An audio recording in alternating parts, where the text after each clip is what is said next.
a stupid question. And I believe, yes, we do have Andrew joining us. What's up, Andrew? Gadzooks, my man. Happy to have you on. All right, you need to give us this answer. What is Toronto's Pearson International Airport's code? YYZ. Yes, see what you did there? The Canadians would say YYZ. You are correct, sir. Hang on, because you just got yourself a real cool gift from Mom. You're going to love this.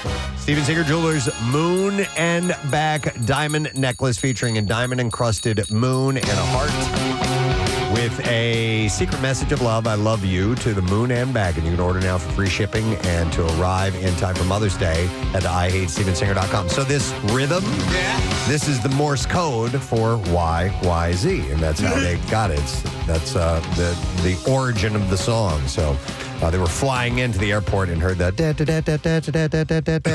And a hit was born. They were like, this is a really cool rhythm. So, all right. So, I know this is going to blow you guys away, but Travis Kelce has unfollowed Ryan Reynolds on Instagram. What? Wait, why? The hell? God. Why? I know why. Why? I bet you I can guess. Well, yeah, it's the Taylor Swift It's stuff. the Taylor Swift thing. Yeah, so sparking speculation, that is, among Taylor Swift fans about potential drama behind the scenes. This comes amid rumored tensions involving Reynolds' wife, Blake Lively, who allegedly dragged Swift into her legal feud with Justin Baldoni. Reynolds still followed Kelce as of Monday, but fans believe Kelce's unfollow hints at deeper trouble. One Reddit insider said the biggest giveaway when Taylor begins dating someone or ends things is when all of her friends, especially Ryan Reynolds, makes edits to their Instagram following this. Would you even know if someone unfollowed you on Instagram? No. Would you? I mean, no idea. So somebody has to be. These guys can't just be sitting all day scrolling through their followers and seeing who's stopped. How do you get alerted? Do you get alerted to that? I don't think. No, I mean, I didn't. So it's their staff, right, or somebody. I had someone. No, you have to look. You'd have to look to see. for it. So I had someone unfollow me, and I didn't know for months. Yeah. And then she was like, "You didn't notice I unfollowed you?" I was like, "No. Why did you unfollow me?" Whatever. It was not. Was it Marissa? No, it wasn't Marissa. No, but I was like, what? No, I had no idea. Would have never known that you never stopped know. following Yeah. me. How do these people know so quickly? But Steve, I think what ends up happening is that you look at Travis Kelce's Instagram account, right? And he has a bajillion followers. He's got 6.6 million followers, but you can look at a specific number to the right of that, which is the number of people he's following. And so what you're talking about earlier about people paying attention to all this nonsense. Right. Somebody noticed that the number of people that he was following either went up or went down a little bit. And then they go in and there's a little bit of digging. And, here we are talking about it. Yeah, I mean, blame the media. You can go into his follower account. If you do it on the app, not on a desktop, you can actually you can actually type and see if they're following a person. So Okay. it's actually so easy to do. So you There we look go. at journalists can And just see if he's following Ryan. So they Reynolds. hover on the periphery. They thought that perhaps something might have happened, and they found out, and they were right. More so, I care, Kath. Why did the person stop following you? Were they mad at you? No, it's a long years ago. I stopped following her because we got into an argument. It was a joke. It was like that's it. We're not friends anymore. And she had a heart attack and was so upset over it. Was calling her mother. Her mom called me and was like, "Do you know what you're doing to her right now? Please follow her back." This was like when it was just Facebook. So she did it as a joke, and then she was like, "You never noticed that I stopped following you?" You're like, "No, you don't matter to me." All right, well, we'll see what happens with this. I don't know. All right, speaking of Instagram, Channing Tatum and Inca Williams have gone IG official. Inca dinka do. Yeah, the model shared a lovey-dovey collage of her on her Instagram story to celebrate his 45th birthday on Saturday. And the amazing thing is that they have these pictures that are supposedly he had gotten out of shape. The out of shape that he was is a shape I can only dream of being in. Totally. Yeah. The photos included Tatum kissing Williams, Tatum hanging out in a tree, and more. I'd like to have a picture of me hanging out in a tree.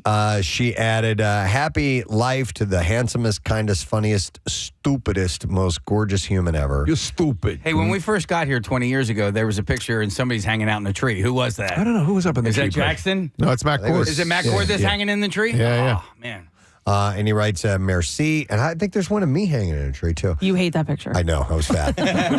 Merci for making life beautiful and fun. I know. I made them get rid of that. I know. Remember? It used to be hanging in the hallway here. I'm like, no. Well, I think get we rid had- of my It's the fat first pictures. goddamn picture you'd see, especially after your weight loss. It's 20 like, years ago. yeah, can I we think get we rid of had that? a whole new photo shoot to get another staff photo because you were like, this has to come down immediately. Oh, yeah. And cut Meanwhile, that tree down. Made the first picture you walk past.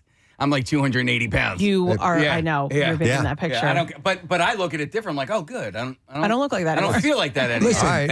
at each point, the tree was still heavier. Yeah. So rumors about the romance between Tatum and Williams started when they were first spotted at the pre-Oscars party in February, with sources telling people a few days later that they were indeed seeing each other. So it's Instagram official as of now. Kim Kardashian is making a bold statement by flaunting diamond anklets on Instagram. Ooh. Despite Who is? This is Kim Kardashian. Despite previously vowing to avoid flashy jewelry after the traumatic 2016 Paris robbery, so she's stayed away from that for a while, of the flashy, diamond jewelry. She doesn't mind if people steal her ankles. In the photos from a recent trip to Maui, she shows 4 sparkling anklets. Oh my God, they're probably real diamonds. I would imagine. I mean, come Yeah, on. please. So stupid, but I'll get a fake thing. I just was listening to somebody talk about this. So I guess it happened, I don't know, it was an anniversary or something, but she was physically attacked. At this, yes, with this Paris robbery. yeah. They tied her up. They tied her up. Yeah. Oh, yeah. That's crazy. No, she legitimately has flashbacks and PTSD Yeah. about it because they broke in. It was a coordinated effort. It was like you see in these foreign films. The guys were on motorcycles to beat a hasty retreat. It was well coordinated. It was a heist. It was a heist Of sorts. So yeah. she deserves $3 million on her ankle, guys.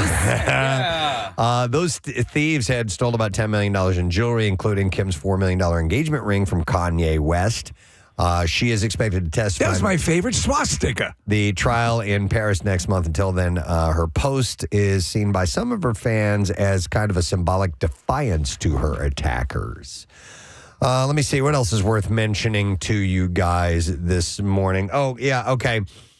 Flying can be a painful experience. However, Dancing with the Stars pro Val Chmerkovsky, however you say his name, has taken that discovery to the next level. In his Instagram stories, he explained that he was passing a kidney stone on his flight home. Oh my gosh. Yeah, he told what happened, and some of this doesn't make sense to me. He said, I landed in Spain, had a little side/back pain, taught, worked out, etc. Thought that it was just my usual backache. And he said when the pain got worse, he hit the ER where they prescribed him antibiotics and painkillers. He would later pass the stone on his return flight home. Whoa. He said, boom, feel a little something somewhere sacred. Go to the bathroom and see this little guy. And he had posted a photo of a pea-sized stone and wrote, I'm never eating swears or ultra, I think it was supposed to be sweets, or ultra-fried greasy foods again. No. I had heard that passing this stone is actually not as bad as when it initially breaks off. I don't know. I've heard the real pain is when the stone kind of breaks off and Really? starts making its way through. Yeah, that's what I heard. But like the actual passing of it is the least. Okay, I've heard it's all pretty unpleasant. Yeah, it's something can't that. be So fun. my wife had sort of what was the equivalent of that in her salivary gland, and it's equally as painful. Yeah. So it says that passing kidney stones can be very painful, but I don't know if it's less painful than the break-off case. Okay. X-Files star David Duchovny is putting his beloved beachside Malibu home, where he's lived for over 20 years, on the market, selling it for $12.5 million. The property is in the gated Point Doom community and consists of an acre of land and 3,500 square feet of house. Welcome to Point Doom. With 3 bedrooms. Right, that's an ominous name. It's spelled D-U-M-E, so not Welcome D-O. to Point Dumb. Unless it's Dumay, maybe. No, it's Doom. Is it Doom? Okay. Doom. Pronunciations are pissing me off lately. Yeah. You Yeah, know? what is it with that stuff? Yeah, Stop with that. pronouncing things. Come on. The one that pissed me off was Isla, what was it? Bonita? No, not Isla Bonita. Mujeres. Yeah. Isla Mujer off Cancun. Because Wait, why does that piss you off? Because sometimes I-S-L-A is pronounced Isla. Yeah, As like Isla in, Fisher. Yeah, or Isla Majora. Is that something? That's labia majora. Labia Majora. It's a great island guy jam. over here, Yeah. Isla Majora. It's labia, you moron.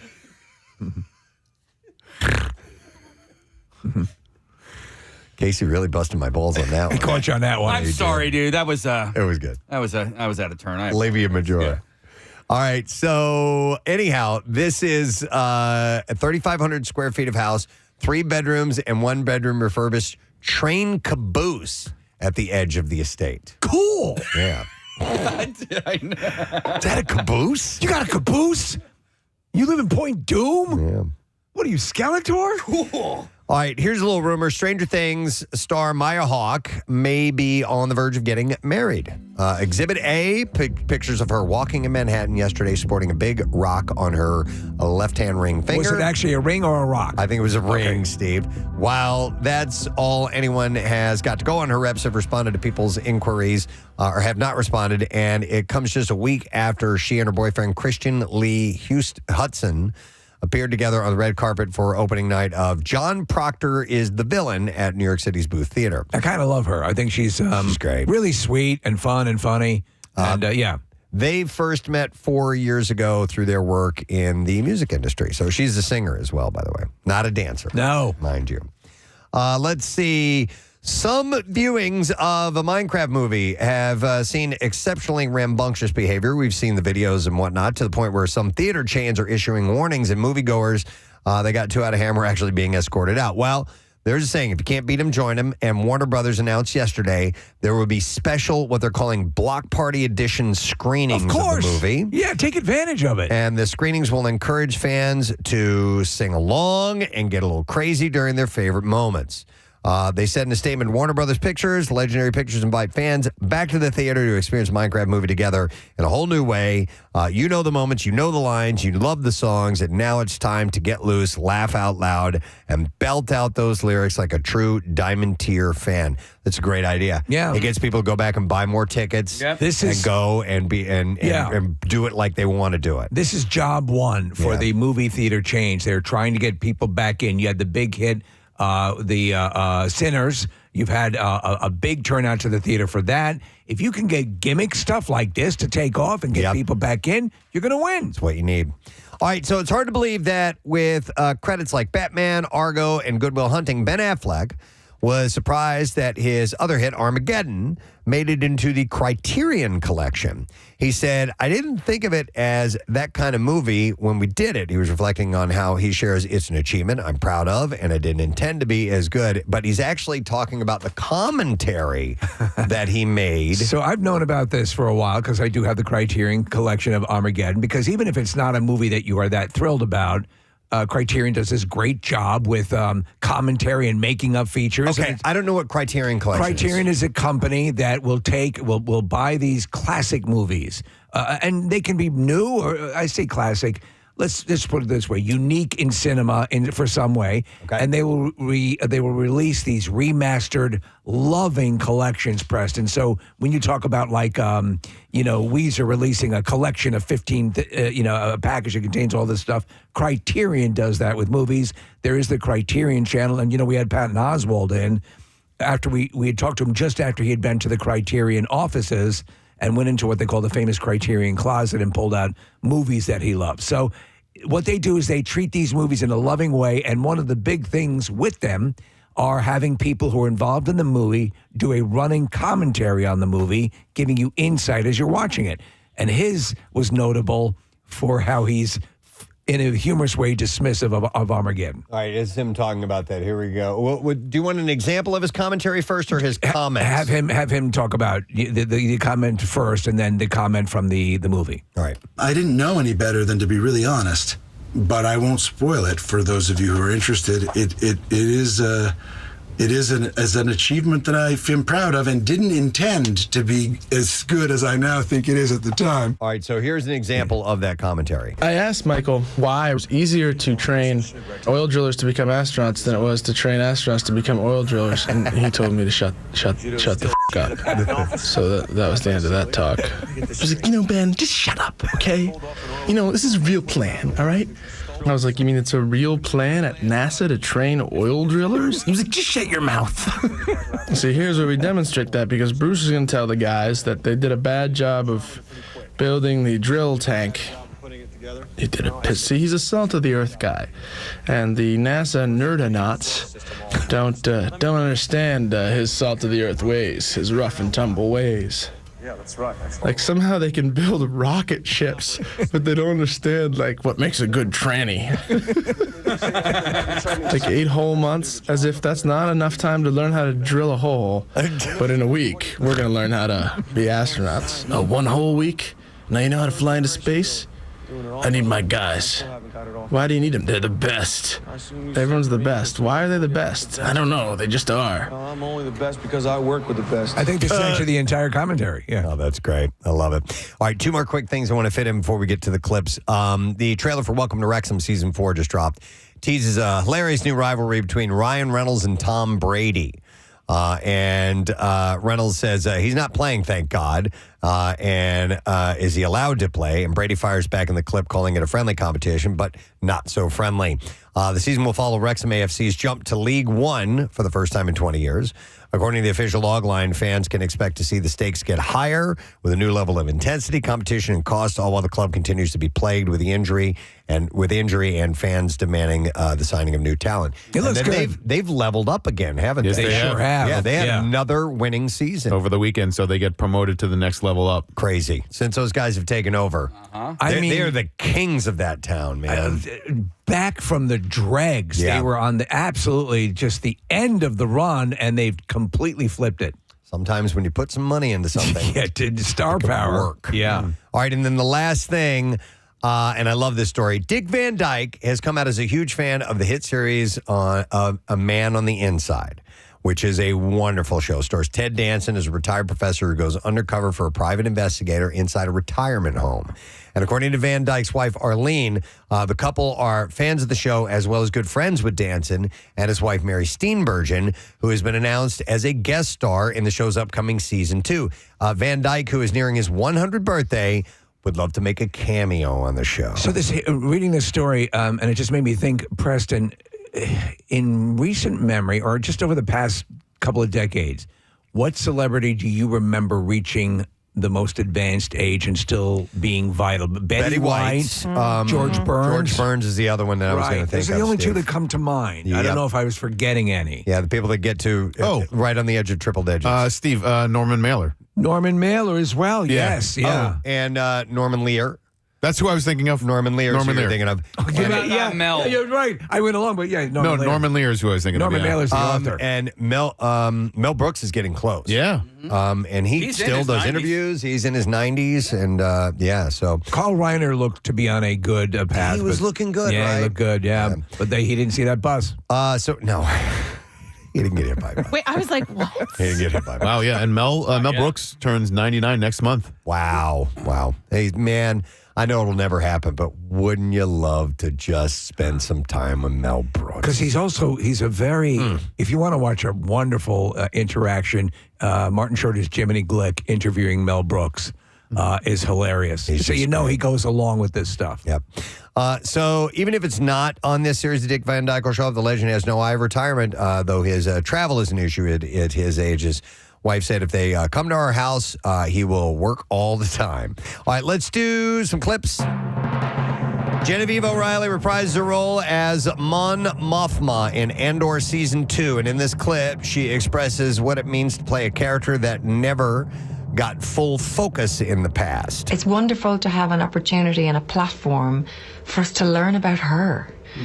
This woman, Caroline Blakeston, first played her in the 1980s, and I feel like now perhaps we know her. We can all understand Mon Mothma in a way that we didn't have a window into before. Who's Mon Mothma? That's her character's name. Yeah, I know, but Return of the Jedi, many Bentham spies died to get us this information. Return of the Jedi? Yeah, her character's in Jedi, and then she was really important in Rogue One, and then I know who she is. Season 1 of Andor, yeah. And in spoiler alert, but there's this rave scene essentially in the first episode of Season 2, or one of the first 3 episodes in Season 2, and she's dancing at this wedding. It's pretty cool. Okay. Nick, I don't think it is. I thought she was in Bad Sisters. That's not her. Nope, they sound alike, but different actress. Yeah. 3 new episodes of Andor air tonight, 9 o'clock. That's on Disney+. Here's our next clip. There's a lot of superheroes that have similar powers to other heroes in the comic book world. And in this clip, Lewis Pullman gives his thoughts on if he thinks that Sentry from Marvel's Thunderbolts would beat Superman and Homelander in a fight. Here we go. Jeez, I think he would have to tap out for some therapy. I think he'd feel like he has some imposter syndrome and be like, sorry, can we pause this for 1 second? I'm just going to call my guy. I think that's probably what would happen. Nick and Casey saw it last night. I don't want to hear yet. But is that Bill Pullman's son or something? I don't know if they are related. They do have a similar look about them, but he's been in some great stuff, by the way. Lewis Pullman. He was in the one with Brie Larson that Lessons in Chemistry. Oh, yes. Very enjoyable. That was so good. It was good. Thunderbolts will open in theaters this Friday, but Casey and Nick saw it last night. I want to hear what they have to say about it. We'll take a break, maybe here just a little bit and momentarily. Are they related? Yep, it's his dad. Oh, no way. Good call, Case. That's awesome. All right, let's take a break, friends. I want to stay on time for all the stuff that we have planned for today. One of them being your chance to win $1,000. Actually, 2 of them, because that's twice. There's 2 of them this morning on the show. We'll be back in a second. Stay with us.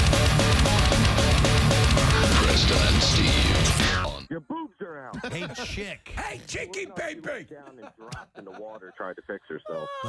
Your gazongas are airborne. Oh, my God. That's another one, though. The beach, Thanks, waves. Joe. It's like you're going to see a boob at some point. Oh, for sure. And I feel terrible for because I've seen that happen. I've seen dudes lose their bathing suits, like they're body surfing or whatever. Oh, dude, you know where that happens a lot? At the amusement parks that have the big waves, the forced flow that you can go out and try to boogie surf, board on, and their shorts will just fly right off because there's so much water pressure. And people don't realize it when they get it's in. Hilarious. Yeah, it is hilarious. Let me go to Mickey. Hey, Mickey. Good morning. Hey, good morning, guys. How are you? Good. What's up, Mick? Listen, I'm a crossing guard, and I had an incident where a woman pulled over to ask directions, and I leaned over to give her the directions, and her top had opened up. And I was like, oh, my. Oh, my. Don't mind if I do. So, don't mind if I do. Mickey, did you say anything to her? Yes, I said, ma'am, you seem to have a wardrobe malfunction. Okay. Nice. That's a good. Nice. Well done. That's put very nice. Oh, my God, I'm so sorry. I said, hey, I'm not complaining. Yeah. I said, I just wanted you to know that. You're perfect. If you're on your way to work, you might want to button up. All right, that's a polite way to do it, Mickey. I want to get the consensus also from women. Would they appreciate a guy doing as he did? Just you had wardrobe malfunction. In Casey, as you said, interceding earlier when Nick had this woman come out. I think would you appreciate that, or is it? Listen, man, when you have like a boogie hanging out of your nose, it's super embarrassing, and whoever says it to you, it's going to sting. And it's going to be embarrassing. And I hate to draw the parallel between boogies and boobs. Yeah, but it was a great book, by the way, by Herman Melville. I would prefer. It was his follow-up to Moby Dick. I would prefer the very first person that sees a booger hanging out of my nose to tell me. Yeah. So that I don't walk around the office with my boobs hanging out. I got you. Yeah. All right. Well, let's go. Let's see what happens when the other gender is faced with this issue. I have Jackie who's on. Jackie, good morning. Hi, you guys rock. Thank you, Jackie. What do you want to tell us? All right, so I was a lifeguard and pool manager for a very long time, so you see a lot. Yeah. But so I was very early 20s at the oldest, and I was the manager, and one of the moms came up to me and said, hey, there's a guy over in the pool, and he's like having his daughter swim under his legs, and he had his legs spread so his daughter can swim under his legs, and the moms are all there, able to see everything hanging out the bottom. Oh, God. What was it like coming out the side, or? No, he was wearing running shorts, those real small. You can't swim in those. Yes, instead of a bathing suit. Yeah. So, I'm the manager, so they asked me to talk to this guy. Well, the worst. Well, Jackie, that's extra creepy that he has his daughter's. So he didn't know. I know. I don't think he had any idea because I had to pull this guy aside and talk to him, and he was super embarrassed, and I didn't, Yeah. everyone was super embarrassed, and I mean, I basically made up a rule that he had to wear a bathing suit. Yeah. You have to do that. Instead of these running shorts because he's like hanging out and he's like, there's kids swimming all around. Oh, no. I have to impose a draconian law here. You must wear a bathing suit in the pool. Wow. Yes. Yeah. Yes. And, I didn't see anything, luckily, but, he's there in front of, like, I'm sure all the pool moms are like, you can imagine them lined up along the edge. It's the real shallow section. Would you say, Jackie, that if you could have, would you prefer that a guy had gone and done that? Well, maybe. Or just, like, I don't know. Yeah. You're the manager. You're the manager. Dads hanging around. There weren't many guys. I was like the head lifeguard and Right. a bunch of girls around. So, All right, so Jackie, in all your years of being a pool manager, what would you say? Did you see more boobs or more dongs? Actually, probably more dong. No kidding. Guys man spread. They man spread. Oh, Let it all Right. hang out. Yeah. I think, There are cases, and Jackie, maybe you'll concur with this. There are cases where I think dudes knowingly go and right, will So they're getting a little quasi exhibitionism out of the way. There's a guy at my Thank you, pool Jackie. who Appreciate it. he is enormous. Okay, his junk okay. But he wears a Speedo, and I'm like, why are you doing That's that? why. Why? That's why. You know why? I know exactly He has why. a huge. And it's, dong. it is massive. Oh my God. I cannot express to you how gigantic and Is it a two-hander? It would be a two-hander for Andre the Giant. And I'm like, why is this guy doing this? Like, why. That's why. Right, Yeah, of course. that's You why. wear a Speedo because he gotta wants to take put on a pictures show. of this this summer. You got to somehow or another get a picture Where is this that he shows up at? at his pool. At my pool. Not okay. You don't say what pool it is. I'm not gonna but- say it but yet. try to get a picture if you can. I don't think. Okay. Is he single? You know what? I'll look for a ring the next time I see. You know what, Case? See if you can tag him, and we'll follow his migratory pattern. Wow. All right, let me go to Laura. Hey, Laura. Good morning. yoo-hoo. All right, Laura. What's up? Good morning. One of my college boyfriends, we were dating not that long, hadn't met his parents yet. Go to the hospital to visit his dad after a full and get a huge show of his balls. Oh, my God. Wow. His dad. Wow. Wait. Yeah, so I hadn't met the parents before, so I'm like, hi, nice to meet you. I'm your son's girlfriend, and there's your balls. So he was in getting. Well, why was he wearing a hospital? He was in the hospital, or was he just walking around? Yeah. Okay. Yeah, he took a fall, and he was in the hospital, and my boyfriend asked me if I wanted to go, visit him, and yeah. That's so just an about the whole unfortunate show. incident. The hospital gown is the most unforgiving garment that has ever been created by humankind. I've said. I know, it was Yeah. just funny the first time meeting him. Oh, absolutely. All right, thanks, Laura. I've said that 1,000 times, Preston. They need to redo the hospital gown. You just feel so uncomfortable and exposed, and It's like wearing victimized. a bad smock. Yeah, it's Like you're doing arts and crafts, This is but your ass terrible. is hanging out. Let's see. How about we will go to Erica. Hi there, Erica. Hello. Hello. What's up, Erica? So I'm bringing it back to the boobs. Okay. Back in my early 20s, we were probably 20, 21. Me and my girlfriends would go down to Wildwood every year and hang on the beach. We would always set up our spot a little bit away from the ocean because we'd be drinking and listen to our music. And, we would always dig a sandcastle. So we're all hanging out. There's about 6 of us. And we noticed this guy, staring up, maybe 20 feet from our blanket, staring at us. And we're, all looking at each other, what is this guy staring at? What is he staring at? So we look over, and here's one of our girlfriends, Megan. She has, a nice rack on her. She's, on her hands and knees with a shovel, digging a hole. And her whole boob is just out flopping around. And if she's on her hands and knees, I mean, it's hanging as low as it can. And she was doing work. She was really getting Wow. in there. So this guy's staring, and we're like, Megan, and she's looks and then looks away. Here she has headphones in. So we're like, Megan! We're screaming her name. Finally, she pops her headphones out. And my best friend Andy yells, Meg! On the top of her lungs on the beach. Meg, your entire titty is out. The whole beach looks. My girlfriend looks down, grabs her chest, and falls to the sand. It was the most hysterical thing. To this day, like when she acts up, we're like, Meg, chill. Your entire titty is out. All right, Erica, I have a question for you. When you talked to her about it afterwards, did she describe like the sensation that she felt in her body? Because what happened with this woman yesterday. Is there any way that you would be able to tell physically that it was out? Well, that's what we were like, Megan, couldn't you feel it slapping onto your body every time you dug in the sand? She was like, I didn't know I had my bikini on. So, I mean, I guess it's similar to a tank top where you can't really tell. Yeah, I can see that being a possibility and a liability, but you should be aware. Try to increase your spatial awareness. Yes, be aware of your boobs. Right. All right. Thank you. Appreciate it, Erica. Have a great day. You too. We'll see you. Bye-bye. All right. Well, and by the way, it is cleavage season. Yes. I mean, spring first has already hit, so the first of spring. So it's we're into that season where things might fall out by accident. So you may want to be aware.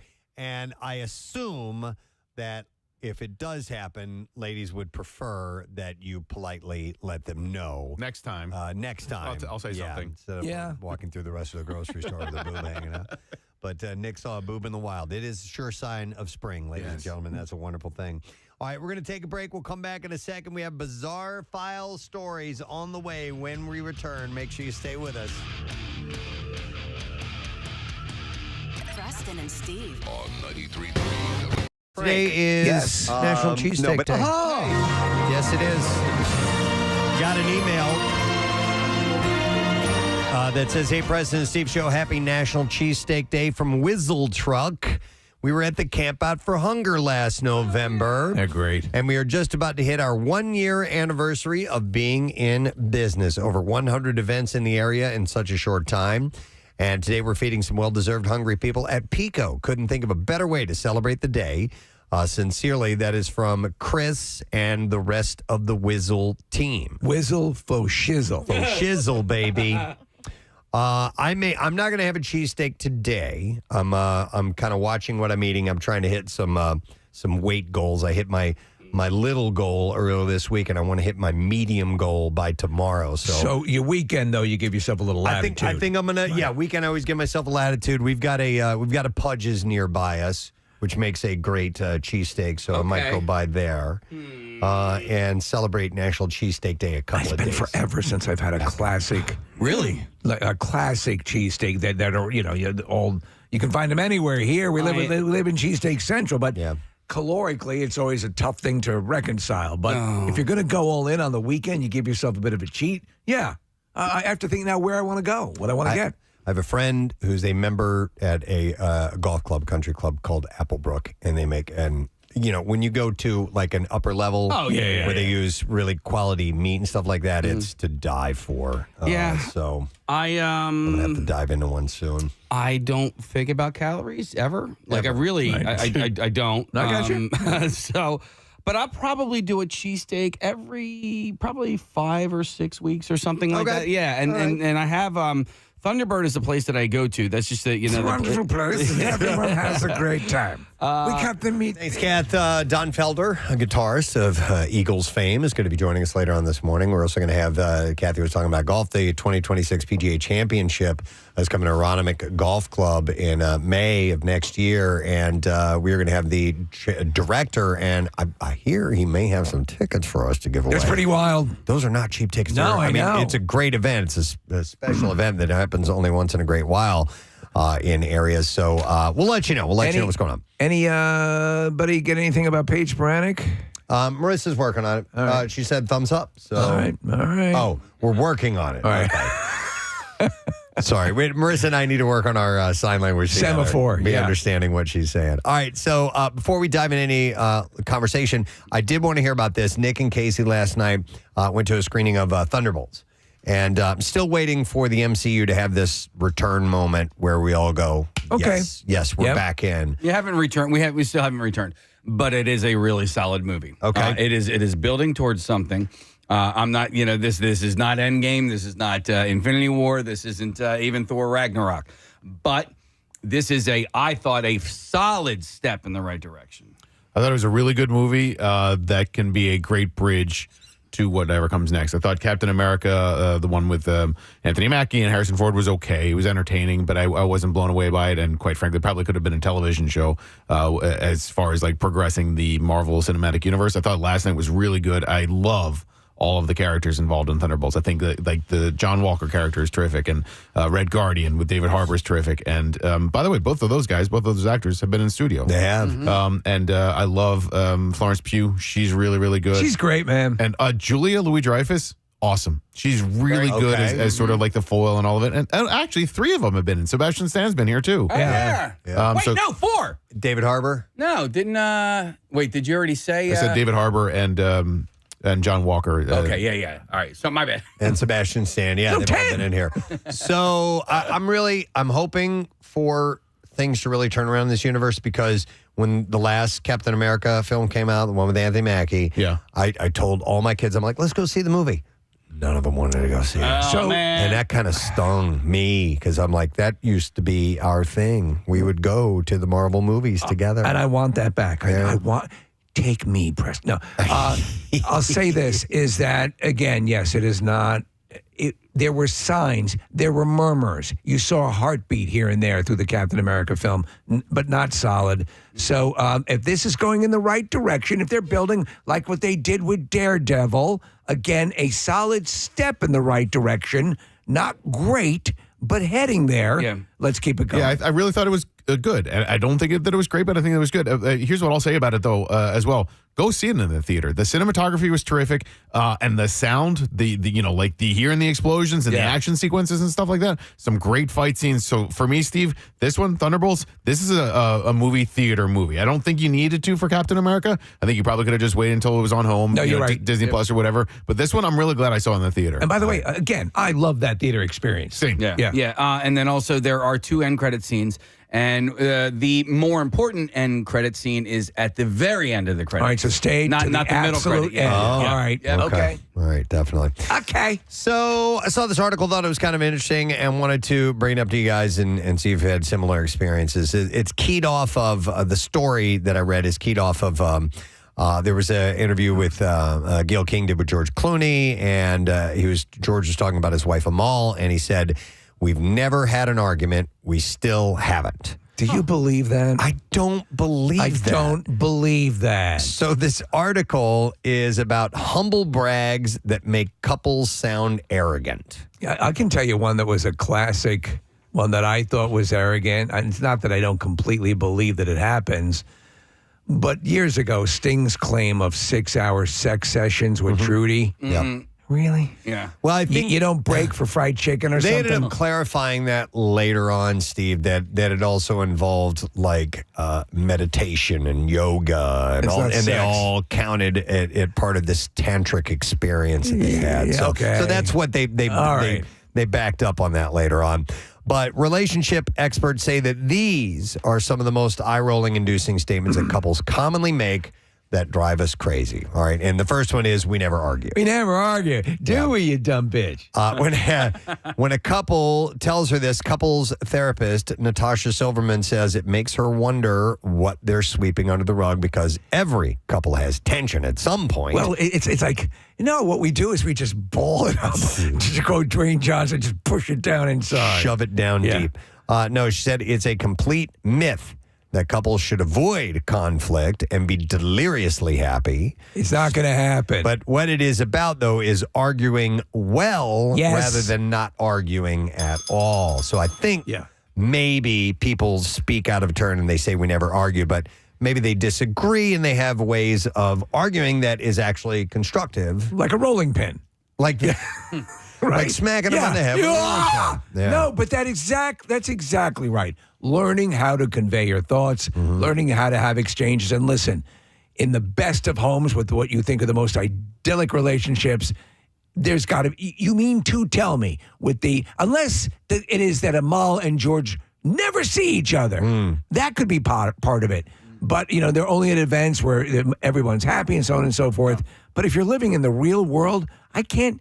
I find that completely, virtually impossible. Well, the people that you love most, think of outside of your partnership, your relationship. Think of best friends or brothers, sisters, whatever it may. At some point, that person gets under your skin. Well, also, it's the people you love the most who can inflict the most pain. Ah, right? good point. When you stop and think about it. Yeah. I've never actually been in an altercation or argument with my older sister, ever.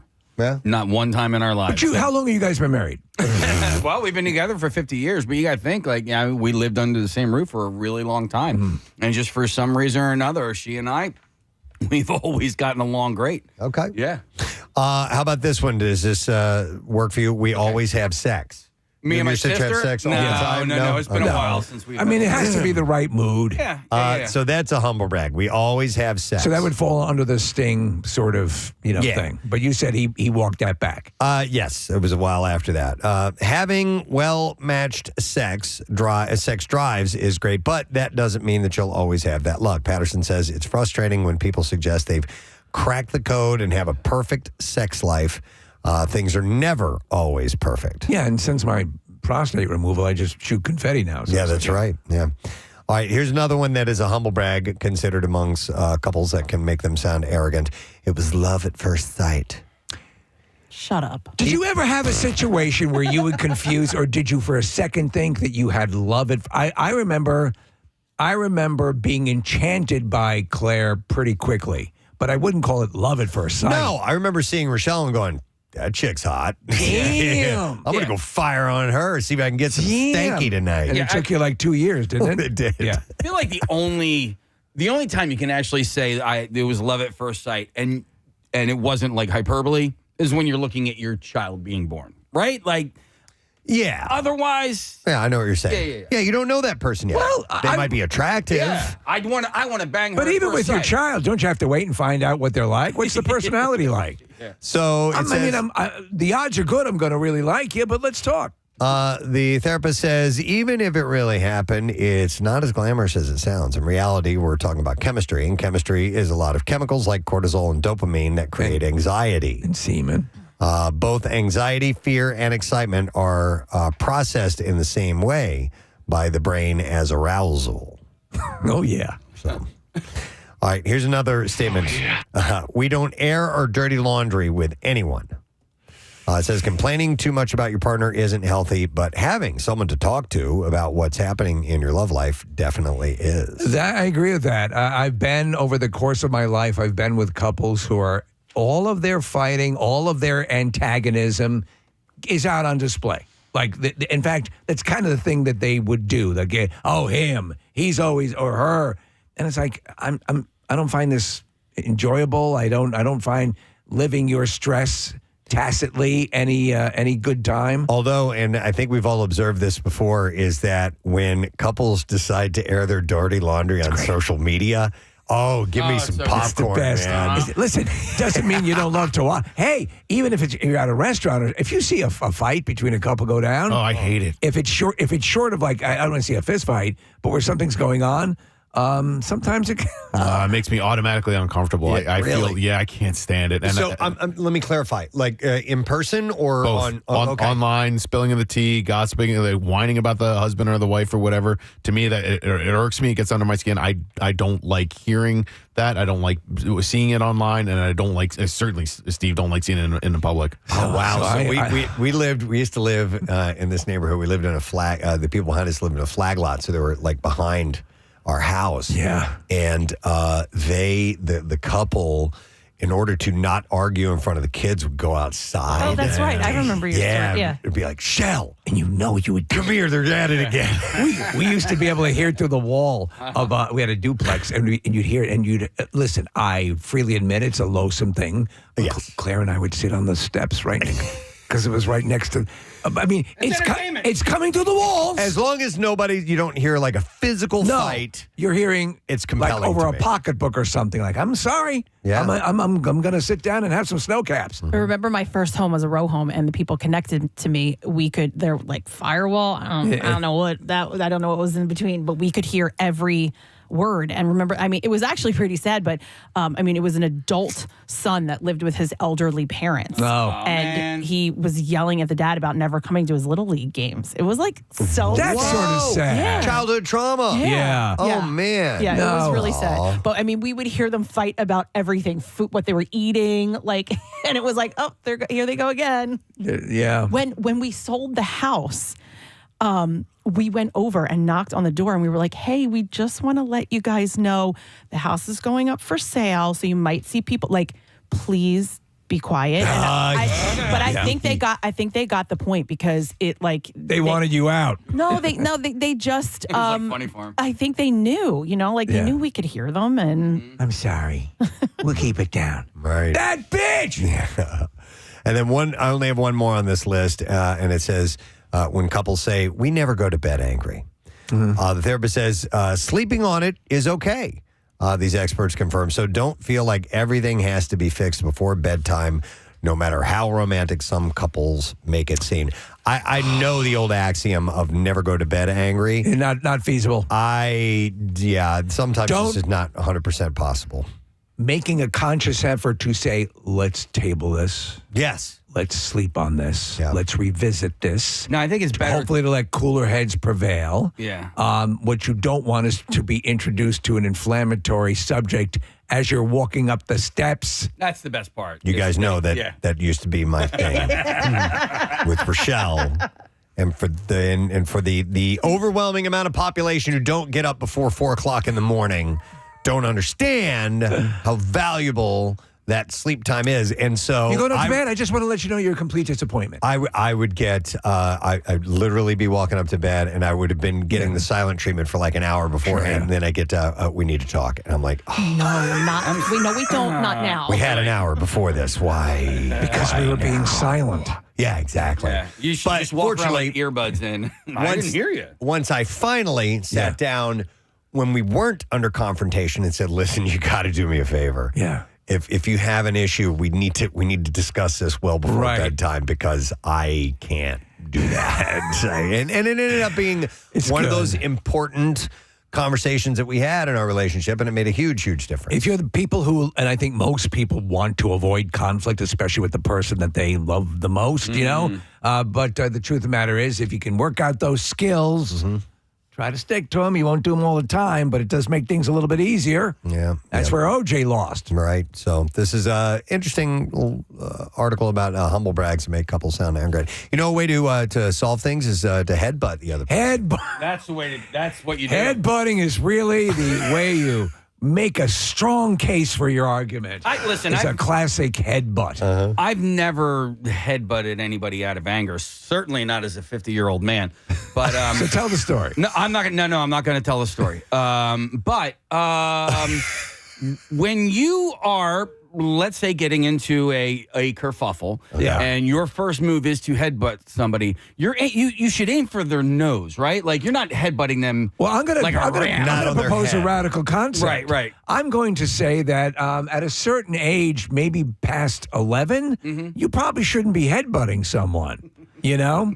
Yeah, case in like a good headbutt. Yeah, is going like I'll explain because if you're gonna headbutt someone, I'm over Casey So now. Casey's leaning over. You more want the top of your head going forward like that. You don't want to bang like this. I was thinking bang. I thought the forehead is what you don't want to go at the top of your head. This is like the biggest, boniest part of your head, right? Of your skull. But if I were to like grab you and like pull down like that, it's going to be more damage to you than me. Looked like we were going to make out there. I was just watching this on the YouTube stream. It's pretty erotic. Good looking couple. But the idea is to smash the face and the nose. To me, Can I really? I'm not going to tell the whole. I'm not going to tell the story. But we recently heard of an altercation that took place amongst fully grown adults. Yeah, fully grown adults. Over 50. Over 50 years old.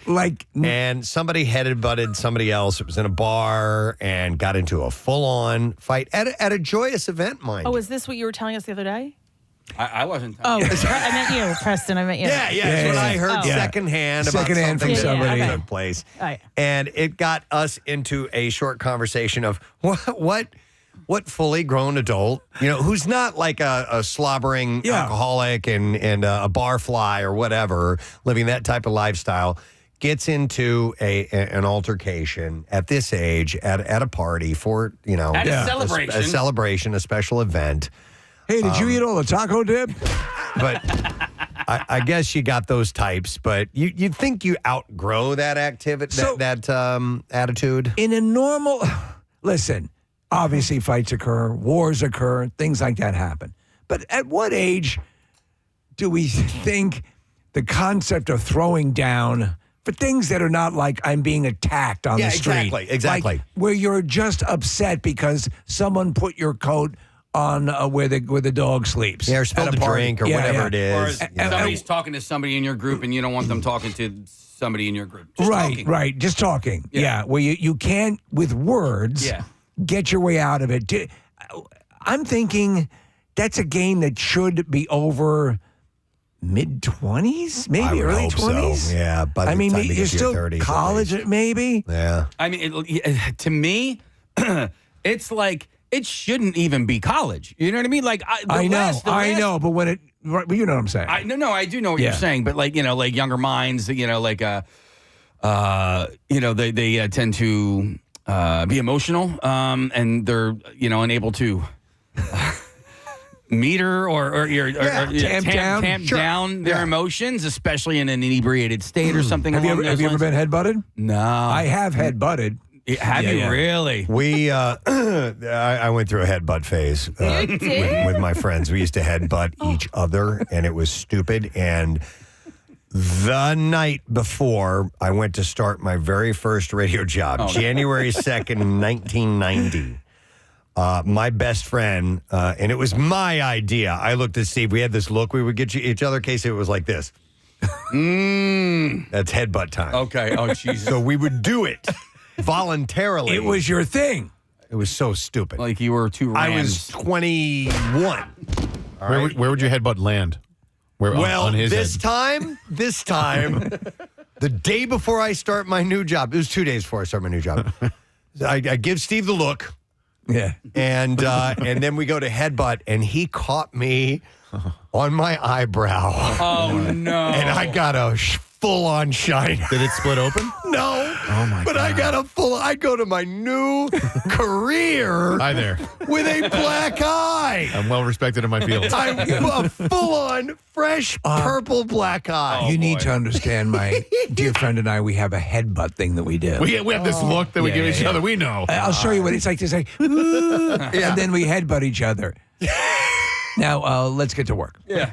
I haven't talked to Lisa about that, Steve, my buddy Steve, in ages. I wonder if he remembers. Did he end up bruised too, or no? I don't think no. I think I was the only real casualty. To that point, at that point, when you're doing friendly friend headbutting, you're looking more for the general area of the forehead. Yeah, that's what you were looking at. You're trying to keep it above together. the eyes. I and wasn't nose. trying to hit the nose or anything like that. It was just like rams, button boom. heads. Yeah. And it would hurt like a couple times. I'm sure I got a mild concussion doing that a couple You're probably times. looking at my black eye. It's my friend and I will occasionally headbutt each other, but we do it because we have a crazy look.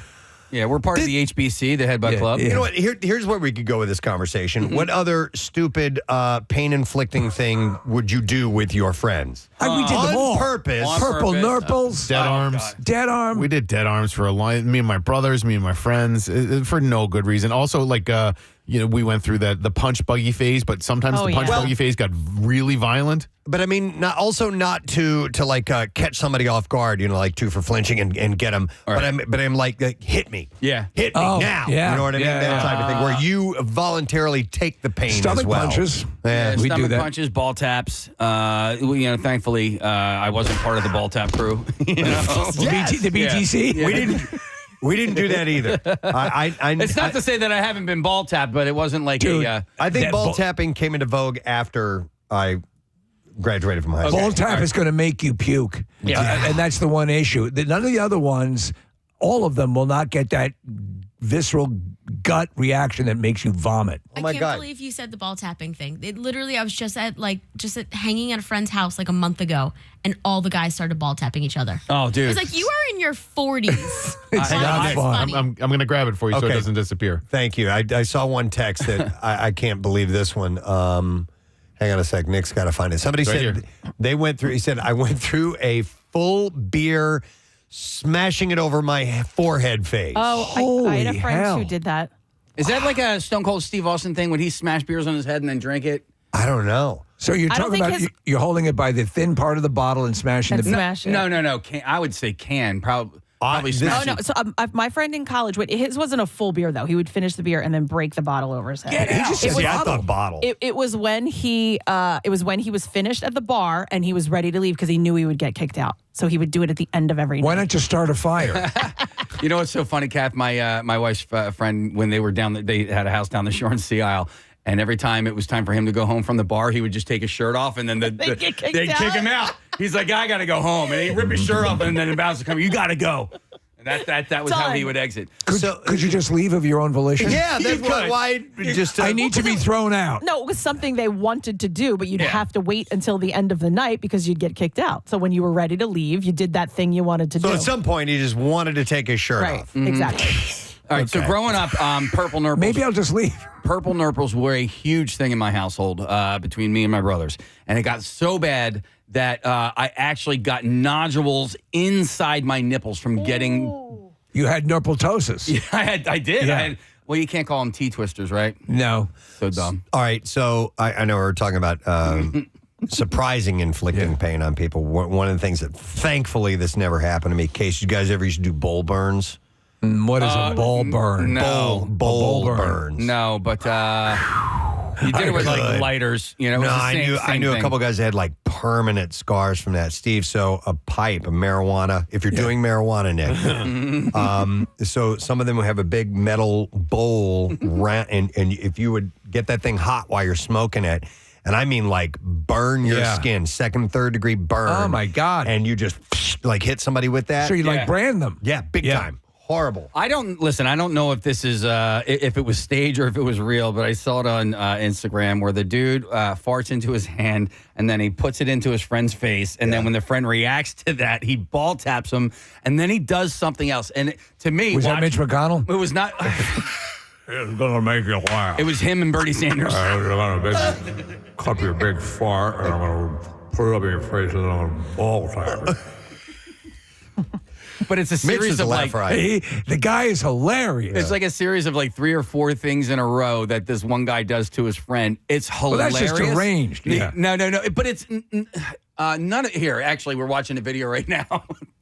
Oh, he ball taps him first and then throws the fart into his face. There you go. Ball tap them so they bend over, and then you shove the fart up Hit in him their with nose. combo. Okay. There's a bunch of people texting in, and I'd forgotten about this one, but bloody knuckles with quarters. We would do that, and essentially you would put a quarter in between your fingers, and you would it was like wrapping knuckles. And there was no point to this game, if you could call it a game, other than to injure yourself and or injure your friends. But we did it a lot. Yeah, actually, you know what? I'm sorry. Run that by me again. So, would you? Steve, if you take a quarter, right, and you put it in between your knuckles. And you know how to do the wrapping knuckles game? Yeah. Where you would essentially smash. But the quarter, Steve, turns into a weapon. Yes. So you become you're almost like Wolverine. Right, you're more 'cause lethal. You got a quarter Yeah. tucked in there, and it's much more painful. Nick, let me ask you, because you had mentioned something earlier. Would you say dead hand or dead fingers? What is that? Dead arm. Dead arm. Oh, what is the dead arm? Dead arm was just punching the other person's arm right Gotcha. about here in between your shoulder and your elbow as hard as you could for as long as you could until that arm was dead. Because I don't know what you call it. I don't know if we called it a dead finger, but on when we're on like the swim team and dive team, we were just kind of like sitting around waiting. All you had to do, you would just swipe your fingers and down somebody's butt crack. But no, not butt crack, butt cheek. You didn't even actually hit them that hard. I can do but it. it hurt. Yeah, it hurts Okay, let's bad. see. Yeah. Turn around. I haven't done this in a long time. All right. All right, you ready? Yeah. All right. Here we go. Yeah. I did not like, see. Dude, It's almost like getting snapped with a rubber stings. band. Yeah. It's like a whip, Steve. It's your nails. It's your I fingernails. see. You flip your hand down like this, and it just Grazes. catches a little bit. but it hurts bad. It feels like getting snapped with a rubber We band. used to do that all the time, and sometimes it'd be like. Yeah. When you don't know what's coming, you're just sitting there in a conversation. Yeah, there's the two levels. There's the surprise attack, and then there's the crazy eye headbutt thing. Where it's intentional. Bring it on. What about the pinch on the back of the arm? Oh. I don't know if that was called something, but it hurt. Something bite. It hurt so bad. Monkey bite, yeah, because you would pinch with your two knuckles. But it was just a little pinch. But it like a hurt monkey's so bad. mandibles. That was like a high school thing, and they knew not to. It was the guys that did it, but they knew not to touch me because I would punch them. It hurt so bad. Yeah. I got Logan joining us via Zoom this morning. Logan, what's up, buddy? Morning, guys. How you doing? Doing good. All right, so you did something interesting. I want to start out with saying it was his idea. It was his idea. Oh, okay. Do tell. I'm not just a total a-hole. So we would play this game, dares, where we'd all write down dares, put them in a bowl. And if you drew it, you had to do it out of the bowl. And my buddy had written down branding. And so we pulled that out of the bowl. We bent a little piece of coat hanger into a shape. We got a lighter and an oven mitt. And he dropped trow and I stuck it right to one of his butt cheeks. So you branded him. How big was the brand mark? Holy hell. I'd say like 2 by 2, maybe. Okay, decent size. That's What was the shape? It was a shape of, there's a logo for the band Cirque Survive. Sure, yeah, that makes sense. I get it. Now it makes sense. Okay. I mean, we let him pick. Yeah. Follow-up question, Logan. Do you still know this guy, and is the scar still there? We're best friends. He was the best man at my wedding, and yes, it is. So after you brand someone like that, I assume it pusses up in blisters or whatever. Did you then step in and did the better part of your medical training kick in, and you were able to stop it from being a bloody mess? Suck the venom out. Yeah. Yeah, we were ready for CPR just in case. There you go. Really, the crazy. What I remember the most is I was shocked by the sizzle and pop. Sizzle Oh my God, and dude. pop. Oh my God. And then he ran away on his knees. It was hilarious. And Logan, did this come up during the best man speech at your wedding? It did not. Surprisingly enough, he had other things he wanted to share. All right, fair enough. Thank you, Logan. I love that special relationship that you have. Someone you can brand. That's a common thing. The sort of branded. My buddy's got a brand. He did it with I think he did it with a penny.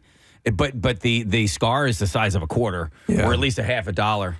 All of these are not fun, but I would take some of them over the headbutting thing. Yeah. That was stupid because then you're flirting with potential concussion. Wait, didn't Chuck's son do some sort of branding? Yeah, and it's the same thing that my buddy did, but his was it was like like a senior scavenger hunt. Yeah. And one of the things was to get branded, and so of his group, he was one who's like, all right, I'll be the one. The to get median branded. age of this group? Yeah, about 17. Oh, wow. Yeah, they were all like seniors in high school. Well, Chuck was mad, right? I don't think he was happy about it. Right. Please. And he's going to be scarred for the rest of his life. Yeah. Which All does right. look bad. Well, listen, thank you for sharing. We appreciate that. We got to take a break. I'm looking at the clock here. It's almost 10:08, and we got to get to 20 money. So yes, we'll break. We'll come back in a moment. Bizarre File stories are on the way. We also got to talk a little bit about the Take Steps Walk, which is coming up on Friday, May 9th. I'll be your host of this event for Crohn's Colitis Foundation. Stay put. We'll be back shortly. It's slightly thinned or thin sliced. Thinly sliced. No. Thin slicely. Thinned slicely. And our chefs, Ert and Bernie, will take care of it. No, it's Bernie and Ert. Bernie and Ert, please. But there is, right down the street from them is Delco Steaks, and they are making waves in Delaware County as far as cheesesteaks are concerned. And just because they're so tasty? Yeah. They have a wave machine. They do have a weight machine. No, no. Their approach to the cheesesteak is they're redefining it. No. It's more akin to like your Pat's, Geno's, Jim's. It's okay. It's just real good quality stuff. Sometimes if you just make it in the classic sense, with, as you, Preston was saying, the best ingredients, you become a thing. But they're also not far from each other, so you really can't go wrong. But so National Cheese, is it National or is it Philly Cheesesteak Day? Today's National Cheesesteak Day. That's how it's been quantified. I don't think it's National Philly Cheesesteak Day. So there'll probably be some sort of ceremony at Arlington or something. I told you when I see the words Philly cheesesteak, I'm like, that's not the real deal. No. Just immediately I think of that. But whatever. Yeah. There's a place that Casey's recommended to me that I still haven't been. It's called Nick Filet. I think they have 2 or 3 locations at this point. There's one in Paoli, but I've heard that their cheesesteaks are banging, and they use, Preston, like really good cuts of meat, and it's like a standalone kind of steakhouse. It's not at all like a fancy place. I think the one in Paoli used to be like Roy Rogers or something. But anyway, I want to check that out. Nick, and you just started talking about variation and Wilson's. Oh man, they were here yesterday. Yeah, apparently they stopped by and had some goodies. Meatless. They're you like the Impossible one, yeah. Holy effing it's hell! Good too. It doesn't taste like a regular cheesesteak. It's something different. Yeah, and it's fantastic. It's funny, Nick. I've recommended Nick Filet, but I've never actually been. I've only ridden my bike past son it. of a Wait a minute. No, you'll recommend places you've never been to? No, I didn't actually recommend. I probably just asked if he's ever been because it's Nick. No, you said it was the best place you'd ever been. That's you a were like, lie. I love it so much. You will eat nowhere else but this place. But there's it only looks really good from the outside. 2 locations that I know about. One is in Paoli on Route 30, and then there's another one right on Beach Avenue in Cape May. Now I'm trying to think if I've ever recommended a place I've never been to before to somebody. I'm sure I have at one time. And you need to go there. Great. Never been there, but you need to go there. I did on this show one time. What I was had it? recommended Flex ice cream in the villas. And then somebody was like, you ever been? I'm like, no, I haven't, but my cousins have been there. My cousins have been there. We don't, we do know. But I have been there since. All right. You ever recommend a movie that you haven't seen? No. I probably have. Yeah. But hey, I heard great things. Yeah. So anyhow, thank you to Wizzles for getting in touch with us this morning. And National Cheesesteak Day. So get out and celebrate and enjoy, if you will. There's a wealth of places to go to. We're very lucky. We had the one guy who had rated 1,000 of them. You remember? Took 4 years, 3 years, something like that, and eventually got through all of them. And I did have the full list printed up here, and I'm like, what am I doing with this? I'm never going to... What, are you going to will it to your kids? Yeah, I'm never going to go through this. I eventually threw it away, but there's some good suggestions there. Well, sometimes I fold, though. Again, it's been years. Well, no, I've had the Wilsons. So that's still a cheesesteak. Yeah. Yeah. So I amend my statement. Yeah.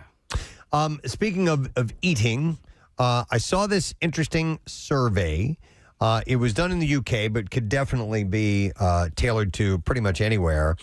It's a new survey of 2,000 adults, and they asked them about their secret snacking spots. Secret snacking spot. Okay. And so, if you're Kathy, you eat nowhere but the kitchen or the dining room. Oh, like actual locations in your house? Yeah. Right. Sneaking. You will not bring food upstairs. You will not hide stuff under the pillow. No. No. Definitely not. Do you have to? You have to eat in the kitchen? Wait, but hold on. Why are they secret?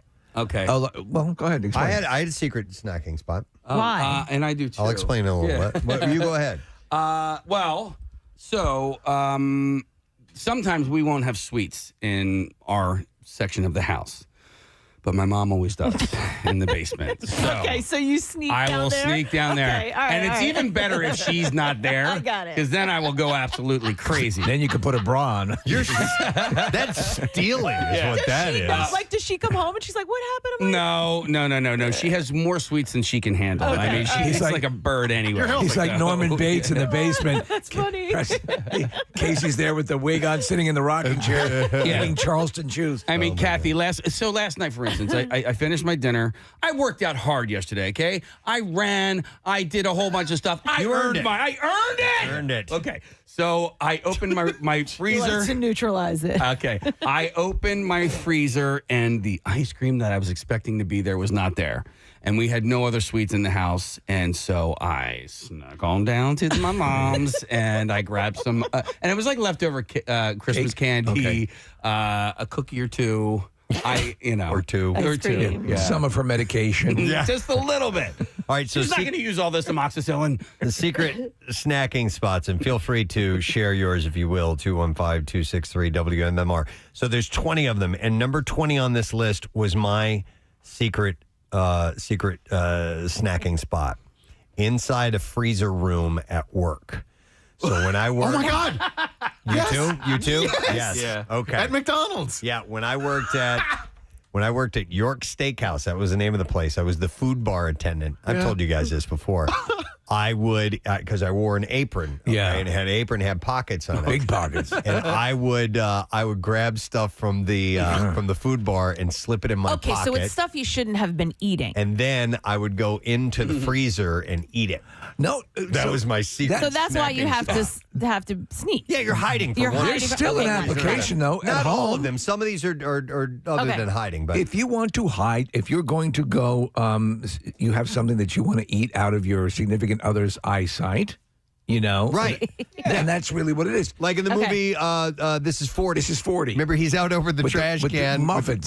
Eating muffins and things like that. When you have children, she doesn't know. When you have children, they are like seagulls, Steve. If a seagull sees another seagull eating a French fry, it flies immediately over there. Right. So if you don't want to share. If you're eating anything that is slightly delicious and your kids see it, they're like, "Well, what is that? And can I have some?" By the way, going back to you, Casey, a texter says Casey's mom probably buys extra snacks for him. Isn't that sweet? Because she knows he's down there doing it. Going to put the rat poison in these. The walk-in freezer at McDonald's was a really good hiding spot for a number of ideas. One was sneaking food. The other, like if it was just a hot day in the summer, you could go in there. And the door was so damn heavy that if anybody was ever going to like come in and check in on you, you got a warning. So if you had time. You had time. So if you're like shoving, a few extra nuggets down your gullet. Did it have a release on the inside? You could, in theory, get locked in there. Oh boy. And so I don't think anybody would ever die inside one of those bad boys, but like you could definitely get locked in because the lock, Steve, was from the outside. So if somebody slipped a little pin through the handle, you could get stuck inside. He had nuggets in his mouth. All right, so other secret sneaking snack spots are in the basement, in a closet. I don't eat in the basement. Who's going in their closet to eat? I probably. Yes, I guess. Well, there are people who will go.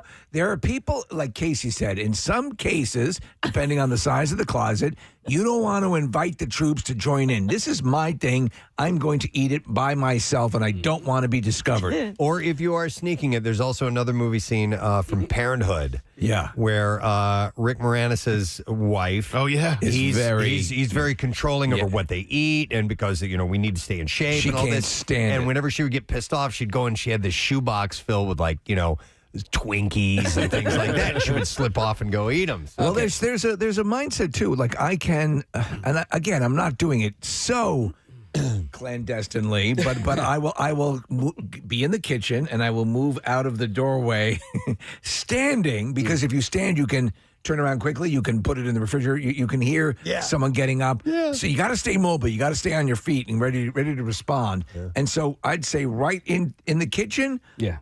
On the counter, facing the wall that goes into the den. So it's my clandestine spot. I don't know if it's a secret spot. So when you're the patriarch of a family and you come home and let's say you've stopped at a McDonald's or a Dunkin' Donuts or whatever, sometimes there is the expectation that, if you stop there, you probably should have gotten us something. Us. So us being our children or your spouse or whatever. So I will, a lot of times, finish my food before I even get into the house, and I will sit in the driveway, in the driver's seat of my car, and I will eat my meal, and all of the trash ends up in the trash can. Yours are funny, Casey. Well, because then they make you feel guilty, Kat. Yeah, you didn't get me anything. It's like, no, I didn't. I did not. Will you call an audible? I always do. I will pick my wife up something all the time. Just because if you don't want it, great. But I kind of know what she wants. I do that too. And getting the "what about me" treatment is not worth the risk of not getting something. See, for me, I'm not doing any of this secret eating because I think if it has to be secretive for me, I shouldn't be eating it. No, So I'm like not- if yeah. I have to hide that I got something and I can't share it, then I shouldn't have. It's it. not that I'm hiding that I got something. It's that I'm hiding that I didn't get you something. We also talked about this. Also, is germane to the notion of creative eating to hide your eat. So I will never in an ice cream pint. I will never scoop out.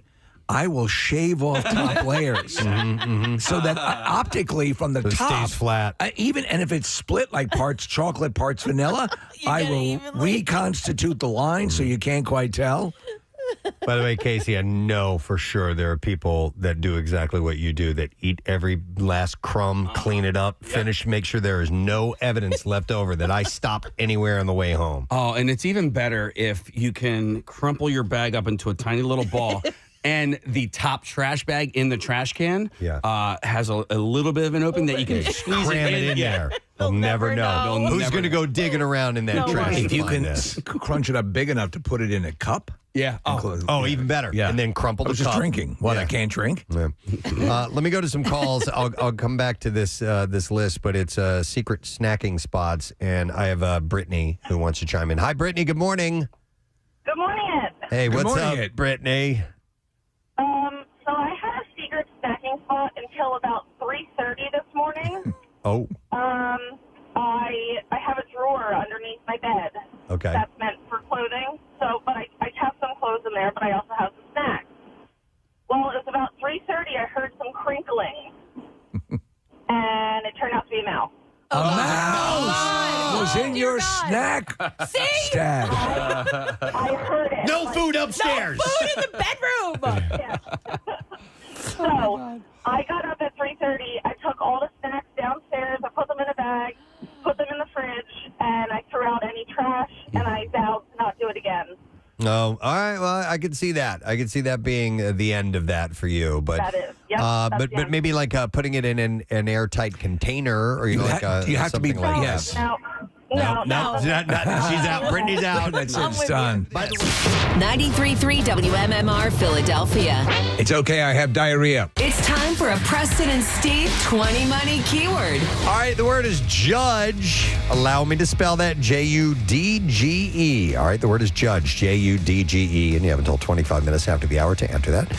You can do it through the MMR app at WMMR.com, or you can text it to the special contest short code number, which is 45911. One random entry will win $1,000 in our company-wide contest, and each MMR winner will get a pair of MMRBQ tickets as well. Winners will get a call from Beasley. Make sure that you answer your phone. Contest rules are at WMMR.com. And Preston and Steve's 20 Money is sponsored by United Tire and Service. So again, judge is the word. This is your first chance today to win $1,000. Don't miss out on each and every one of them. We're going to take a look at traffic while you're doing all of that. Let's see what's happening. Kath, what you got for us this morning? Busy morning. Berlin Road, Haddon Road, sorry. Both directions at Evesham Road. This is in Cherry Hill. So Berlin Road at Evesham Road in Cherry Hill. There's an accident, so causing some delays there. 295 northbound flowing from 42 to Woodcrest Station.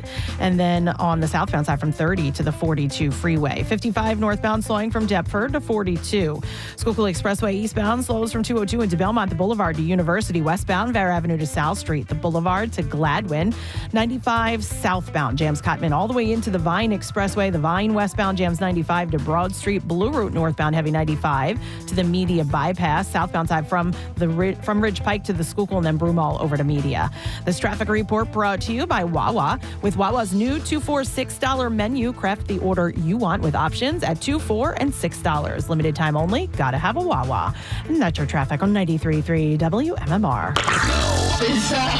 WMMR presents Preston and Steve's Bizarre File. Brought to you by Sequoia Outback. You got to sub in for their annual spring and Sequoia sale, which is going on now. Route 309 in Hatfield or at DeckSupplies.com. You can experience the ultimate in outdoor living at Sequoia Outback. Well, here's a news story I had to put in the bizarre file because this happened while operating in the Red Sea yesterday. USS Harry S. Truman lost an FA-18E Super Hornet aircraft along with a tow tractor. All personnel have been accounted for. One sailor suffered a minor injury, but the FA-18 was being towed in the hangar bay when the move crew lost control of the aircraft, resulting in both the Super Hornet and the tow tractor going overboard into the ocean. How many millions of dollars are we talking about? It's like $80 million. Yeah. So sailors I didn't mean to do it.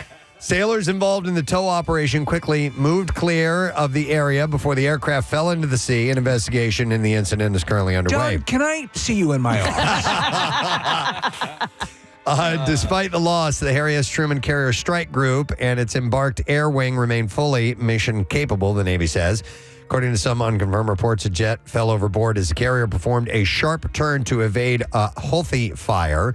If this is confirmed, this incident would highlight the risks of operating in contested waters like the Red Sea, a key trade route. The Houthis and Iran-backed group have been targeting U.S. assets amid ongoing tensions. The loss of the jet raises questions about carrier vulnerabilities and may push the U.S. to rethink naval defense strategies against such threats. Still, if you're under Houthi fire and you're how sharp a turn, you can't. It's still a gradual turn on a dime.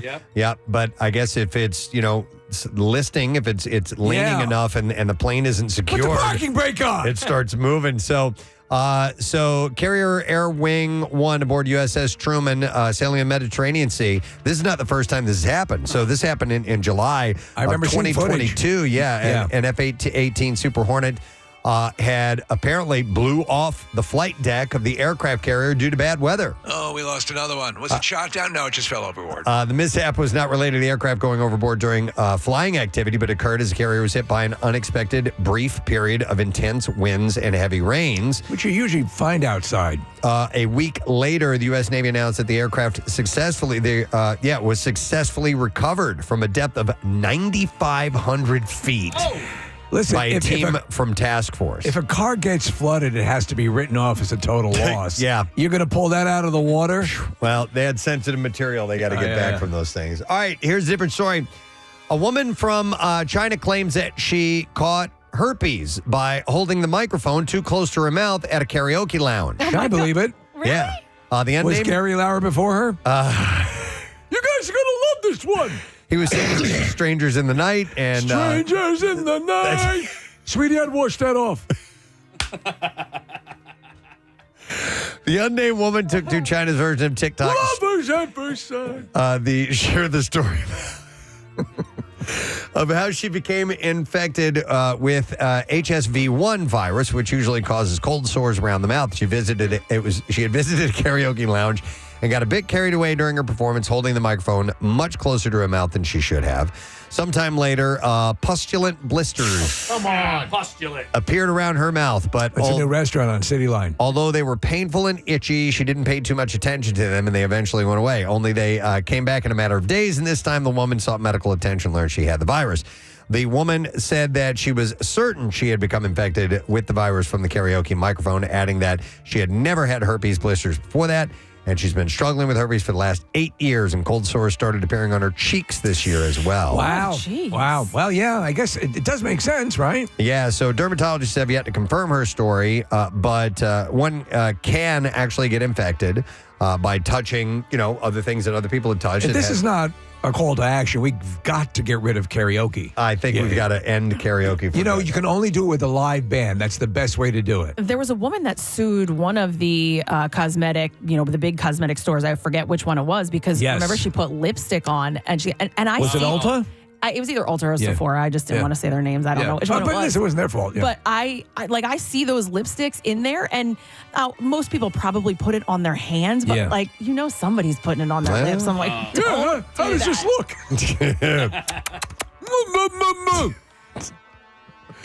All right, a Virginia woman said she had a night to remember when she went to eat at a Mexican restaurant. Kathy, this one's for you. Okay. And ended up eye to eye with a scaly, slithering creature. So it was Carletta Andrews. She visited a Patron Mexican restaurant in Cantina. You mind if I join you? With her husband to enjoy a nice night. However, at the end of her meal, she found in her margarita, Kathy, a baby snake. Oh, my God. So she said, one might think that's a tradition. She said, I leaned in. Yeah, it's normally a worm. Right, Did you eat the snake? She said, I leaned in to take a sip and I noticed something hit me in the forehead and I looked at my husband And I said, what was that? And when I turned around, I saw a snake in my margarita.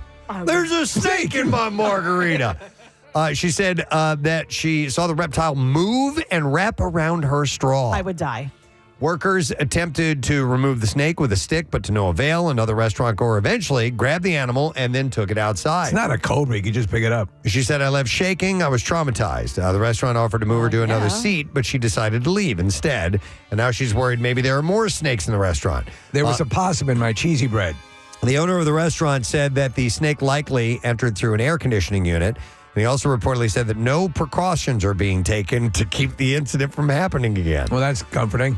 And the Virginia Department of Health revealed the restaurant did have several violations during an inspection of December of last year, including mold, broken handles, and missing ceiling tiles. I was at a Mexican restaurant once with a good friend of mine, and at the end of her meal, she found a thick piece of glass in her meal. And, we told the manager, and he apologized profusely. I'm so sorry. And he came back to tell us what had happened, to explain. And he said, we have those like industrial grade light bulbs in the ceiling, and we had to change one, and it fell and broke, and we didn't change the sauce because we thought nothing got in it. Oops. And she was like, okay, well, you might want to change the sauce now. Yeah, maybe so. All right, and there you go. That's what I have in the bizarre file for you. Before we wrap this segment, we are going to welcome a guest to the microphone. There's an event that I will be hosting. I've been doing it for like over a decade now.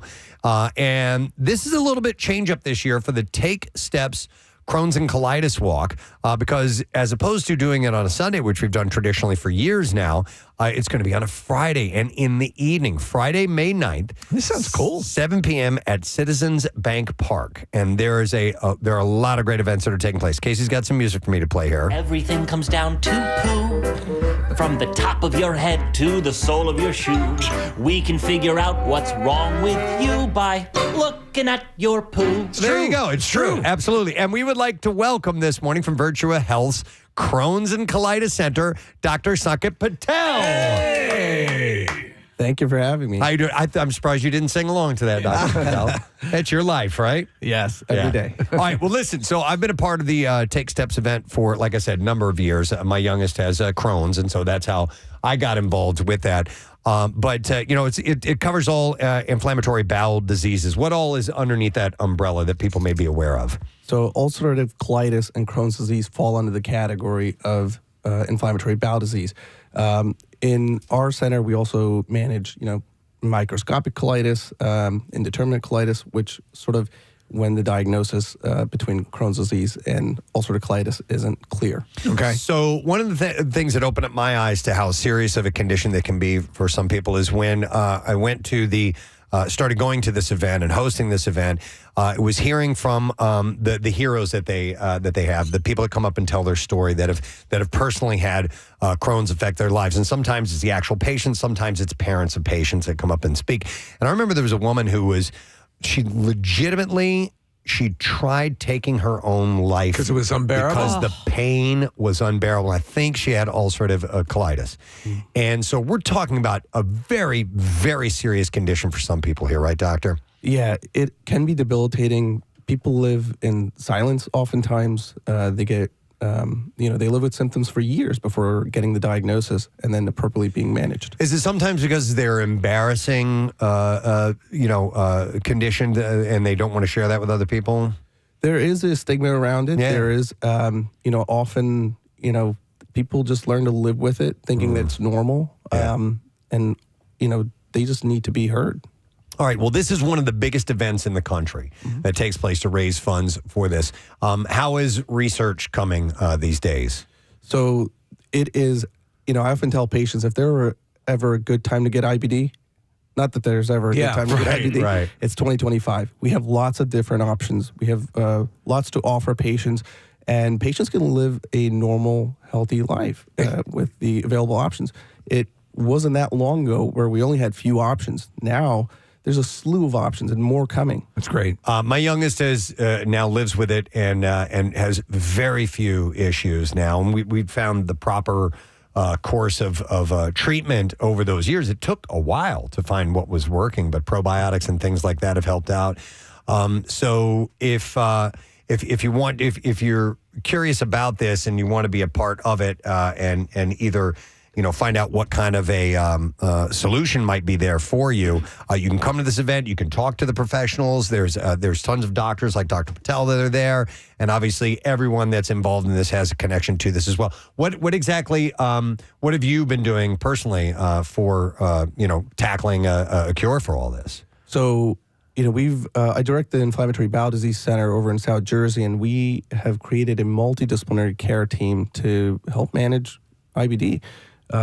We have a team-based approach. We have nutrition, sort of IBD-focused registered dietitian in our center. We have colorectal surgery. We have our IBD specialist and a full support staff to help patients navigate, the complex healthcare landscape because, oftentimes people need pre-certifications, prior authorizations, and it takes time to get them on the right treatment. So we've been working really hard to, create this team. And we also have been, working very hard to bring the latest and greatest. And so we have intestinal ultrasound that I do over in Morristown, New Jersey, offers more advanced, point of care diagnostics.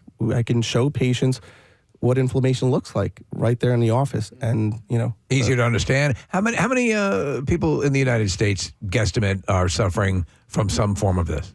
So roughly 3 million Americans. That's about 1% of our population that's living with inflammatory bowel disease. Right. So it's a lot. Well, we have this money to raise funds, and there's a lot of cool stuff that's going to be happening. Can you tell us a little bit on the day, what's happening on the 7th?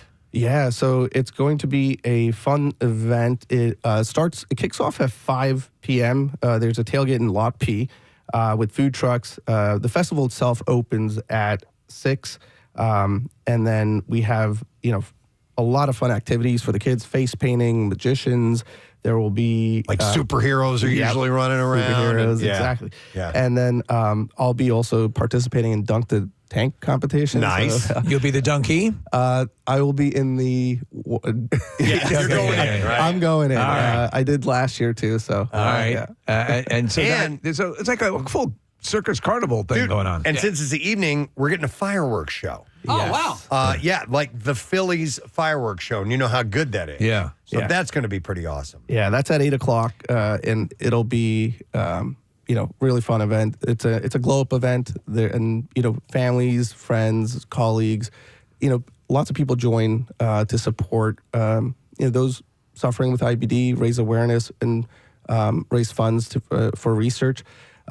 This is something that is near and dear. I myself have ulcerative colitis, so we have. I didn't team. know that. Wow. Yeah. Okay. One of the reasons why I went into this field, and so I have a team. Our virtual team is Virtual Bowel Brigade. So last year was the first time we were sponsoring, and this will be sponsoring again. You're not the first doctor I've met that has IBD that has gone into this field as well. So sometimes that can be a motivating factor, right? It can be. It can be very motivating, and it's impactful for people. When it leads you to sort of totally change your life and journey. Wow. All right. Well, we're looking forward to a great evening, gang. Get involved with this. If you want to be a part of it, it's a great party, and obviously it's a wonderful cause. And you can go to Crohn's Colitis Foundation.org. We'll link to that through PrestonandSteve.com. Make it very, very easy for you, and you can come out. And if you're curious or if you want to find a community, if you read, this is how we got involved. When my youngest was diagnosed, we're like, okay, we need support. Who do we need talk meet to? Other people. Yeah. And so we got involved and jumped on board with Crohn's and Colitis Foundation. So it's there for you, and you can get those tickets and information or register or just come out and be a part of it. Crohn's Colitis Foundation.org. So I will see you there on the 7th, Doctor. I will be there. All right. It's good to see you. Thanks for being here. Dr. Sanket Patel. And please come and join us. It's going to be a great event. We do have to take a break. We're going to come back in a moment. Don't forget the keyword for 20 Money is judge, Judge. After that right now, we'll be back in a moment. Stay with us. Preston and Steve. Join the MM Army and Steve Morrison this Saturday for an MM Barbecue ticket raid at the Boozy Mutt from 5 to 7. We'll give away a pair of physical tickets every 15 minutes. You heard that right, physical tickets. Then on Sunday, join the MM Army for another MM Barbecue ticket raid at Rita's in Rockledge from 1 to 3. Enjoy 93-cent kids water ice while we give away a pair of physical tickets every 15 minutes. Details at WMMR.com/events. Number one place on this list that people have their secret snacking spot is in bed. So that's where people like to do that. So a lot of times, if you're up in bed, you don't want to at night. You don't want to take the walk down to the kitchen and get stuff. So I bought Claire a mini fridge for she's on another floor in the house. She never uses it, so it's one of those things you don't want to get out of bed. And I kind of subscribe to your notion, Kathy, too. It's good to have that distance to stop you from going and getting it. Will she eat in bed? No, really. She will eat before she goes. 'Cause I love- Now, I'll find rappers like if it's been a particularly candy night. I love bed and I love food, but I don't like the two of them at the same time. And Right. I need separation. I don't like getting crumbs in bed. And then you roll over them. There's later one on. thing I can eat in bed, which is the Hers pretzels. Yeah? Because the opening of the bag is big enough So that you big. could eat over it. You can eat over it? Yeah, All right. yeah. But then also, like the secret for eating in bed with things that have crumbs is make sure that they're all bite sized, so you're not actually biting into something. So that you're it creating- all Yes. goes into your mouth. All goes Do you know it's a good height too, Preston? And I do it at home. I keep rotisserie chickens on my lathe. Your lathe. Right. Yeah, so Smart. yeah, Rochelle and I will eat in bed sometimes if we're like watching a movie or something like that. I'll bring up like cheese and grapes and crackers and things like that. look at you. Yeah, I like to make it nice. a charcuterie board made out of a pillow. Maybe a little hummus. something Brittany's like that. story is probably the exact reason that I don't want any The food. mouse? Yeah, Yeah. just like mouse. I have a friend who used to eat in bed, and I guess crumbs got on the floor, and he literally woke up in the middle of the night to ants crawling all over him. Oh, wow. Yes. All right. Let me go to Megan. Hey, Megan, good morning. Good morning. Hi, Megan. Do you have a little secret snacking spot? Yeah, so years ago when I used to work at Wawa, we would have like so much spoilage that we threw away. So I would like sneak some of the food and run back to the dish room and eat it. In the dish room. What's the dish room at Wawa, by the In way? the dish room at Wawa, What is the dish room? I'm not familiar. So basically, back behind the deli, we have an area where we wash all the dishes that we use. Okay. All right. So yeah. And so I'd you run would back there you would and- slip back there. Would you do it? Would you be kind of hiding? And did anybody ever catch you with your mouth full? Yes. Uh-huh. Awkward. If you work in a place though like that happens to have as you say, Casey, Megan. mouth, small, biteable like Yeah. nuggets. Yeah. Dunkin' was great because the nuggets, The donut holes. You can pop those nuggets. Close your mouth. You can have 2 or 3 of them, and the munchkins. Don't you know though? Like Yeah. when you're done chewing, like Yeah. you think like, oh, they probably don't know. They know. They know you've eaten something. Yeah, I just got a text from my friend Jen from college. She just said I literally rolled over onto a honeycomb this morning. Let's go to Lisa. Hi, Lisa. Good morning. Good morning. Hi, Lisa. All right. So your secret snacking spot. Okay, so I used to work in a diner, and sometimes the cook would give me a scallop or a shrimp, and of course it would be too hot to eat, and you'd be busy. So I would put it in a souffle cup with a lid, put it in my apron, and I would eat it in like 10 minutes when it was cool. so to the outward appearance, you would just simply be drinking out of a cup, but you're actually eating shrimp. Actually eating shrimp or scallops. Yeah, it was I have to imagine little- that little there's nothing hors better d'oeuvre. than diner shrimp. Yeah, diner scallops is probably better. I gotta deterred these things. Thank you, Lisa. Appreciate it.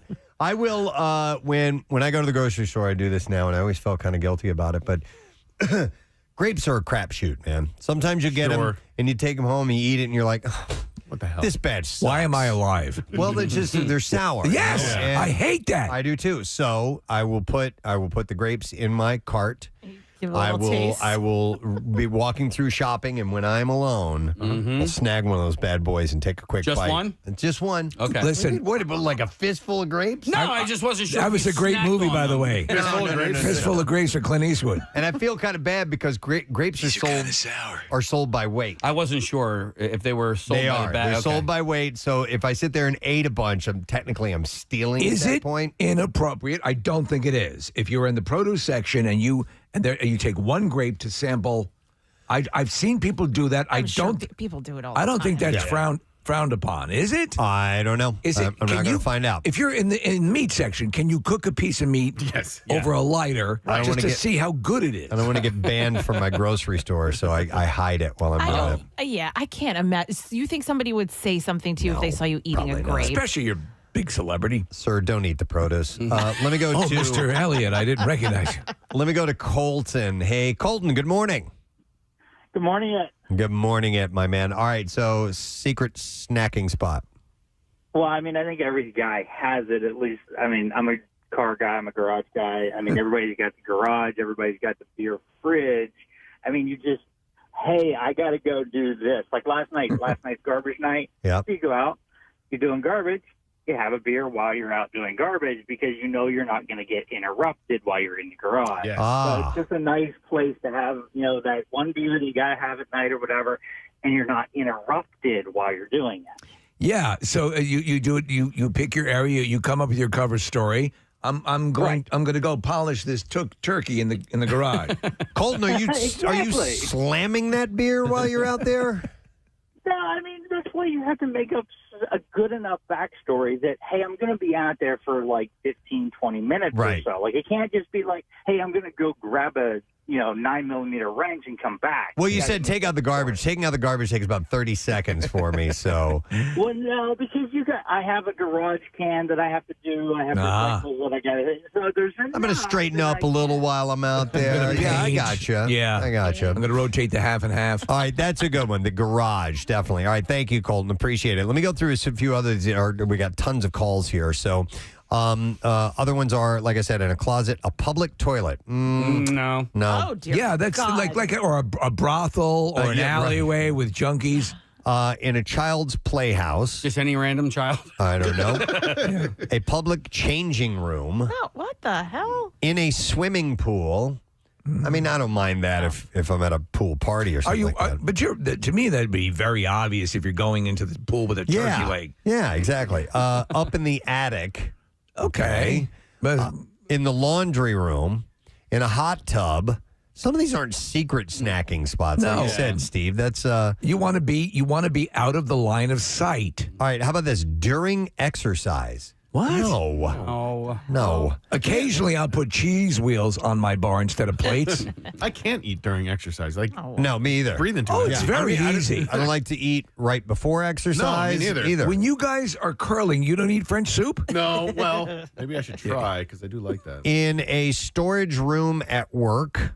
All right, I can Okay, see yeah. that. Yeah. So that was again that ended up being on a number of occasions where I'd go the storage room. There's nobody back there. You ever take a nap in a storage room? No. Yeah, I don't know me if I neither. have. In an elevator. Okay. I don't. Just go up and down. Get a high rise. Just eating a salad in the It's elevator. like a magic trick. Well, I'm going to make this meal disappear. On the toilet is No. another one. No. A public stairwell. Why would you? Okay, I don't know. I guess just to hide. Yeah, if you're hiding in like the basement, People- then like a stairwell, I could Okay. see. People used to smoke in the stairwells here. You know, you'd walk Did in. they? Yeah. You could walk in there and smell the cigarette smoke. If you go with someone else, you can have them get at the top of the stairs and roll M&Ms down into your mouth. That's true. All right, then you have the shed. It says I can see Yeah. that. A shed is a good one. Yep, that's a really good secret spot. Septic tank. In the bathtub, which is I'm not a fan of that. like if Rochelle takes baths quite a bit, and I will bring her up a little, little something nice, Spaghetti, from time to yeah. time. Some spaghetti, Yeah. some buffalo wings. Here, I brought you some hobo stew. It's your favorite, isn't it? On the stairs, just at your house, sitting on the stairs, I can see that. Yeah. That's my favorite spot for soup. And then number 2 on this list, this is Casey. It says while driving. I think just in the car. Yeah. in general I think that's got to be one of the big sneaking food spots. You have delineation though, parked and driving. Right. What is your driving food? Your number one driving food? Oh, I think you know what that has become for me is a like a burrito supreme. It stays contained. It stays contained. Yep. Not messy. One hand, easy Absolutely. to eat. Burgers are pretty simple too, as long as they're not, like you're not getting like a loaded burger with tons of stuff on it. Right. Yeah. Fries are good. Like a McDonald's cheeseburger, pretty damn simple. Shish very, kebab. very easy to eat while you're on the road. Yeah, all of that contained, ready to go. French fries, easy. Yep. Get all that stuff. Let me see here. Baked Alaska. I'm going to go to some more calls here. Let's go to Mike. Hey, Mike, good morning. Good morning, Ed. How are you? Good morning, Ed, buddy. We're good. So, secret snacking spot for you? I am currently 54 years old. It took me 45 years to figure out that the kitchen sink will disguise sounds of wrappers being opened. Oh, okay. Handy stuff like that. If you stand there and run the water, it will disguise many of those sounds, and nobody else. I think you're talking my realm because you go in the kitchen, you position yourself in a way you can cover the sounds. You can make again for me it's a combination of that. Hiding the sounds, and then also how you cut that piece of cake so it doesn't look like any cake. Absolutely. How you scoop the ice cream, all of that. How you rebuild the pile of French fries. Right. All of that stuff is critical. Well done, Mike. Thank you. By the way, which leads me to the why are you hiding what you're eating? And on rare occasions, it will be I'm eating. So now this is just at home. I wouldn't do this at work, but eating someone else's food, someone else's leftovers, and look at it and go, I think begging for forgiveness would be worth eating this. I didn't know it was yours. I didn't mean to. I'll get you some more. I have done that. What? I don't do that. You don't do that? No, I don't. Okay. You have respect for other people's leftovers? Other people don't. In your house, they'll eat yours. All the time. They ate my ice cream. Yeah. That's why I had to eat my mom's candy last night. Let me ask you something. If you set up your dinner, everything's set there, you're ready to go, and you go to the bathroom and you come back and it's gone. Yeah. Can someone use? Well, you weren't here. I mean, it's on a plate on the table. Yep. No, people wouldn't do that. All right. Possibly the dogs would do it. The biggest fight ever between my sister and I happened when I ate the last pizza, the last frozen pizza. I mean, physical fight. Throwing things, punching each other, the whole thing. What kind of pizza? I don't know, just some random frozen pizza. When you want it, Yeah. When you've been thinking about it. Yep. That's like I told these guys earlier, I'm thinking about dinner today. And I'm like, what I want. I know what I want. And I'm going to have it. And if anybody gets in my way, I'll kill them. I remember swinging a hockey stick at her earlier. I kid you not. Because she was punching me. She was hitting me. She was older than me. You deserved it. Thanks, Kath. We got some guests who are going to be joining us a little bit later on. But in the meantime, we have a little bit of time to spend with each other. And I think it's time for, we go to My World, Presbo. Totally Presbo. Yes. Hi, Presbo. Hi, Getty. So the world said its final farewell to Pope Francis. Yes. The funeral procession traveled to his final resting place, the Basilica di Santa Maria Maggiore. By the way, quick question before you complete that thought, because I will forget it. We had talked a while ago about someone whose job it was to actually finally conclusively discern that the Pope is... Do you remember this? Somebody was supposed to go up, and I don't know why this is in my mind. With a mirror and put it under his nose? There was somebody who is codified by the Vatican who is the absolute death decreer. Do you remember this? No. Okay. All right. But listen, there are a lot of ceremonial things that take place. I did read the other day why they destroy the signet ring. Right. When the Pope dies. That's someone's It goes job. to another lantern. No, it's not the Green Lantern. Sorry. But it is someone's job to take essentially a chisel and a hammer and to destroy the ring. And it's because it's a signet ring, because it's still used for seals. Like when not at the animal, SeaWorld. no.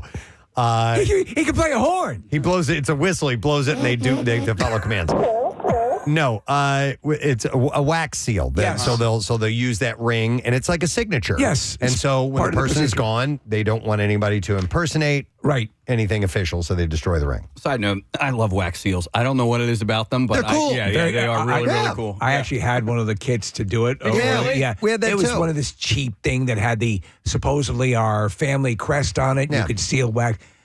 First off, I don't write letters. I don't, so it was useless, but it was kind of cool. Yeah, you do it once or twice, and then you never use I'm it done. again. Yeah. Anybody watch Conclave yet? Because Yes, there I is saw it when it came out. There's a wax seal that's involved in Yeah, they go to Conclave. SeaWorld. Yeah. So anyhow, the hearse that they carried him in was not a hearse. It was an every man's work vehicle. It was a full-size pickup truck. So what I heard was incorrect then, that they were going to use the Munstermobile. They did not use. They used a Ram 1500. It's no, it's a full-on like big old. Look at this. Look at the picture of it. Well, of course, it's the Pope truck. Yeah. So they did not use a hearse. Ram tough. During his 12-year. Wait, is there a bumper sticker that says "I eat ass" on the back of that? No. No. Okay. But I showed you a picture of a guy driving that the other day, didn't I? Did I show that to you? No, but there was one parked in front of my Oh, no, house. it wasn't I eat ass. No, I showed this to Nick. I literally, I was on Belmont. This guy had a bumper sticker that said, I eat ass. No, not a bumper sticker, a paint job. What? It didn't say I eat ass. Here, I'm going to show it to you. This is the back of his van. Okay. It says haulin' ass. Okay. And then it says ass man. Oh. This is on the back of his van. Look at this. Okay. And he's got women with their bare asses hanging out of the back of this. Oh my God. And I'm like, really? Come on, man. I took a picture of it. Come I'm on. like, really? Yeah. You drive around like that for real? And it's a daycare, right? All righty, ass man. I'm watching your Friends and Neighbors, and one of the it's good, great. right? And Yeah. and the guy who plays Nick, who he sort of it's like this, it's a divorced family, whatever, and he's the new boyfriend, and he shows up in his work van that's now painted with his ass on it, and says something about butts, and he's a personal trainer at a gym. So Yeah, it's rap and it's like like rock ass or something like that. Yeah. Well, it's in like Kill Bill. The guy Buck has the pussy wagon. Yeah. Really? Yeah. You drive around with that thing? That's real. All right. So anyhow, during his 12-year papacy, we're talking about the Pope, by the Yes, way. by the way, that's right. Pope Francis eschewed the tradition of using a Pope-mobile during public appearances. Yes, that's Instead, true. He preferred to walk or travel in more unassuming vehicles like compact cars. And if it had to be a Pope-mobile, then it was probably a modified Jeep, Fiat, Hyundai, or Kia.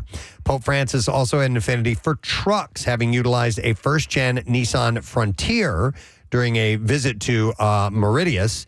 Although he was gifted a new electric Mercedes-Benz G-Class Pope-mobile in December, it's rather fitting that his final ride would be in a Ram 1500 because that's more the way he rolled. Yeah, that's right. Yeah. That's the way the Pope regular rolls. guy, man. Yeah. The truck was equipped with familiar Pope-mobile modifications, including a standing platform and protective overhead shield, but the Ram Pope-mobile is largely open air. Having likened the fully enclosed bulletproof Pope-mobiles to a sardine can, Pope Francis generally would refuse to use them. And if he had to travel via Pope-mobile, it would be an open-air one in some way, allowing him to better connect with the people. I always thought it'd be kind of cool if he had one of those rigs like they have in the Mad Max movies with like the two guys playing guitar in the front, and something like big. And I mean, this is the one of the religious world leaders. But acknowledging that the fact that he'd like to ride in open-air vehicles increased his vulnerability for assassination attempt, he told a Spanish newspaper, "I know that something could happen to me, but it's in the hands of God," he said. So he was not afraid to be an open target. I think, listen, if somebody really wants to get you, they're going to get you. You don't want to make it too easy, but I can understand what he was saying. But it's pretty wild to see this big, American Ram truck. It's all white, right? Like in the Pope style. But to taking him to his final resting place. It's got spinners. Yeah. No, really spinning. He's bringing back spinning rims? Truck nuts. Dude. Yes. Could you imagine a set of white balls hanging on the back They'd have of to this be white. truck? These are my Pope truck nuts. I love it. I love it. All right, let's see. I have another thing. Totally Presbo. Yo, Romano, Yeah. I had you in mind with this one. So the article says, Mom shares clever way to teach family a lesson on packing for trips. Oh, okay. Do you pack for the family? I pack for Jace for sure. Okay. I know even just like going to the shore or somewhere, my friends will let their kids pack.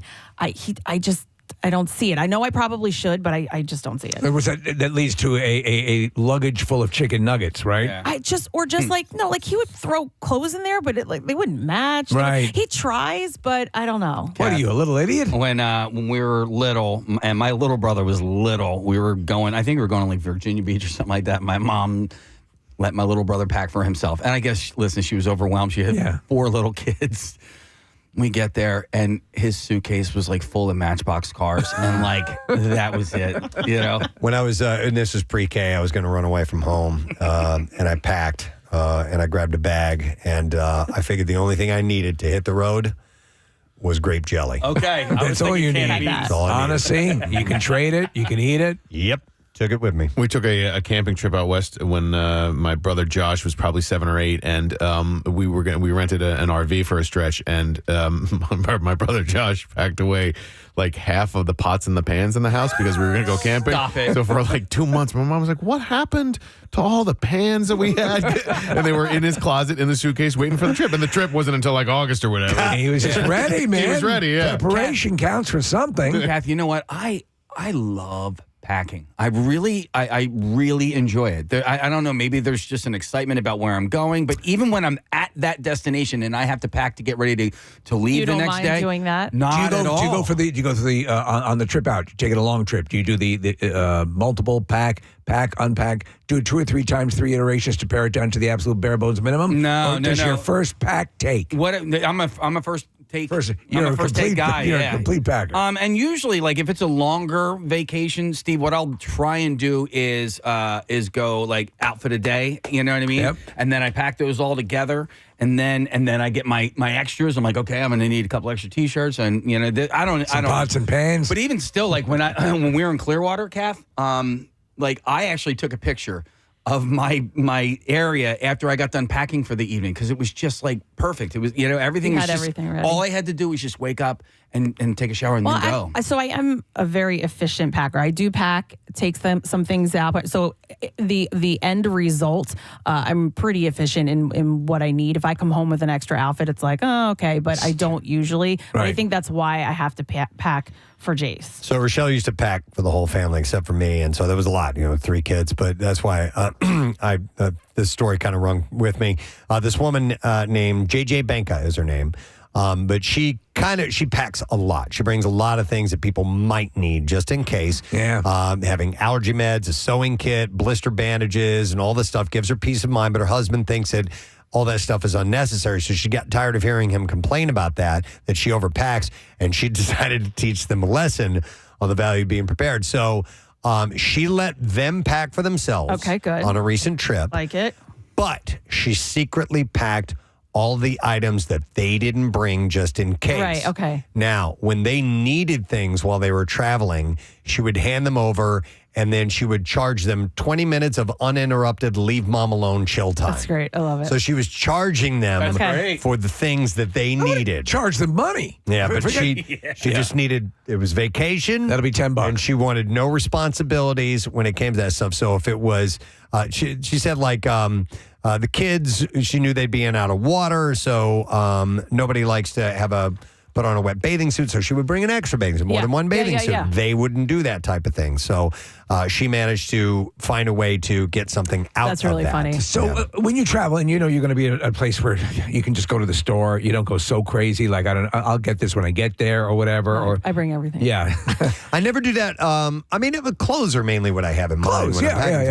But I never. No, I bring what I'm going to wear. I always. You'll just buy clothes there sometimes? No. I'm talking like about toiletries or something. Yes, Yeah. a couple of things. Yeah, those are easy. Yeah. And a lot of times hotel will supply those. Yep. So. But like if you're going, you want to bring your sunscreen or whatever, I pack sunscreen for the 7 days that we're going to be gone. Like as if there's not a store where I can't go and get sunscreen. Yeah, they don't have stores in Florida. Do you have stores here? Yeah. Well, sometimes when the maids are cleaning the room, you can just walk right across and go into that room, see what they have. See what they got. You're like, oh, I didn't. This is this really complimentary? Good cologne. I love raiding the housekeeper's cart. Yeah, I actually have to fly out to Michigan on Friday and drive my daughter home from college, Michigan State, on technically Friday night. So like I'm having a hard because I don't really need to pack all that much. So like I'm just gonna go with like a backpack. Yeah, your Matchbox cars. Yeah, it kind of bums me out that I don't really get to pack that much. Yeah. Well, if you are this type of person where they don't bring enough and you bring more than enough and they give you a hard time about it, charge them for it. Yeah. You can do that if it's in your family. All right, another story.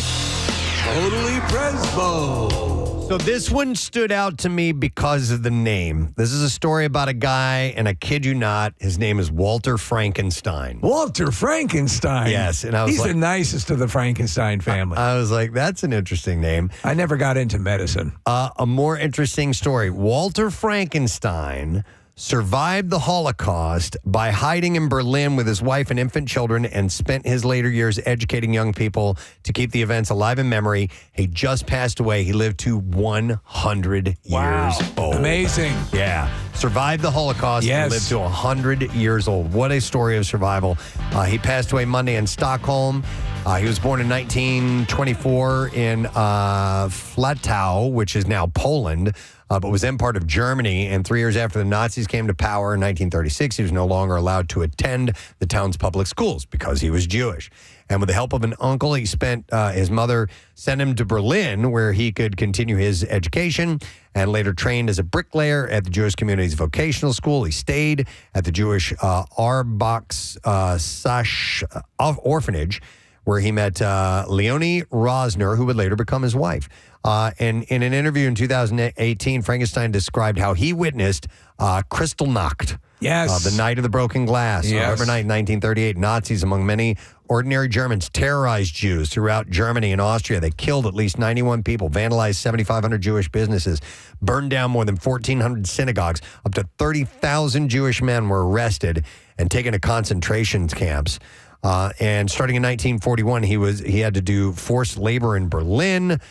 He repeatedly was threatened by the danger of being deported by the Nazis. In 1943, at 5 weeks after his son Peter was born, he went into hiding with his wife and Leon. And then they lived for 25 months in hiding in Berlin. I mean, wow. You're right in the center of Yes. it. Yeah. Yes. How do you pull that It's off? like hiding in the center of a tornado. You know what I mean? Yeah. Like that's crazy. Yeah, they stayed with friends or in bombed out buildings. Is it hiding in plain sight in any sense? Like I don't know, you know, man. just being like, I don't know.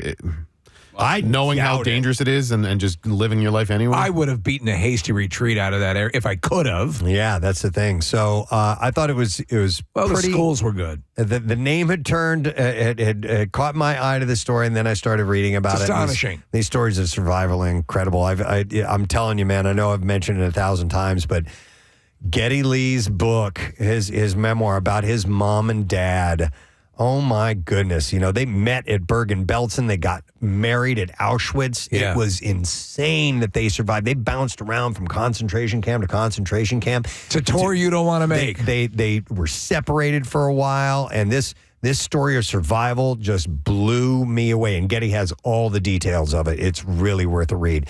But I had never heard of somebody with the actual name Frankenstein before. Yes. And then has an incredible story of survival. I thought that was worth sharing with you guys. So, all right, here's another story.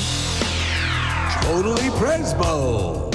So, organization that cleans up the Jersey Shore has released their list of weird things left on the beach. Oh, this is always good. Clean Ocean Action spends its time cleaning up New Jersey beaches. And the trash picked up is sometimes a bit odd. So they released a 2024 Beach Sweeps Report. And it includes some of the weirdest stuff that you'll find out on the beach. We've had, and I will, I'll lead with a story of ourselves. This isn't a weird thing that we found, but it has become something that we use now. My friends, the Chapmans and Rochelle and I were at the shore. And we have this saying, it goes back to a story from that Hawaii trip. Oh, yes. A story With that the, I've told many, many times. The knife lover. And Great the story is, the line that we use is take three, because this one person, when taking pictures, would always go, take three. So that's kind of a phrase we use. Well, we were out at the beach one day, and we found an Uno card, and it was the number 3. So I took a picture of it in the sand, And that is now our photo for our group text. Oh, I so our love group that. text is called Take 3, and we found it on the beach. It was kind of this fun little thing. But you can find all kinds of weird stuff if you're walking around the beach. Besides the Uno card, what was the weirdest you found? I've never really found anything bizarre. We found a jewelry box one time that had some earrings in it, and we took it to a lifeguard. Did you say you found a whole bunch of personal belongings on a blanket with an umbrella and car keys and everything? Food. Yeah, food. Yeah. Beer. Yeah, what is all this? You just took somebody's setup with you. Look, they're all over the place. The oldest thing my son found a bottle from like the 1920s in the bay, though. It wasn't on the beach. That's pretty awesome. Yeah, it was pretty cool. All right, so here are the things that they found that are the oddest among them. They found vampire teeth. Yeah. A rubber. Well, that's what happens. They go down for some sun, they explode into dust, but the teeth remain. I was thinking maybe they were left over from Casey, the place at Maury's Pier, is the haunted house. Yeah. So they found a rubber foot, an unopened can of ravioli, a punching bag. Huh. I wonder if it's a speed bag or a heavy bag. Let's go to the beach. Yeah. Hey, still work out. Get some color. You can do that. Have a fudgy wudgy bar. Oh, look, vampire teeth. Can I wear these instead of the mouthpiece? Doc, are you a vampire? That would be great. I'm not fighting no vampire. They also found a full container of Wawa brand sausage and eggs, a gallon of maple syrup. All right. Wow. I didn't even know they sold maple syrup in gallons. Do you heat it up? Can you make like sun syrup? Maybe that's what it was doing out on the beach. They found an Invisalign retainer. Oh, man. I bet you those get lost constantly. Yep. And they're not cheap. A message in a liquor bottle. Message in a liquor bottle. A Victoria's Secret bra. A jar of marijuana. Ooh, how big of a So jar? people were doing marijuana. It is legal in New Jersey, so for commercial. Yeah, maybe they were doing marijuana. An inflatable hot tub. Wasn't mine, promise. Okay. A bedpan. Oh, that's disgusting. That was Casey's. Yeah, that one was definitely mine. Yeah, I'm going to drop a dookie. Where's that at? Multiple uncooked hams. What? Well, that's like It's Always Sunny. The rum ham. Oh, God. Which was great. They found a boat cabin door, and last on the list was a bathroom sink. So I used to go down. Obviously, now you guys are down all the time, but on Long Island, you'd find tons of stuff on those beaches. For some reason, there was just, and it was not uncommon to find parts of boats and stuff that had wrecked because it was, the coastline is fairly tumultuous there. Yeah, Press, you know where that restaurant Segundo is, right? Yes. And then, so across the street from that is like the Bumblebee Tuna Factory. Right there, there's a bridge, and there's been this boat that has been washed ashore there for years. It's Really? Just, it just sits right there. Do you ever go check it out? No, but the one day I was riding my bike across the bridge, and by the way, they're building a sidewalk on those bridges now. But when I was riding my bike across the bridge, there was a guy sitting in the boat. Like, it wasn't even floating, and he was fishing from the boat. Hey, you want to see my penis? Yes, I do. My cousin's kids live in a beach town. Steve, they live in Point Lookout, and her daughter buried her son's sandals that she had just purchased for him at the start of the summer. And Jason and I were there, and we lost them. We could not, but we were digging in the sand. We could not find them. Oh, man. Weeks later, like well into the summer, they went back to that same beach. It was a little kind of private beach. And they went back to the same beach, and some woman said, "Oh, there's sandals over there. Were you guys looking for sandals?" And she was like, "No." She's like, "But actually my son lost sandals here, weeks ago." And she goes, "Well, my kid, dug them up from the sand." Sure enough, they were his sandals. Yes. Wow. It's so there's weird stuff like that. Years and years and years ago, there's one of my favorite toys was a thing called Monster Magnet. And it was basically looked like a big muscular guy, and his arms went down to magnets. Okay. And you could take it and pick up pretty heavy stuff with this thing. Pretty powerful magnet? Pretty powerful magnet. But it was a toy. It was dumb. Yeah. And of course, I thought, I got to bring this to the beach. Yeah. There we go. And so brought it to the beach. And Ash Roken, Kathy, one summer, I was in the water. I lost it. Oh. A year later, I kid you not, found the goddamn thing in the water. Seriously. I swear. And I'm Your like, monster magnet. now I don't know if it was my monster magnet, but you found. But you would figure erosion, or now it wasn't. It's not a big wave beach, so it's it's on the it's on the sound. So it could have been yours. It could have been, but I'm like, Yeah. what are the odds? Yeah. What are the odds? Monster magnets home. Were monster magnets a big toy at the time, or I was an idiot. Okay. You can find tons of stuff if you look around long enough. Just to sum up the thing on your list there, Preston, was the last thing a kitchen sink? Yeah. Bathroom sink, but yeah. All right, but that just washed up somewhere? I guess so. All right. Somehow or another. Or somebody dumped it. All right, one last thing, a quick, if you don't mind. Totally Presbo. All right, so White Lotus ended a little while back. The final episode came out. Started watching last night. There's a lot of chit chat about it. It's pretty great. Yeah. The location's amazing. HBO is turning the White Lotus into a full-blown travel experience. Trademark filings reveal plans for luxe, show-themed vacations, complete with guided tours and resort stays that mirror the series' glamorous settings, minus, of course, all the drama and murder. Yeah, we don't want that. A premium 2026 jet tour hitting spots like Maui, Italy, and Thailand is already in the works. And if you want to go, it's going to cost you, what do you guys think, something like that? Okay, for all of the locations? Yeah. Are we talking for a couple? I don't know. Okay, I've so just I'm got going to a number say $30,000. Does it say how many nights? No. And it's just any one of those locations? It says a premium. I'm just going to spell it all out. Okay, all right. Premium 2026 jet tour hitting spots like Maui, Italy, and Thailand is already in the works, but ready to be ready to shell out $188,000. $188,000. Wow. I had a coupon. I think all three locations are shot at Four Seasons. I know that the one in Thailand is, and I know the one in Hawaii was. The reason I know the Hawaii one is that there's a guy named Ben Shank, and I've been friends with his wife since we were kids. Ben ran the Four Seasons in Philadelphia, and then when they needed somebody to run the one in Maui, they offered him that job. He and his whole family moved out there, so they run that one, and that's where they shot the first season of White Lotus. And since the popularity of this last season was, it sort of became a thing unto itself.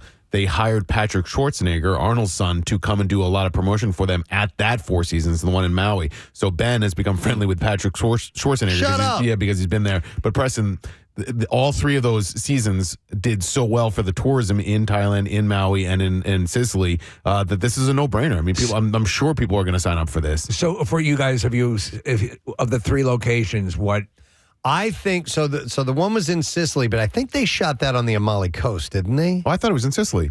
I'm not You sure. see the volcano in the background. That's the one I liked the most. Resort-wise, I thought that was the coolest. Thailand's rocking my world. It's pretty awesome, too. Yeah. It was I don't know. too foresty for me, the Thailand one. I kind of like that Yeah, it's did you? sort of Yeah. situated in, because I haven't been to many places like that. Right. So I'm a real world traveler.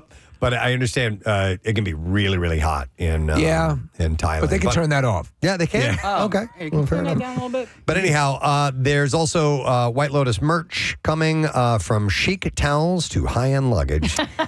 So you can live your You best can White get your Lotus life. chic towel. Can I get a chic towel? Do they have a please? similar travel package for the Tiger King? to Oklahoma? They did shoot season 2 in Sicily, Italy, and it was mostly shot on the Four Seasons in Taormina. Okay. And, All right. I was wrong. and there's a palace there as well, San Domenico Palace. Wow. My friend has a family. The family has a little, I guess, like a condo at a resort area, right? That they can visit, and different family members will go at different times. And there's now like a family feud over the towels. Oh, get out. Yes, because when you go down to the pool, there's towels there for you, and they have your name embroidered on them. And like the Is this friend Gary Lauer? no, but it was like the mom's husband, who's not the father, got his name embroidered on the towels. Yeah. It was, That could be in an episode of White Lotus. It's a big deal. Yeah. Well, all right. Listen, we got to close up shop. Bye, Presbo. Yep. All right. Thank you. Totally Presbo. Want to take a break. We're going to come back in a moment. We got a couple of guests who are going to be joining us. One of them is Don Felder, guitarist Yes. for the Eagles. Felder. Of course, he's got his own album out that we'll talk about. And we have the director of the 2026 PGA Championship coming to Aronimink Golf Course next year. We'll take a break and come back in a moment. Stay with us. Preston pizza. Yeah, It was the but last one. you know what? I stand with you. It wasn't dibs on her, or she didn't call dibs on it. She didn't dib it. And it wasn't hers. It was. Right. It belonged My to parents the bought it. household. Uh-huh. Yeah. All right, anyway. They should have been hitting you with hockey sticks. Secret snacking spots. Very interesting look at that. So thank you for your calls. We do appreciate it. We got to take a break. It's 7:51. We need to get to the bizarre file. We're going to have a fantastic actor. Mr. Chris Cooper is going to be joining us along with his wife. She's an actress as well, Marianne Leone, and they're talking about a project that they have available now called Within. Todd Fedorik's going to be on the program too, former Flyer great, and more. Stay with us. We'll return in just a little bit. Light, we got some free ink and for you to win Tattoos Day. So if you're interested in a $350 gift certificate for Floating World Tattoo and Piercing, just text the word tattoo to 39333 and we'll get a winner by the end of the program. Did you get the email of one of our tattoo winners who did a Gene Simmons chicken? No. Is that real? Yes. Yeah. No, I need to see that. I'll dig that up. I thought you guys all got it. No, I've got to see that. That's brilliant. That's as show-centric as you can possibly get. And it pays tribute to two great things, Gene Simmons and chicken. Exactly. Oh, my God. It doesn't get better than that. All right. This next segment might not work. Who knows? We're going to see if it does or not. We have talked about this in the past, about bringing in some items to show and tell about. Preston? Yes? They said the same thing about the X1. And look what happened. It broke the sound barrier. Yeah, there you go. All right. So, ladies and gentlemen, for the first time ever, the Preston and Steve Show is bringing you Show and Tell. Thought I'd throw in a little bit of Rush this morning.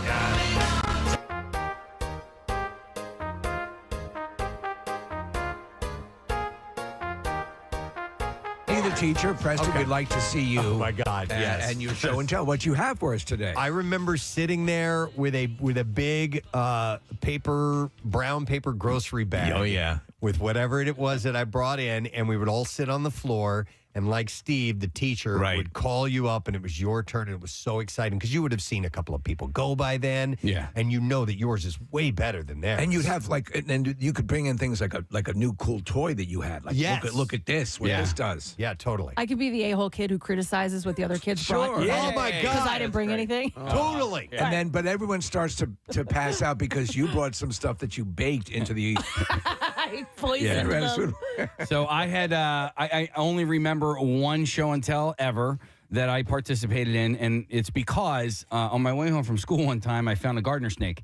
And so I captured it and I put it in a Folgers can, and then I brought it into school the next day for my show and tell, and then the gardener snake somehow magically got away. Oh, no. And my mom let him go. She did not care for having a snake in our house. By the way, check on that. Is it gardener snake or garter snake? Garter. I was pretty sure it's garter. Garter snake, like in a wedding when you put the snake on the girl's thigh. Yeah, and then it crawls around. Yeah, I just wanted to make sure. That's cool. And so people would be. What was that?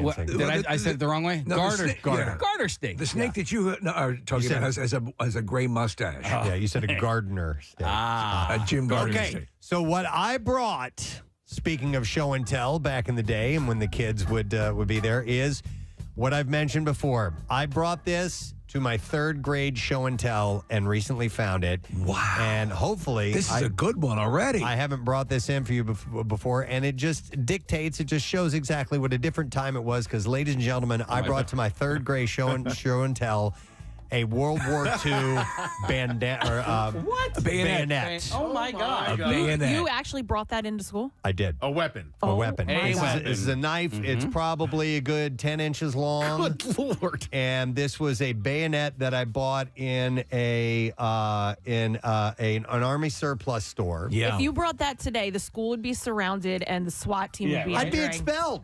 Oh, yeah. I'd probably be expelled. Oh, yeah. But, yes. But I told you there was another. So this is, I don't have any history on this knife.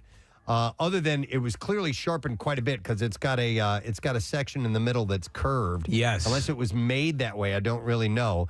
But it certainly seems well used. And this was definitely for a rifle because you can see where it would slide onto the barrel right here. And there's a button that you would push that would lock it. You could unlock it. And it's got a wooden handle with these kind of cross stitches in it. And there is a mark on it, but I've never researched it. Do we know which army it was used for? I don't know anything about Okay. this other than I saw a big freaking knife and I wanted to buy it. So my dad. And this is when you could, as a kid, you could walk into a store and buy a Absolutely. big ass knife like this. I was in like third grade and I bought it. We had a German, I believe it was actually a Hitler Youth knife that somebody given my dad while he was actively fighting the war and brought it back. Oh, wow. Yes, Preston, that stuff was around the house. And as I said earlier, I brought a Civil War sword into show and tell. But remember, we had a bayonet as well. I was fascinated with the concept of the bayonet. So it'd be cool to kind of find out the history of that. Yeah, it does have a mark on it. And I guess I could, it looks like a letter N or an M. I can't quite tell with a crown over it. That means Neumann. So it was an enemy weapon. Do you remember the year you bought it? Let's see. Third grade. It would have been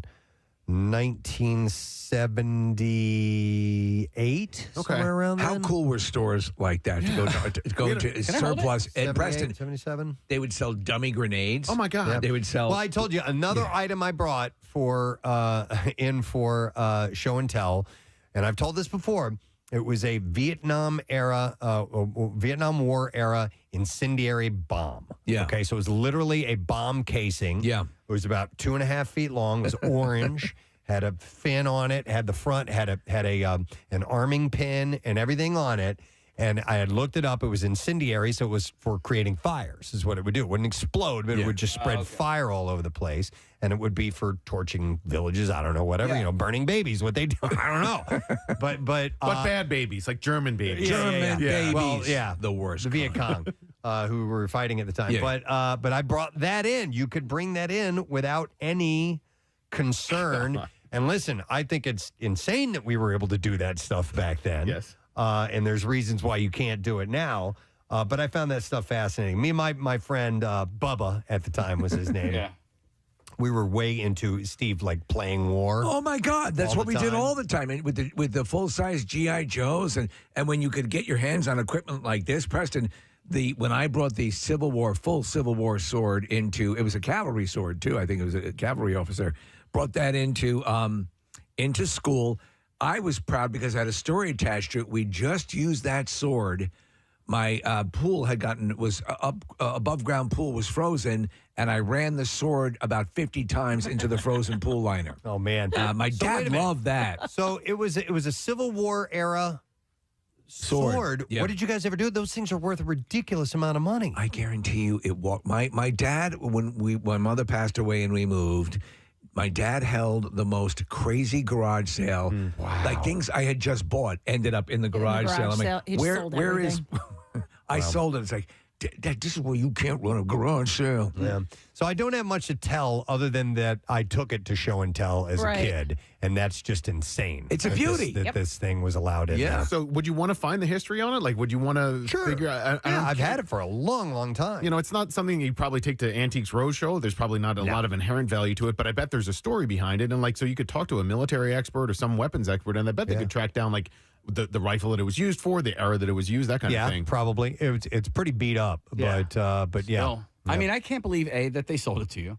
You didn't have a parent with you? I can't remember if you said that. I don't or not. remember. No, you could walk in, honestly, Case. There's a surplus store in Northport, Long Island. Yeah. You could walk in. I remember. And walk out. I'd buy cigarettes for my mom. I know. Age, you know, I mean, but that if I was- came home with a knife like that, you know, A, if they sold it to me, and then B, if I came home with it, my parents would be like, no. Casey, I had a machete as well. I couldn't even have nunchucks. I wasn't even allowed to have nunchucks. We lived in a place. This is when I lived in South Carolina when I had this, and there were woods all over the place around us. So I needed a machete. Yeah, I had to get around in the woods, you know. So it Not was crazy. only- I had a motorcycle, I had a shotgun. It was ridiculous. I remember buying flying stars from all sorts of crazy weapons. Yeah. Yes. So somebody messaged on the YouTube stream that you should never clean that blade. It's worth more with the patina on it. Oh, I've okay. never heard that before. Maybe just That's the new thing in collecting, and I was telling Preston about this. And with automobiles, Nick,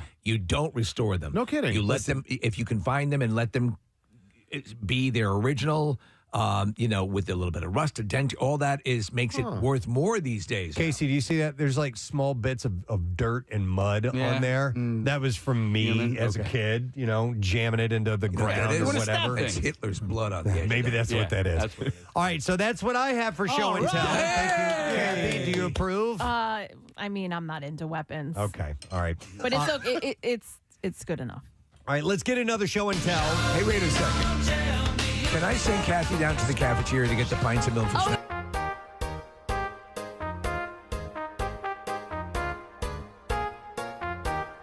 The class would like to hear from Casey. But Nick has 3 different things. So if I know. you wanted to, you could do like Nick and then me and then back to Why Nick. don't you again. let him be the teacher? Yeah. Oh, all right. Who went to school for fine. teaching? Okay, well, then You you did. guys got to hang on a second. All right. So I got to get ready here. Oh, all right. I didn't realize. He's actually preparing something. He's got goggles on. Yeah, I got He's got an arc welder. Oh. He's All pulling right. something out. I can't All tell if right. he's reaching into his briefcase or backpack or Kid has a briefcase? lunchbox or. Okay. Hang on a second. What do you might? Do we All need right. to skip you? No. We're good to go. All right. Turn All the right. music off there. Okay. Oh, Lights, wait. please. Oh, lights are Wait, coming we're bringing down. the lights down? What's Do it. happening? Wait, Turn the turn lights that down. light. Turn the lights off. Oh, my God. This is exciting. All right, here we Wow. go, What's baby. this all about? All right, here we go, baby. Oh, it's got music. He's dancing. Oh, look at his shoes. Oh, wait, I can't see. You- He's got light up shoes. Those are great. What do they call those? Light up shoes. Oh my God, they're silver and they have like LED lights around the soles of both shoes. And those aren't like, what were the ones that you got when you were a kid that had just like the back of them would light up? Yeah, Oh, like these when you are would much step- better. No, these are like on all the time. There's probably an on-off button right on the inside of the shoe. And they change colors and they go all the way around the sole of the shoe, like all the way around. Casey, I love those. I love it too. You have to wear those a lot more often. I know. Like the I know. Sixers games and stuff. So when did you get those? Last week. That's still show and tell. That's Yeah. fine. You get What? for What? show and tell? What war is that from? This is the Civil War. This is the end of the Civil War. This is what caused the end of the Civil War. It was too easy to shoot people in the dark. Casey, sit back on your chair, kick your feet up so we can see those. If you can. Look at that. Wow. And do Dude, you like? I love those. Do you hit the button and they'll change colors or they'll flash? Yeah, or he was just cycling through the different things he can do. How, if I may ask, Case, how much for something like that? $37.99. That's Shut nothing. up. We have. I sent Marissa Straight from China. The link. Yes. I mean on the box. Yeah. Made in China. Made in It's China. China, Texas, Yeah. though. Thank you, Next China. week, they'll be dead. They'll be dead. Yeah. But this is worth $37 for the Totally. So, thank you, Instagram. You know me so well.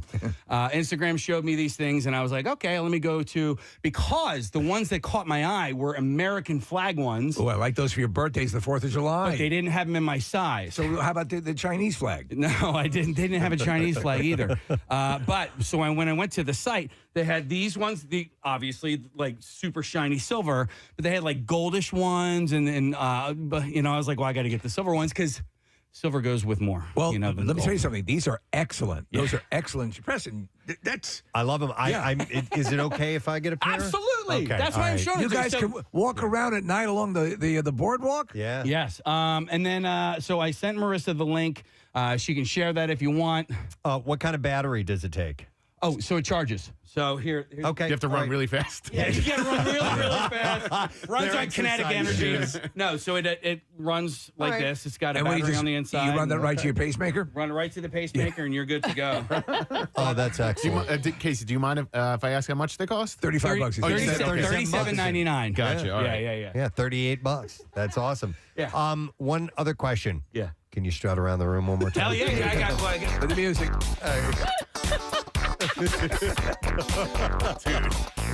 Is our camera picking these up? I hope so, man. Because that is the best, dude. They're Casey. awesome. They're really awesome. Thank you. Dude, we should all get them. We should have show light up shoes. I agree. I will get them. agree. I'll I gladly like it. get them. And then, Kathy, you could teach us a little short dance routine. Oh man. All right, here's the deal, though. Whatever our next live event is, we have to do that. We have to order the shoes at the same time so they all fail at the same So they all work at least for a week. Yeah. Yeah, because within a week, they'll They'll be dead. garbage. By the way, all this right. is my second pair of light up shoes. Well, you know what? I think think you because Jace has a pair. He Yeah. wore them like twice, and then he was like, Like the "Meh." regular blinkies? No.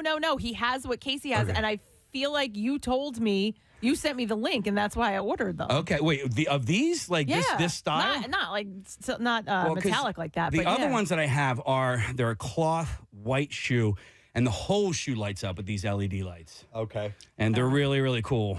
How much are Remember those? those- Probably the same. Those might have been like All right. 50, but Do you even. remember, do you remember the gloves you could get where the fingertips would all light up? Yeah, Like that? yeah. That's what that sounds like. So I mean, The other listen, ones. the whole battery and LED technology is just taking fashion to a whole new Absolutely. Our fashionista. The high fashion. All right, I brought something very old. Casey brought something brand new. And Nick has a troika. And we are playing show and tell. All right, Nick. Show the class what you have.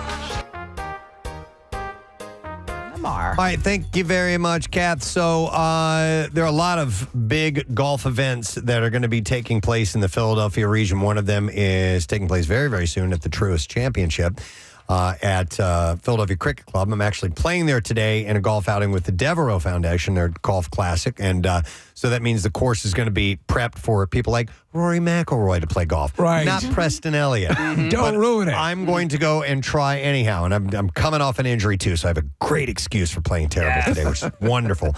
But there's another biggie next year, and in fact, it is a major championship in the world of golf, and it is the 2026 PGA Championship. It's going to be at Aronimink Golf Club, and we would like to welcome the director of the event. We have Ryan Ogle, who's joining us this morning. Hey, How you doing, Ryan? Nice to see you. I'm doing great. Thanks for having me. Excellent. No problem. You've been with PGA for how long? This would be my 13th year. Nice. I've been running events for us for 10, and this is my third PGA championship to oversee. Really? Okay. Which other ones have you been the director of? Yeah, the 2021 PGA at Kiowa Island, Phil winning in dramatic fashion there at the end against Brooks. And then the 2024 PGA here at Valhalla with Xavier winning his Xander winning his first major championship last year. Okay. So, as someone viewing, I'm fascinated by golf and golf culture. I do not play, but I love the whole environment. I love everything surrounding it. It is fascinating to go and walk the courses, and we do a lot of golf charity events. Something like, I don't think a lot of people can wrap their minds around the extensive amount of prep work so we talk about how long it takes to make a Pixar movie. How long in advance of these tournaments does the beginning seed of planning occur? Yeah, absolutely. So we signed the agreement to come here in 2017. I'd be lying if I said we started planning right then, but some initial conversations, some initial ideas. The really planning in earnest for the 2026 PGA was August of 2023. I came with some other members of the team to Aronimink to look at the facilities, look at the property, and try to identify our key big areas, our broadcast compound, 7 acres, our merchandise tents, 50,000 square feet, size of a football field. Where are we going to put those? And then we start laying out from there, hospitality, because we got to go to market about 2 years out. The team kind of started being assembled at the end of 2023. I got on site the summer of 24 for about 2 years. So it's a 2 to 3 year process to plan 1 week. And so a lot of people are thinking, what are you doing here for 2 or 3 years? It's a big operation. You're building a stadium in a neighborhood. Right? And the logistics, the operation, the scale of what we have to bring in from temporary flooring and seating, it's quite impressive. All right, so I have a geeky golf question for you. I know you obviously have to plan all of that footprint to make that happen, but what about preparing the golf course, the conditions itself? Is that up to the superintendents? Is that up to the golf course itself, or does the PGA come in and say, all right, we got to bring that rough in 3 feet this way, and we need to grow this out, and we need to do blah, blah, blah, all that? I would say it's a very collaborative effort. Okay. At the end of the day, our chief championship officer, Kerry Haig, he's been doing this for over 30 years. And matter of fact, when they brought golf back to the Olympics, they could pick anyone in the world to do course setup. They picked Kerry. They picked him? He's the best. Wow. And he has ultimate kind of oversight and direction of course setup, green speeds, rough height, pinching fairways, but it's very much in collaboration with the superintendent. He's the subject matter expert, right? Yeah. And so they collaborate on the best things to do to test the players, but we're very, what's important to us, tough but fair setup. We want to set it up, get out of the way, let the players do what they do. Right. Ryan, in all of your careers with the PGA, or all your years in your career with the PGA, have you ever confused Scotty Scheffler and Xander Schauffele? Because I do all the time. It's funny that you say that. I had an interesting experience with Scotty at Valhalla. Some of you might have heard about it, but Do tell. Do tell. But you didn't hear about Scotty? at Valhalla. I don't remember. Wait. Oh, is that when the accident was? When he got arrested? Yeah. Yeah. Oh, you're involved in that? Well, that was my event. I was overseeing it. Okay. What did So you let's just do? say I had Xander won the event. Was he covering for Scotty you? had an interesting experience. You could say I got to know a lot about both of them. Scotty was the fall guy and all of that, and it was Yeah, actually right. your fault? I don't know if you could have, it's unfortunate what happened. I don't know if you could pick a better person because the way he handled it was class act. Yeah, no. Well, so- when that occurred and these guys were asking me questions, I'm like, the dude didn't do anything. He is like, he's almost a saint. He's like the nicest guy in the world. He's exactly what you expect. Yeah. Yeah. So it was a misunderstanding. So it was you and he was It was covered. you, Ryan. It was covered. I don't care how you get in. You drive however. That's the kind of guy he is. Takes a bullet for Ryan. So yeah, obviously we've got some time. It's a year and change away before the event. But when are ticket sales? When does all this stuff start happening? Yeah, absolutely. With a major championship, the demand that we see is quite drastic. Nothing against all the other tour events, but a major does create a different level of excitement. So we have a different model. We are in our ticket registration phase. So basically, to make it as fair as possible, given the demand that we're seeing, we encourage people. It's a free, no obligation registration process through our website. Sign up. The earlier you sign up, the earlier opportunity you have to buy tickets.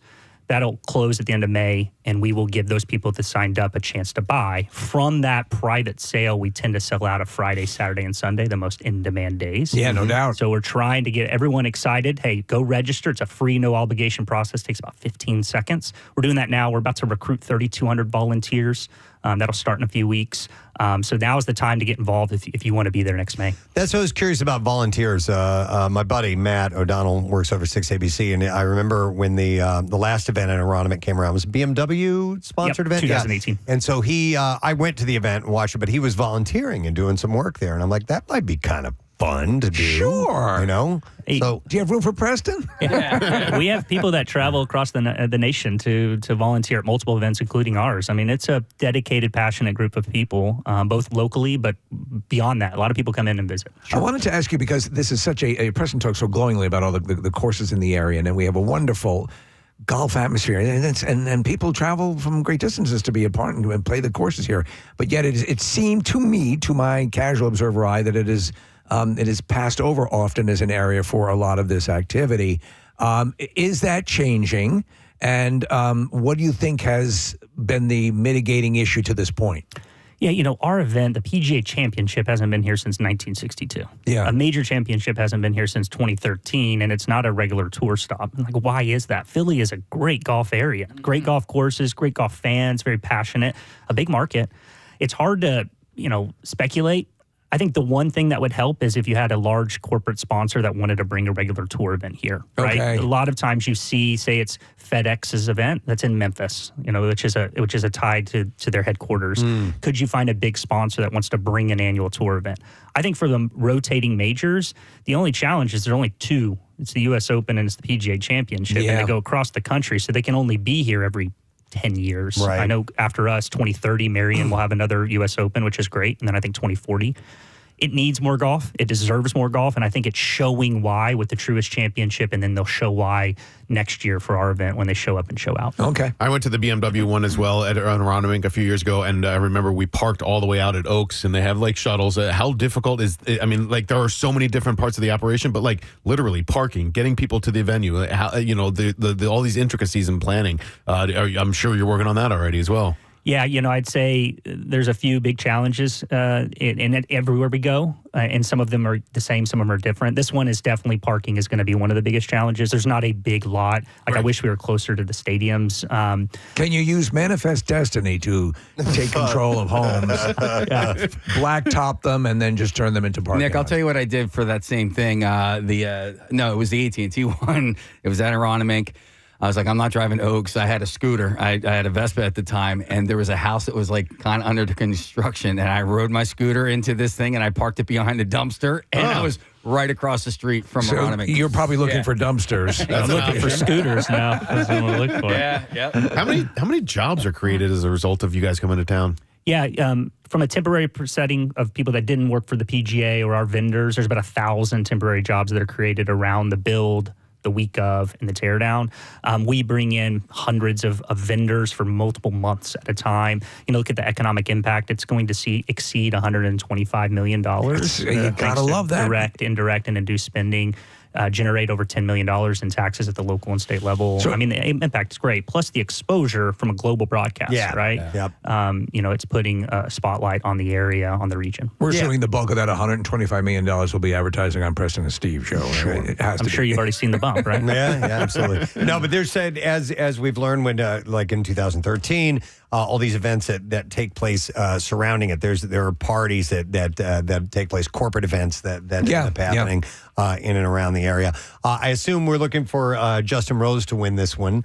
He's become a local fave. He won at Aronimink in 2018. That was the BMW event. He won that. He won right? AT&T, I think, in 2011. That was it. Okay. I could be wrong. And he won the Master, and then he won the Open. He won the Open at Marion as well, and damn near won the Masters just a few weeks ago. So, and I think he's a member now at Marion, so he definitely has ties to the area, and he'd be a great champion. Oh my gosh! And next year in Philadelphia, it's just going to be so great because we get the All-Star game for Major League Baseball, we get the World Cup is coming to town, and then this. So, how much coordination has to be done between the three events because they're massive on a global scale? Yeah, absolutely. We've had great collaboration so far at a very high level with Meg Kane and her team at Philadelphia Soccer 2026 with the Phillies and the MLB All-Star game.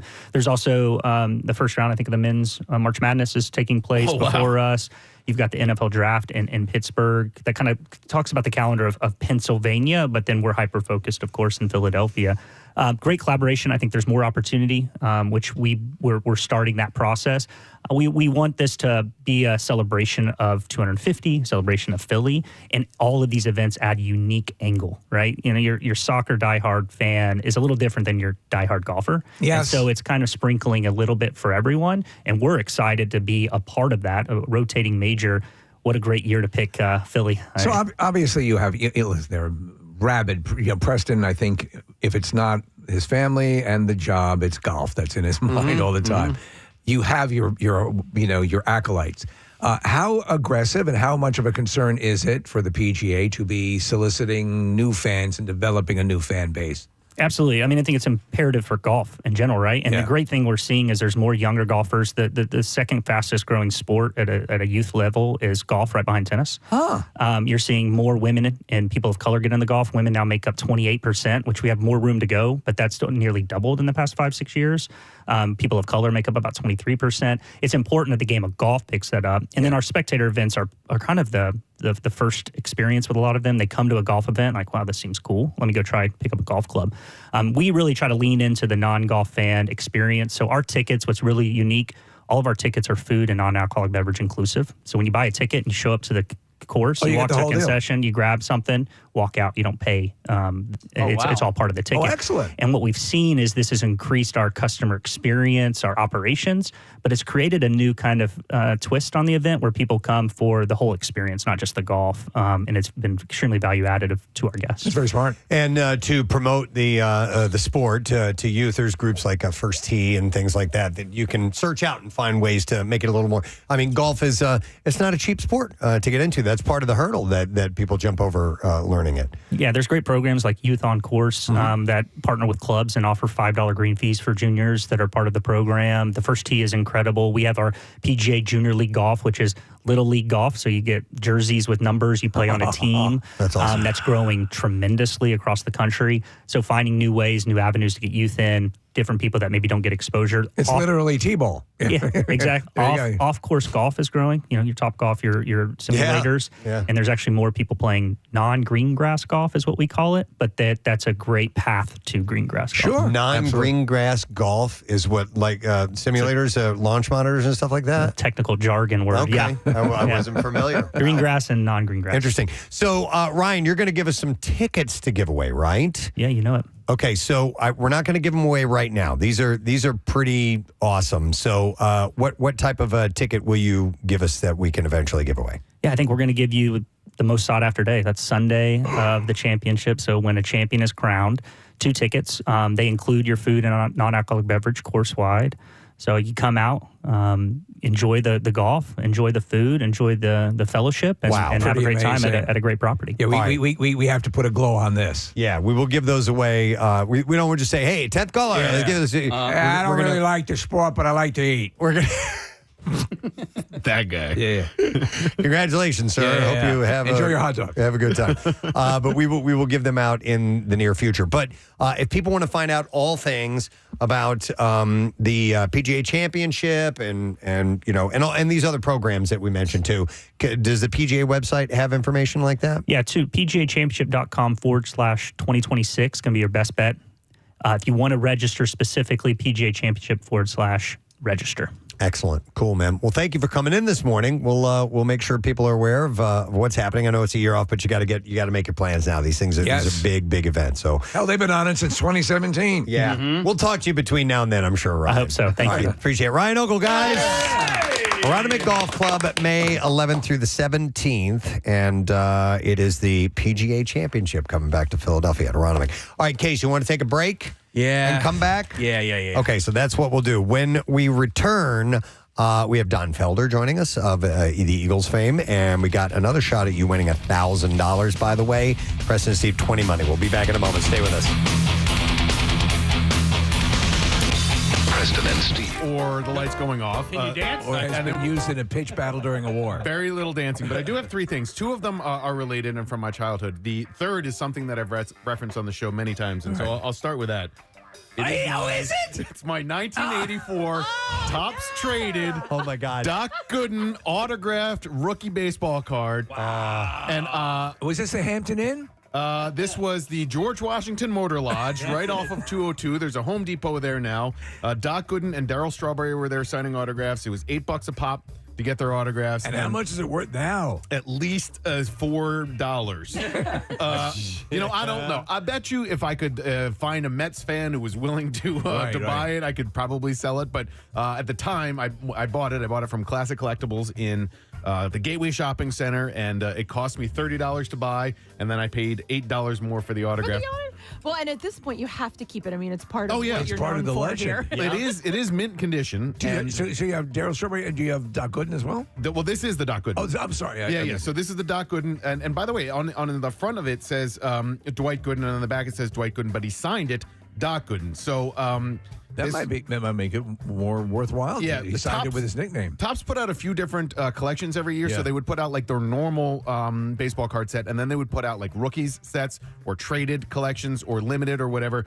This was a Topps traded, which made it a little bit more rare and a little bit more collectible. Why is it not worth much? Did Doc just fizzle out as a baseball player? That had part to do with it, but in large part, it's just the glut of baseball cards that came out in the 80s and the early 90s. There was this. It was like cash. Well, it was kind of like Bitcoin at the time or whatever. I mean, people spent so much money. There was an investment dollar figure attached to it, but I don't know if these things were ever worth that. But people were willing to pay for that. So that's what they cost at the time. So, it's my very classic 1984 Doc Gooden signed baseball card. All right. And I knew this was going to happen. When I saw Nick's stuff, because when we originally talked about this, I had something, and when we said we were going to do it, I couldn't remember. I remember what. You remember what it is? I remember what Good. it is. All right, well, we'll do this again. All right. Yeah, if we do it again, I know what it is. I just thought of something now. I thought of something that I have to fix it, but I'll bring it in. Okay. All right. All right. Nick, what else do you have? So the other two are interrelated, and I don't know if you guys ever had this book, but I got this when I was probably 5 or 6 years old. It's called My Book About Me. Oh my God, I have that. Okay, so Casey, you and I are the same age. Yeah. And it's a Dr. Seuss book. It's Dr. Seuss and Roy McKee, and basically they ask you 150 questions about yourself, and you fill them in as a 5 or 6 year old. See, my book was, I think I got ripped off. My book is my book about Nick McElwain. Oh, yeah. Weird. You didn't even know him. I didn't even know him then. But That's great. I was, you could do some drawings. So here's a drawing of a son. That's so cute. And a then hamburger. A guy. No, Preston. That's not a hamburger. Hang on. Let me see if I can guess what that is. Airplane? No. I think it's bus. the ocean. No. Wait, look. It's a guy with a lot of eyes and noses. Okay. Wait, how do you remember that? Because I remember going over this with my mom at one point, and she, it was a Nick big doesn't deal. have many childhood memories. Yeah. He just recalls one or two. I had to write them down. First of all, there's one thing you should know. Am I a boy or am I a girl? Well, I'll tell you, I am a ... boy. Yay! I weigh 60 pounds. How tall am I? 4 feet. How giant is my head? I counted my teeth. I have 13 up top. I have 11 downstairs. You draw your hand, so it's little things like that. Is that book still available? I think that's an adorable concept because I want to fill it out. That's my hair color. See, I drew it. I had a little bit blonder hair when I was a young boy. And so that's blonde with a little bit of brunette there. Yeah. How old were you at the time? I think You were 5 or doing the ombre look before it became popular. I think it was 5 or 6, but there are some pop culture references on here. Okay. Like including my favorite song, Where in the World I Would Like to Live. Here's my address. What's your growing up. favorite song? Where'd you say, where would you like to live? Both of them. Answer both questions. Let's see. Where would I like to live? I got to go back to that one. All right. Somewhere, Hawaii, the beach. I live in the United States. I circled the United States, and then I played tic-tac-toe on that page. Okay. And then England apparently made the list. And then What song? I want to hear. I want to hear your favorite song. Oh no! Oh my God! Wow. All the way back then. I know you will.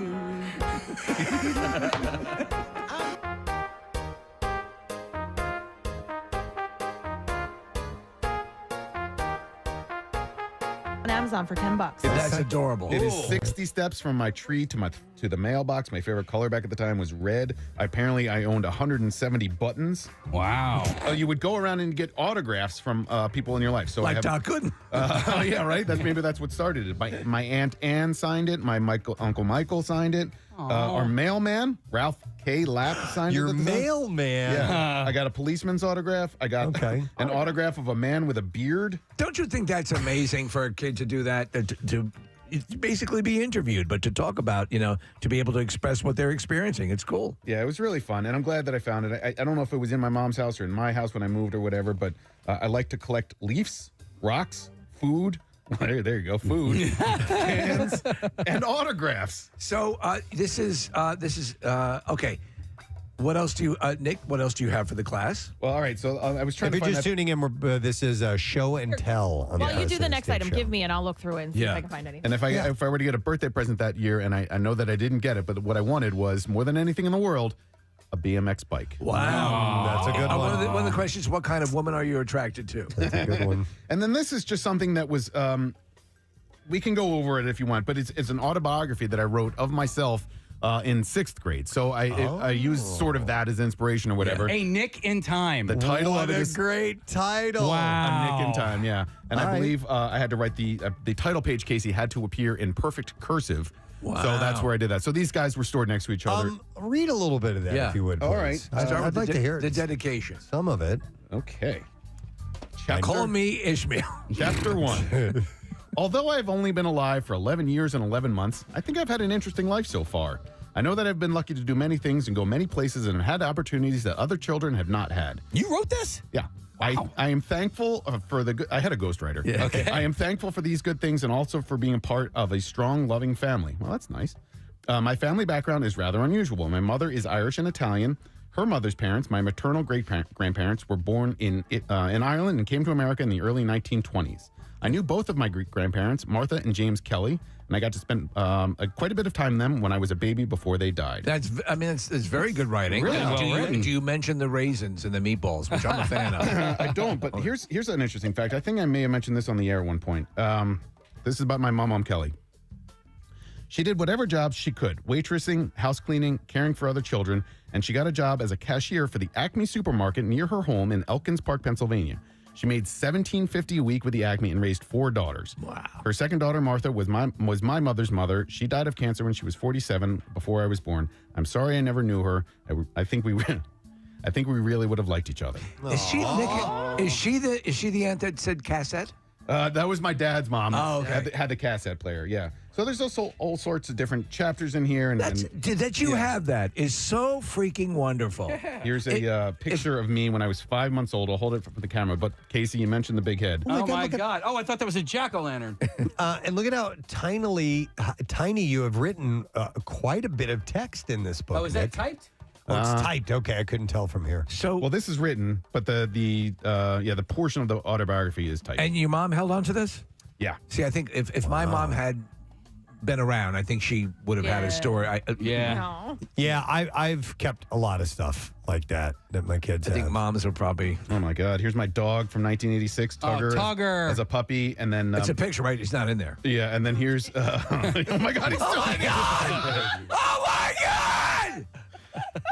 And here's me, my mom, and my two brothers at Disney World in the spring of 1985 with another dog, Pluto. Hey, Nick, has your son, has Ben seen this? He's not. Oh. No, I think that would we'll blow share it his this mind. weekend. Yeah. Wow. I want to go through that. I want to look at Tugger. Because I told you, my dad, he spoke into a digital recorder for about 4 or 5 hours in different segments. That's cool. And gave me a chronicle of our early lives and everything, and I'm going through it right now. Wow.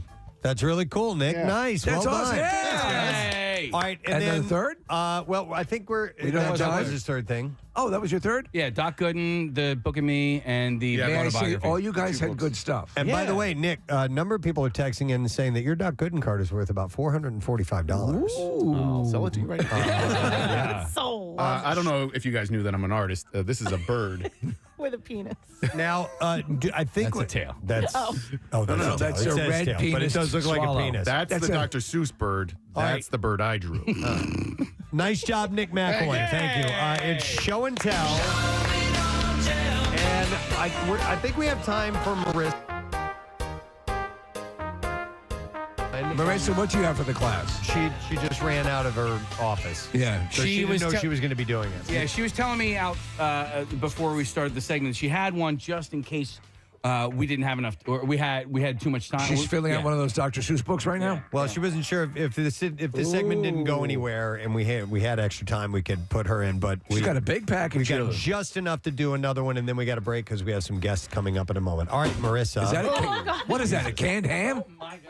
She just dumped something heavily on All right. the counter. I mentioned this before, and you guys kind of lit up. And it lives in my house, and I get to see it every day, and I'm really excited to share it with you guys. Okay. All right. Oh. It is an old-time adding machine. Oh, wow. Or the calculator, if you will, but it's a type that you would find in like a store. And you pull the lever down when and you the clerk would print up your receipt. Or at Magnata and Sons office in South Philadelphia, because this was my grandmother's adding machine where she kept the books. Let's hear some noise from that. Let's hear it. Crank it. There you go. That's really cool. That's awesome. When my grandparents had one, it was a little bit bigger than that, and as a kid, I played with it all the time. I loved You're it. fascinated. Preston, we used to have the old, Underwood typewriters. I mean, the real old, the kind of stuff Tom Hanks collects. And you're fascinated by them as a kid. Wait, so are these bells? Yeah, no, that should be where the printer ribbon is. Oh, maybe that's why it doesn't print anymore. There's a ribbon that goes between those. There's two reels. Technically, that hold Preston, that. it's an adding. Kath, we have a guest joining us in just a couple minutes. We're going to have Don Felder. Oh my God, he's here. I didn't even know it. Don Felder. Wow, okay, I'm surprised. Sorry about that. Let me play a little clip of some new music from Mr. Felder before we talk to him. This is called Free at Last, and I'll tell you about the album.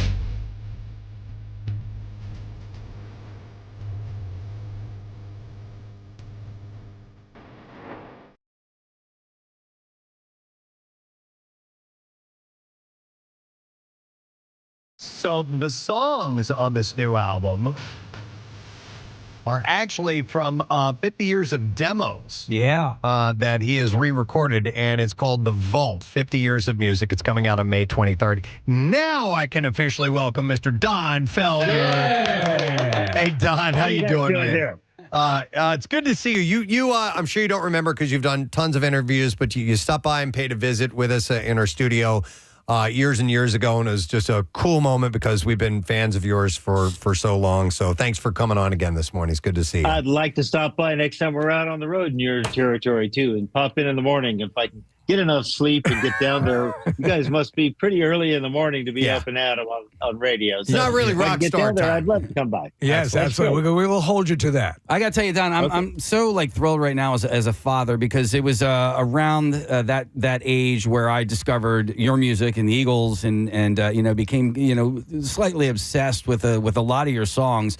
I thought Greatest Hits Volume 2 was far superior to Greatest Hits Volume 1, but my son is now discovering your music, and it just brings me such joy because he's actually being turned on to it by his friends. You know, it's not like, oh, dad's music. No, it's his friend's music, which is really cool.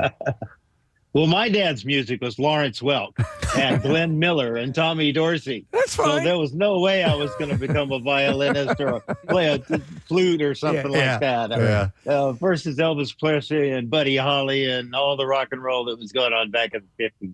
Hey, Don, reading about the album, about 50 years, the Vault, and the fact that they've held on to demos. In the world of a musician and somebody who's played as long as you have, keeping all of these unfinished projects or demos, how does one go about cataloging, hanging on to that stuff? Make sure you're not losing that one little thing that might be an inspiration to write a great song. It's got to be difficult. That's exactly what it was. As a matter of fact, I lived out in Malibu for 29 years, went through 5 huge forest fires. And after the 5th one, I said, okay, that's enough. I'm moving into Beverly Hills. I'm getting out of this fire zone. So I packed up my recording studio, all my 2-inch tapes, my 1/4-inch tapes, my cassettes, my DATs, all that stuff just went into boxes. And I put my console, my tape machines in storage in 2000. About 4 or 5 years ago, I went, I don't even remember what I had in that storage. Let's go take a look. So I walked in and there's all these tapes and boxes full of cassettes and ideas. And I went, oh my God, I got to take some of these to my new studio and listen to them. So we set it up and transferred all the cassettes, all the ADATs, all the CDs that I had saved in that cardboard box configuration. And as they were going by, I went, that was a great idea. Man, I had been playing keyboard on this one song, or the first track on this album, Move On, was the first demo I made for the Eagles. I'd completely forgotten about it. It was me playing slide guitar. And I went, wow, I got to listen to all these things. So I started listening to them, and there were just a bunch of, sketches. They're like thumbnail sketches, where somebody goes, oh, I'm going to paint something. Let me do a quick thumbnail of the idea. But as I started listening to them, some of the ideas were really good. And I went, I'm going to finish these. None of them had lyrics, no melody, just music beds. That's when I joined the Eagles. Bernie Ledden told me, if you want to write songs for the Eagles, just write music beds in song structure, like intro, verse, chorus, solo, out, right? So that's how most of those cassettes were. And one of them actually became heavy metal, to tell you the truth. When I got that call to how I was going to, do something, I went, well, I wrote this idea for the Eagles for the long run. It was a follow-up to Hotel California that Joe and I could play, rock and roll guitar again together. We just never had time to finish it. So when I got that call to write something for a heavy metal soundtrack, I went, wait a minute, I've got a really good idea that I did before. I'll just be me and Joe. And so I played all the guitar parts on it. But it would have been fun to do that with Joe. No, it's great. I love this idea. A number of artists have started to revisit some of their stuff. Some of the artists that we've talked to over the years say, no, if it didn't make the cut initially, it's in the closet and that's where it stays. But revisiting, being able to breathe new life into it is very cool. I wonder...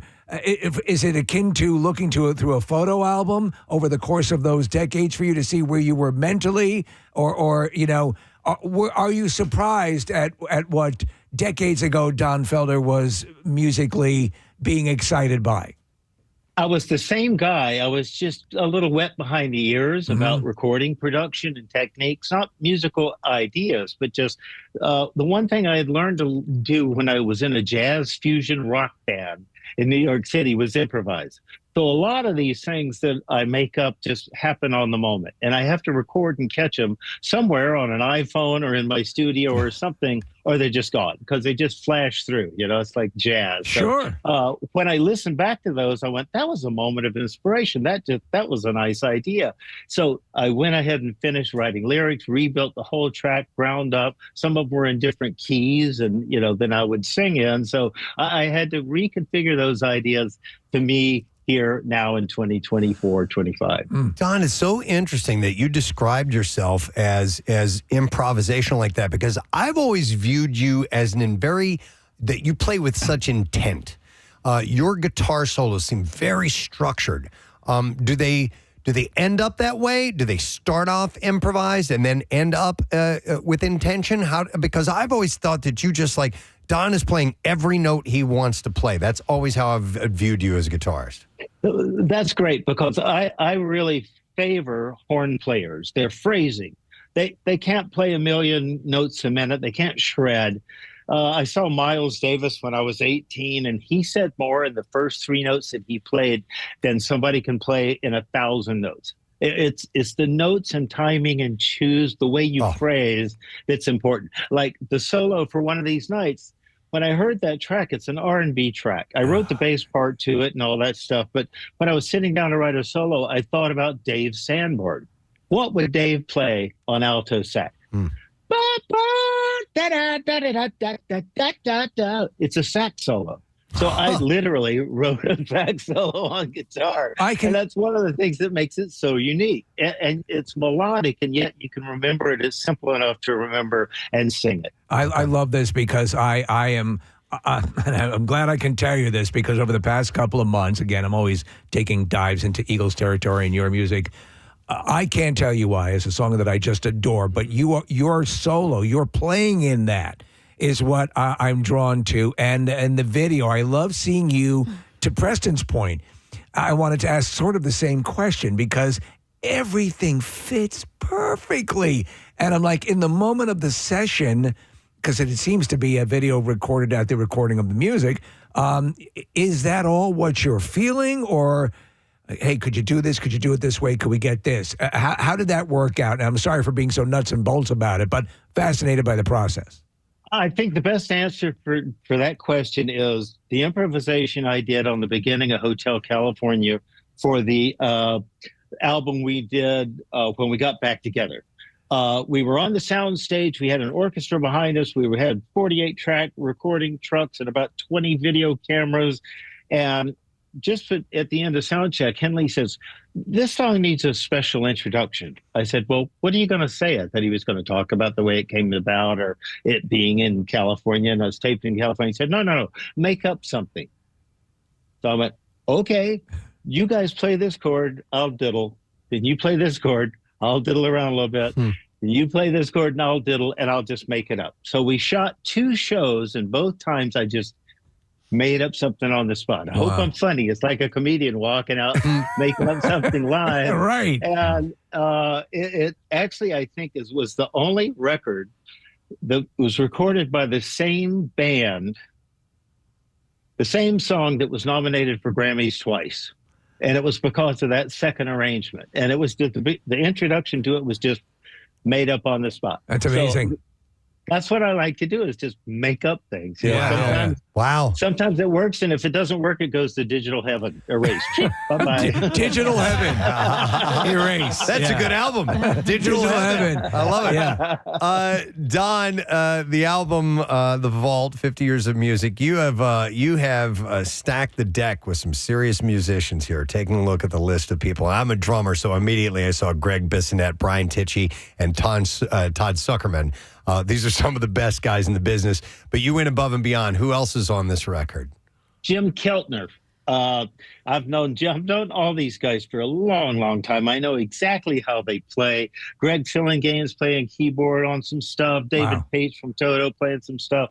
Lukather from Toto came in and played a guitar part on stuff. I know these guys really well. Nathan East and Greg Bissonette, Matt Bissonette. And so when I'm casting the band for the basic track, I have to know how these guys play. It's like the guy that Chad Cromwell, who played drums on the remake of Heavy Metal, is probably one of the best session players I've ever run across in my life. He came into my studio, made 3 takes, top to bottom, nonstop. Everyone was absolutely magical and perfect. It was like I've never had somebody come in that strong and that prepared and just sound the way you want it to sound from the get-go. So it's important that you cast the right players play on the right song. And like you said, Todd Zuckerman is one of my favorite drummers. He's got such energy and power when he plays that song, I Like the Things You Do, was the perfect song for him. Jim Keltner played on that really slow halftime ballad, Let Me Down Easy. perfect casting for that. So it's the right person for the right track, really, is what it comes down to. I'm happy you got in and you refound this stuff and you're putting it out into the world. It's going to be available on May 23rd, and you can pre-order it now at donfelder.com. And absolutely, Don, yeah, if you're back in Philly, please come by and visit us if we're not too up early for you, all right? We absolutely will. Promise. All right, appreciate it. Don Felder, guys, take care of yourself, man. We'll see you.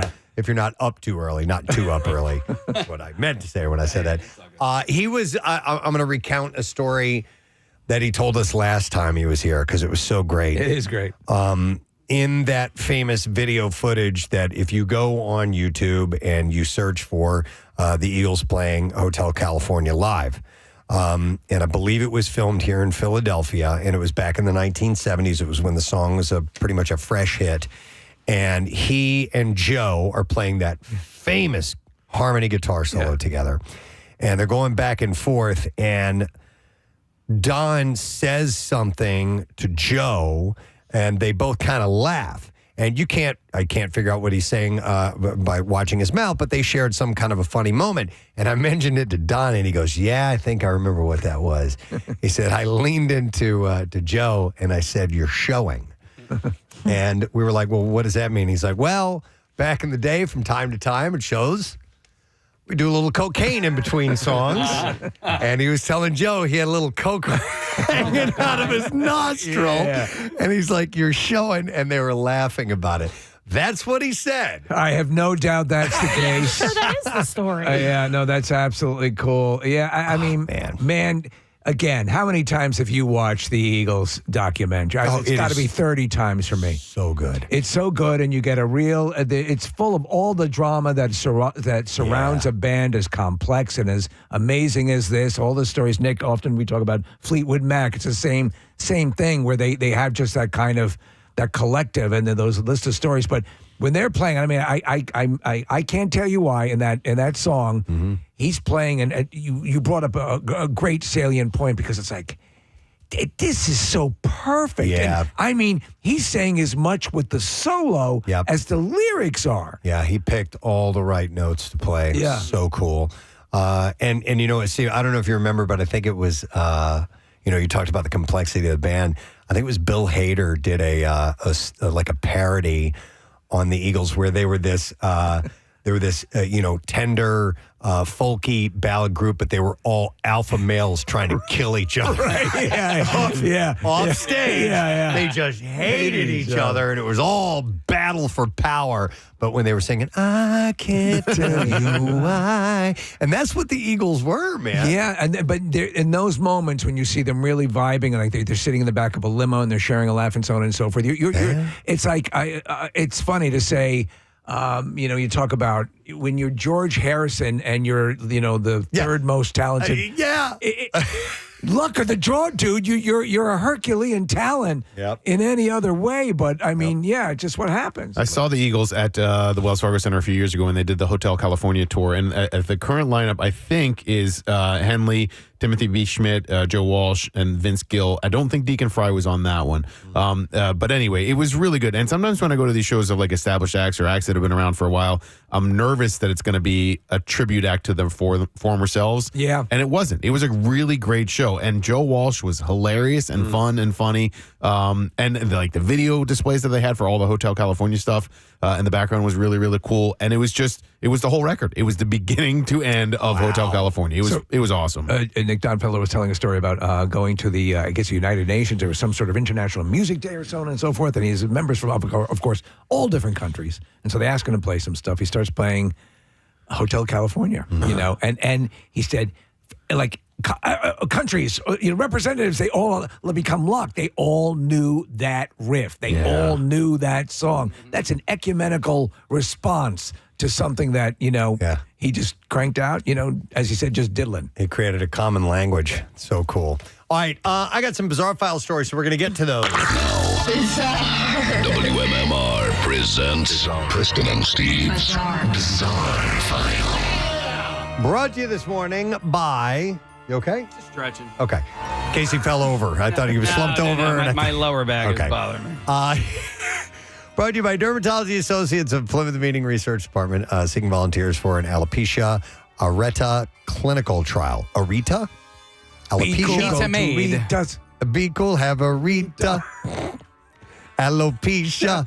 Areta clinical trial. I Anyway. think it's just the clinical name for alopecia. Adults and kids 12 and older with 50% or more scalp hair loss are eligible, and you can learn more at PlymouthMeetingDermatology.com. It's a good opportunity. So, one sip of milk has a teen in Volusia County, Florida, in big trouble. Deputies say that he's accused of poisoning his adopted mother's milk with bleach. Whoa! Yeah, deputies say they arrested a 17-year-old boy after his 77-year-old mother poured a glass of milk in the refrigerator, took a sip, and had an intense chemical taste. Here, drink this. He was arrested at the house on multiple felony charges. A deputy examined the milk and confirmed it had a strong odor of bleach. It's time for cookies and milk. Investigators say that the woman's other son is the one who called 911. Investigators say the teen told them that he was aware the bleach could hurt someone and had intended for the bleach to make his mother sick. Deputies say the 17-year-old admitted to the crime, saying he was upset with his mom and didn't want to live with her. Okay, so I'm going to play devil's advocate here. Is there anything on the container that expressly says you can't mix it with milk? It may not be, Steve. Just saying. He was arrested on felony charges of poisoning food or water, attempted felony murder, and aggravated abuse of an elderly person. The mom did not report any immediate symptoms, but wanted a medical evaluation. One of Ohio's most fearsome creatures, an annoyed wild goose, faced off with a tiger at the Columbia Zoo and Aquarium, a recent viral video posted on TikTok has shown. In the video, a 7-year-old female Amur tiger named Vera cautiously followed a wild goose that flew into her enclosure before she began chasing it. The goose raised its wings in alarm as it ran from Vera. Eventually, the goose deployed its most potent defense mechanism, which is jumping and flapping its wings at Vera's face. And Vera backed off, by the way. Enough of this crap. So she You want a piece of me? Vera took a paw. The goose, meanwhile, retracts its wings and remained in the enclosure. It's not unusual for native wildlife like birds, squirrels, and chipmunks to find their way into the Columbus Zoo's open-air habitats. Yeah, it's going to happen. Earlier this year, one of the zoo's brown bears caught a duck. That didn't turn out so well. No. When native wildlife enters an enclosure, Columbus zookeepers use emergency recall techniques to call the animals inside to prevent native wildlife from visiting in the first place. The zoo patches possible entry points and employs humane trapping and herding dogs as well. It looks like the tiger's just kind of playing with it. Yeah, because clearly the tiger would wanted win. that. Yeah. Yeah, we know that. Yeah, quite possibly. Might be toying with him. All right, we have time for one more, and then we've got to wrap this up. Okay, a 27-year-old university student who climbed Mount Fuji outside of its official climbing season was rescued twice in 4 days because he went back to look for his cell phone. Come on, man. They say it's really dangerous if you go outside of the season. Yep. The Chinese student who lives in Japan was first rescued by helicopter on Tuesday while on the Fuji Moiya Trail, which sits about 9,800 feet above sea level. He was able to ascend the trail after he lost his crampons, which are those things you put on your shoes to give you traction. But days later, he returned to the mountain to retrieve belongings he left behind, including his phone. He was rescued again on Saturday. This time he had altitude sickness, but he's now out of danger. Due to harsh conditions, people are discouraged from climbing Mount Fuji outside of the official climbing season. We cannot achieve much with so small penis. That could be the issue. That starts in early July and ends in early September. All trails leading to Mount Fuji summit are closed at this time. Posts by some criticize the man for ignoring the safety advice against climbing at this time, saying that he should be made to pay for both of those rescue efforts. Putting other people at risk. Yep, and that is what I have in the Bizarre File for you. It's 10 o'clock. We can do it. 93.3 WMMR Philadelphia. Shut the f*** up. It's time for a Preston and Steve 20 Money Keyword. There you go. Mark Summers. All right, the keyword is referee. Let us spell that. E-R-E. No, start all No, over what am I again. talking about? Not E-R-E. R-E-F. E-R-E-E. Sorry, there's a lot of E's, and I looked at an E first. R-E-F-E-R-E-E. All right, and you have until 25 minutes after the hour to enter it. It's 25 minutes. You can look up how to spell the goddamn word. All right, and the MMR app at WMMR.com. Or you can text it to the special contest short code number, and that's 45911. One random entry will win $1,000 in our company-wide contest. Each winner from MMR gets a pair of MM Barbecue tickets as well. Winners will get a call from Beasley. Make sure you answer your phone. There are contest rules available at WMMR.com. And Preston and Steve's 20 Money is sponsored by United Tire and Service. 5 chances to win each weekday. So don't miss each one of these. This is our second one for today. So the words referee spelled REFEREE. We are going to take a break. We are going to come back in just a moment, and we'll get lesson, question, trash, and music news. Make sure you stay with. Preston and Steve. Sibian. It's about that size.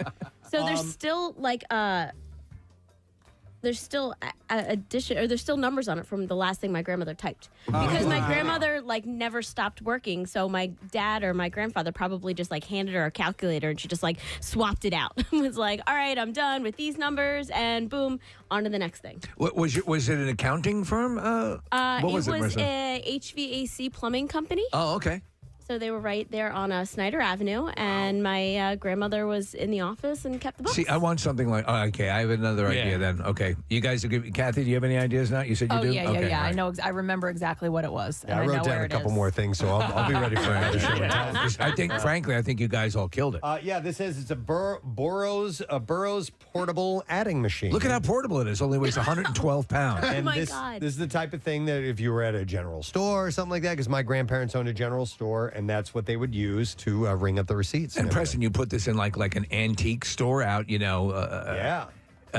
any remote area, and a little extra dust on it, you could sell it for a lot of money. Yeah, totally. I bet you could, right? I mean, these things, people love these things. Yeah, I was in a store just this weekend, and they had things like this all over decorating How the much? store. I'm sorry. No, it was a clothing store, and this Oh. was just filling out the shelves. So is that out as decoration in your house? It Or you is. just- yeah. It's in all Marissa's my. got, I'm sorry to interrupt, she's got some cool antiques. You have antique cameras, radios?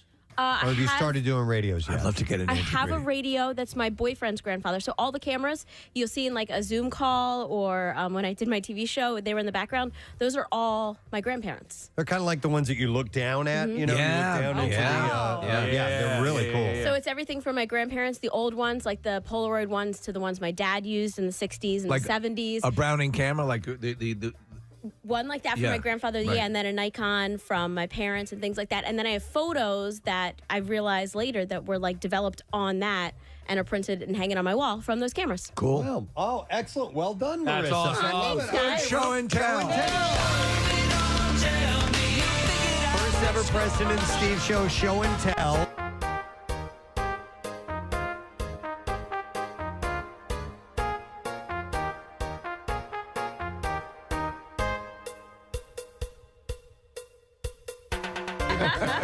And Marissa's adding machine. That's really cool. All right, so now we've given some ideas to Yes, Steve now and we have Kathy. ideas, yes. And next time, I think we'll have a full class participation. Absolutely. Yeah, and I sent you guys the link for my shoes. You guys might want to get them now before everybody gets them. All right, well, thank you guys. Let's take a break. Come back in a second. When we return, Mr. Alex Lifeson of Rush, talking about his new band, Envy of None. His fellow bandmate, Andy Kern, will be joining us as well. We'll be back in a moment. Don't forget it's Tattoos Day as well. You want a Preston and Steve tattoo? Text the word tattoo to 39333. It's from Floating World Tattoo and Piercing on South Street. We'll be back in a few. Preston and Steve. Quickly, Nick, you wanted to plug the Big Climb coming up. Yeah, we're really excited for it this year. Big Climb Philly benefits Leukemia and Lymphoma Society, and I've done Big Climb in the past, and it's been in a building in Center City. But this year, it's at the Link, which I'm really excited about. I got to go down to the Link yesterday. We did sort of a backstage tour and places of that building that I'd never been before, and what the course is going to look like. And it's a bunch of stairs at the beginning, and then basically up and down the stands as you go, and it's sort of around the building and the lower concourse. So it's May 6th. I would love for you to join Team Luke. My nephew Luke is in remission from leukemia. He's doing really well. But LLS is just an awesome organization, and we'd love to have you be a part of Team Luke. It's Saturday, May 6th. It's in the morning. All the information's up on my social media and on PrestonandSteve.com. But it's a great event, and it's going to be really cool to have it at the Link this year. Nice. And you guys will be going up and down stairs as opposed to just all the way up, right? There's a staircase in the close to one of the main entrances that goes up, I think, like 5 flights. And then so we go up that, and then we come down the ramps, and then we go up and down the stands quite a bit around the concourse. That's pretty cool. And then, and then down into like the locker rooms and the tunnels and stuff. So you come out onto the field at the end of it. And Preston, I think you had an event there last year, right? And yes, it's with the Take Steps walk for the Crohn's and Colitis Foundation. Yeah, and it's a cool place to have a charity event. So I'm psyched that it's there this year. Excellent. All right. Well, good luck to you, sir. It's going to be awesome. I usually don't put a whole lot of stock in the national this day, national that day when it comes to food. Because sometimes we find out like there's multiple ones. Yeah, and, like it's a there's bunch of multiple crap. National Pancake Days and stuff like that. Although we do talk about that one, but today it's National Grilled Cheese Day. Yeah. That's a beautiful thing. I am a massive fan of a good grilled cheese sandwich. We've talked about the pairing with tomato basil soup, which is one of my favorites. It's when you get tomato soup and a good grilled cheese. That's about Yeah. It's a great snow day activity. Yeah. What was the name of the place that we had? Meltdown? Meltdown. Oh, man. Yeah, mother of God. They were so good. The problem is that they were overpriced. You know what I mean? Because they were in and around the area. Yeah. And then I don't know if they're around that much anymore, but I like riffs on the grilled cheese. I mean, I do like the standard easy way to go is just bread, butter, obviously to grill it with. And a good cheese, even just your standard American slices will work just fine. But if you throw in a little cheddar and stuff like that, or Gouda, it can get much better. But there's stuff you can add to it like pesto, and tomato. Yum, man. Yeah. There's a guy who listens to our show, and he lives in Idaho, and we talked about him before. He apparently has the greatest grilled cheese recipe of all time. Liar! And he will not give it to me in writing. Really? Yeah, he wants me to call him so he can talk me through the steps. Are you going to do it? No. Why? Because it's not that. You don't want to give your phone number. No, not necessarily. No, because I make a good grilled cheese. I don't need your help. All right, bro. what's your grilled cheese? Listen, the secret ingredient is love. Is butter. Lots of butter. Okay. Yeah, it's just as simple as that. So I'm going to mention a bit. The Couch Tomato has a grilled cheese sandwich that is extraordinary, and it uses the toast is buttered. Mm-hmm. Well, you have to. Yeah. I mean, that's how you. That's what makes it different than being toasted. Making it grilled is use either some butter or oil, but butter is usually the way to go. So let me ask you this fundamental technique question when it comes to grilled cheese: do you butter the bread? No. All right. How do you do it? I do a straight up, and first of all, I have a griddle, so I like to make it on the electric griddle rather than on the frying pan or whatever. But I take a huge pat of butter and I stick that on the griddle and I let that melt, but not all the way. Okay. You know, just and then I throw the whole grilled cheese on that and I spread it around. Then I take another pat of butter and I put that on the top. I don't spread it. And then when it's time to flip it, I flip it and I allow that to melt and then I mix it around. I was raised on buttering the bread. I'm down with that. You have to butter the bread. Yeah. But the tough part of that is when you take butter and you spread it on untoasted bread, it can sometimes tear the bread a little bit. And you lose a little bit of your integrity and your cohesion. Your sandwich. Yeah. So what they do a lot of times on these Grateful Dead fish lots is they'll have a paintbrush and they will take already melted butter and they will spread it with the paintbrush, and that's how they. That's a apply great that way as to do it too. If you have the time to melt the butter ahead of time and take a brush and brush it onto the bread, that's probably the best technique. But I have come around on throwing the butter onto the warm skillet, and then putting the bread on top of that. But then you have the mystery of that other side. You take it off, and then you throw down more butter and let that melt, or do your technique where you put it on ahead of time. Yeah, I put that pat of butter, and it's a big old pat. Do you guys remember a butter campaign that was give them a little pat of butter? Give them that pat. Yes, butter. absolutely. Give them a little pat of butter. Butter. It just made me think of it was that. also the theme song to Law and Order SVU. I did not know that initially. Yeah. Wow. Okay. I have a technical question. Yes. Wawa has a campaign right now for these grilled paninis. Oh my God, my daughter loves them. Right. And they look terrific. They look like they're a lot. Yeah. One of the grilled paninis is grilled with mac and cheese. That's her favorite. Okay.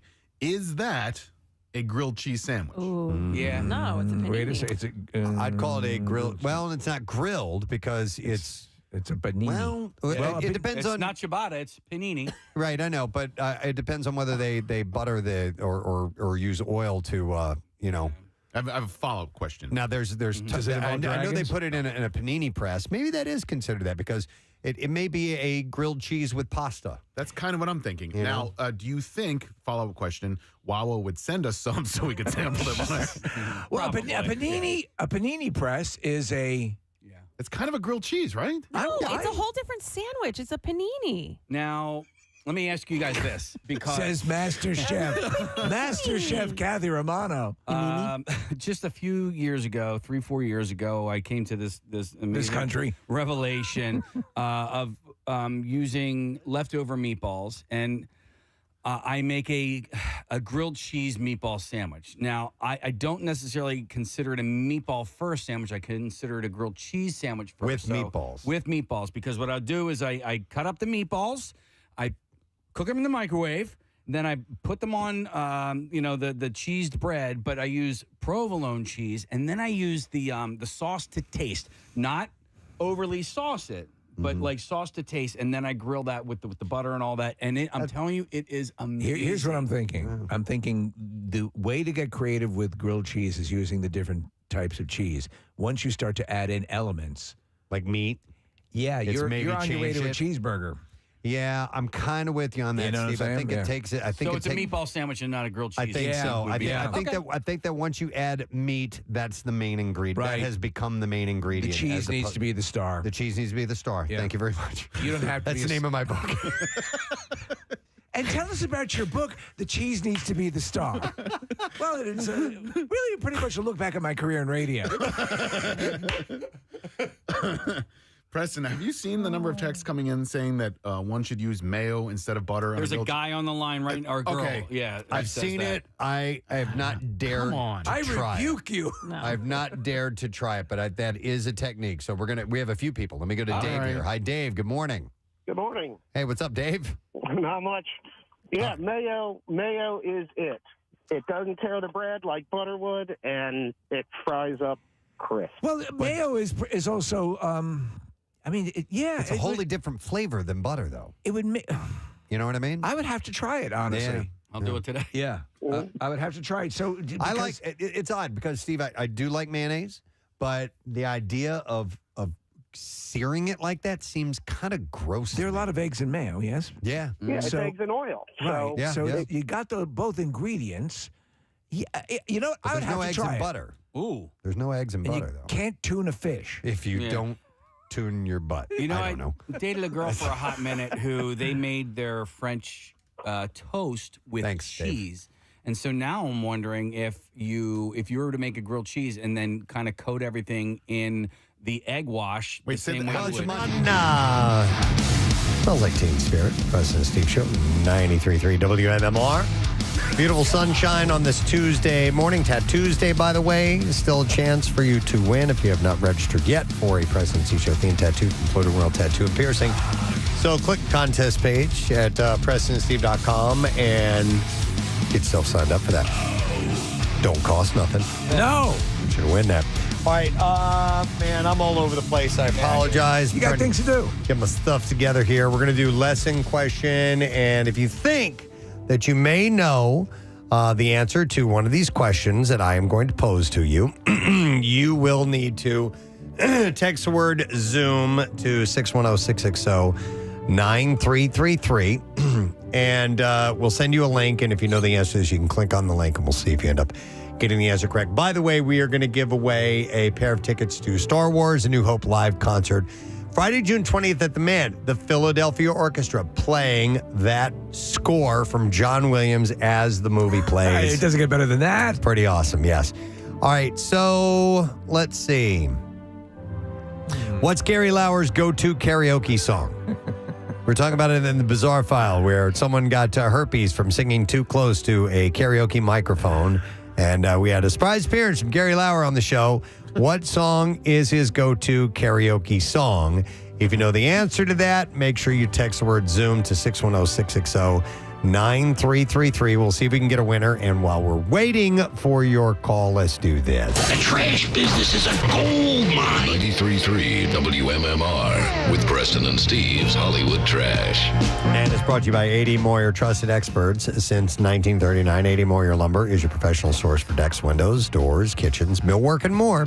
Visit them on the web at admoyer.com. What's going on this morning, Steve? Well, Tony Mojanowski, a groom from Married at First Sight, Australia, was rushed to the hospital after suffering a mild heart attack. Australian Prime Minister Anthony Albanese has ordered all government flags to be flown at 99.8% mast. Mama June denying her depiction as a money-grubbing stage mother in a new Lifetime movie called Alana Honey Boo Boo Thompson. Mama June says the movie completely left out that she's a disgusting bitch. Oh my God. And finally, Exhibit, looking to become fully legally divorced from estranged wife Krista Joyner as soon as possible. Exhibit says he wants to get to work on his new show called Pimp My Erection. All right, we don't have an answer yet, so if you happen to know what the answer to this question is, you need to text word to Zoom to 610-660-9333. What is Gary Lauer's go-to karaoke song? And while you're doing that, we will get into the track. Now, Preston and Steve's Music News on 93.3 WMMR. I meant to say music news. All right, brought to you by A.D. Moyer, trusted expert since 1939. A.D. Moyer Lumber, your professional source for decks, windows, doors, kitchens, millwork, and more. You can visit them on the web at admoyer.com.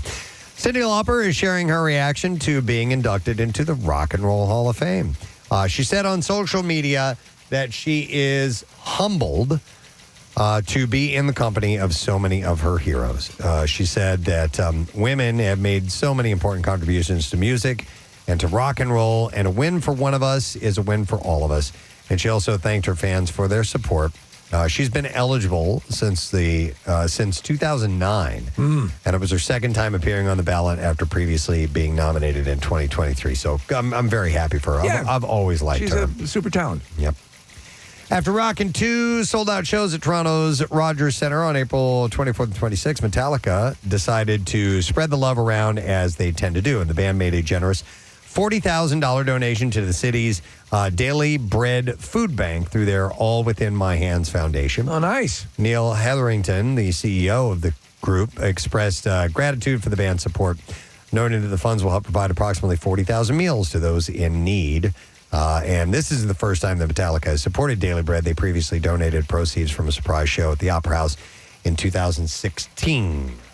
And then finally, just one other quick thing. Sorry for such a short music news, but Live Nation sent us some info about this. It's Willie Nelson's birthday today. We mentioned that earlier this morning. He's 92 years old.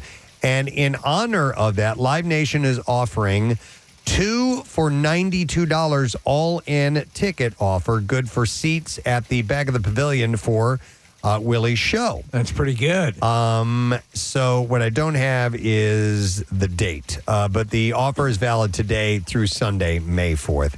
Tickets are on sale via Ticketmaster. Nick, do you have that information handy? Yes, September 12th in Camden, New Jersey. All right, excellent. And that is a state that's right next to us. Yes, and Camden, Steve, is one of the cities in said state. Yeah. And September 12th is the date associated with the concert. Getting tired of winning? And then one last thing, live band karaoke voting is still up and running, and that is for the Preston and Steve Show side stage at the Barbecue. So we need you to vote for one of our singers, and then we will have the top 10 come out and play. And a reminder that Fat Mez is going to be playing on our side stage. You're doing 2 unique sets, one at 1 o'clock to open up the Barbecue, and then over on the side stage a little bit later on, so make sure you come see them. Also, Pierre Presents, the show with Mammoth WVH is coming up. You want to listen to Pierre for your chance to win tickets. He will have them, 4 packs of them to give away. And you can join Pierre, who's going to be doing a ticket raid Friday, May 2nd. This Friday. From 4 to 6 at A&T Chevy in Sellersville. There will be 2 winners every 15 minutes. And speaking of ticket raids, the following day, I will be at Del Chevy in Paoli from 11 to 1, and I'll have your chance to win Barbecue tickets. And then on that same day, 6 to 8 p.m., The MM Army will be at the Spread Eagle Tavern in Mount Ephraim, and that will be 316 West Kings Highway, if you have not been there yet, in Mount Ephraim, New Jersey. So we've got a bunch of these come up. Yes. Information is available at WMMR.com if you want to find out how to get tickets to all of these things. All right, we will see if we can get a winner now. We are going to go to, we got Mike on the line. Hey, Mike, how you doing, bud? Doing good, thanks. Nice, impressive Captain America shield and Frankenstein head behind you there, sir. All right. Yeah. Here's the question for you, buddy. What is Gary Lauer's go-to karaoke song? Strangers in the Night. Strangers in the Night is absolutely correct, sir. And hang on the line. We're going to take care of you. You get to go see this really cool performance. It is a screening of Star Wars New Hope live in concert on Friday, June 20th. At the Man, and the Philadelphia Orchestra will play Oscar-winning composer John Williams' musical score live as the film is projected on 3 giant screens at the TD Pavilion at the Man. Parking is free. Tickets start at $28 and are on sale now via mancenter.org. He was pointing at the Star Wars poster behind him on the wall. Perfect. And it's a New Hope. Excellent. Yep. You are, I'm glad this is going to a fan. Congratulations, bud. All right, we'll take a break. We'll come back and we'll wrap up the show. Don't miss the letter day for the Word of the Week prize. We'll be right back. Preston and Steve. Is made that way. It's French toast, and then in between is cheese and turkey, and then apple slices. What would they do, Casey? She would make, and I never had it. We didn't date long enough for me to try her. Yeah. But they would do their Have French you tasted toast. my daughter's sandwich? They would do French toast with cheese. French toast with cheese. Yeah. I don't know if I like that. I don't. Well, not with syrup. I mean, but if it was a grilled cheese like French toast style, I'd do that. All right, hang on. I'm going to go to Jenna because she does the mayo technique as well. Hi, Jenna. Good morning. Good morning, guys. How are you doing? Wonderful. All right, Jenna, what is it that's so much better with mayonnaise instead of butter? It's just the flavor of it. I don't know. I grew up eating mayonnaise on every single sandwich, and my son likes just cheese sandwiches with mayonnaise, and it's easier just to throw it in the frying pan and say, hey, here's a grilled cheese, and he's not a big fan of butter, so that was the big difference there. Okay. But you can also use bacon grease. I don't know if Kathy remembers the Conshohocken Cafe that was on Fayette Street.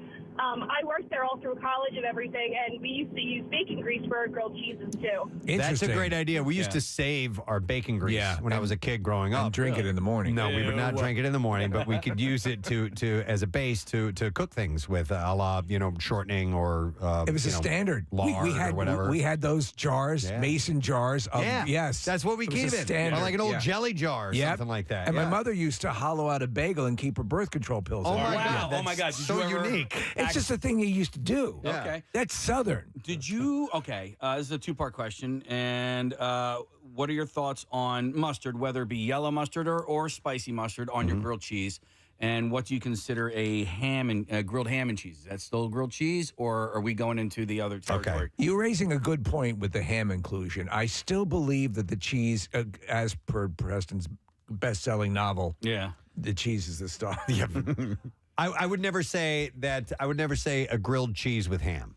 Right. You know what I mean? Yeah. I'd say it's a grilled ham and cheese. Exactly. So ham takes top billing. Okay. I don't think it's a grilled cheese anymore. It does take top, but you have to do that with mustard, right? Grilled ham and cheese with mustard. Yeah. You don't have to be a star to be in my sandwich. No. And you know what's oddly is good on that is a little bit of pineapple. Oh yeah. Yeah, believe it or not. Come over. Yeah. I should probably try that today. Yeah. Too. Yeah. See if Wawa can do that. So I forgot what I was going to say. Well, I'll ask you a question. Mustard? Oh yeah. Oh yeah, I think mustard with a grilled cheese can be good. Yeah. But it's great all by itself. You know what I mean? Yeah. I don't know. Absolutely. Spicy brown, though, right? I could do either, but I prefer spicy brown. Especially if ham is involved. I'm going with Casey's take on that. Yeah. What are your thoughts on? I'm sorry to do this. Grilled peanut butter and jelly. No. Because I know we're talking about grilled cheese. That's like a Yeah. hot pocket. And I would say unequivocally, back to hell, demon. Go suck it. Yeah. No. Really? No, the idea of that, no. That's not a grilled cheese at all. It's not. There's no cheese. It's not certainly. You know what it's not? In It's fact, not a full I'm gonna see traditional myself out. turkey dinner. I find it disrespectful that on National Grilled Cheese Day that you would even raise that question. I'm begging for your forgiveness. Why don't you go into a synagogue and say, "What if Jesus was the son?" All right, you don't do that. We were overrun with mayonnaise phone calls. Do we go in depth? Do we go a current affair on this? Well, Jared had a moment at a restaurant. Hi, Jared. Hi, Jared. You're on the air. Good morning. You guys rock. Thank you, man. All right, what's the incident that happened with the mayonnaise? So I used to run a restaurant back in the day, and they were getting really behind, and it was like a grilled cheese day that we were doing. Mm-hmm. So I got back there, and we had like fresh churned butter, so it was like real soft. Well, I messed up, and I put mayo on all these grilled cheeses, put them down, sent them out. Well, I ended up coming back, and they were like, oh, like they were the best grilled cheese we ever had. Come to find out, I put mayo on all of them. All of them. So that actually became our biggest seller. So that was your signature grilled cheese sandwich was prepared with mayo. To your own personal taste, do you like it better? I wouldn't say it's better, but it gives it a bite. Like you use it with like Cooper Sharp cheese, like it's completely different. Huh. So like we did a different thing. We actually did a condiment grilled cheese. So if you wanted mustard on it, we actually did mustard on the grill, and that hardens up real nice. It gets a real a real crispy bite. On the outside of it, you did mustard and then grilled it?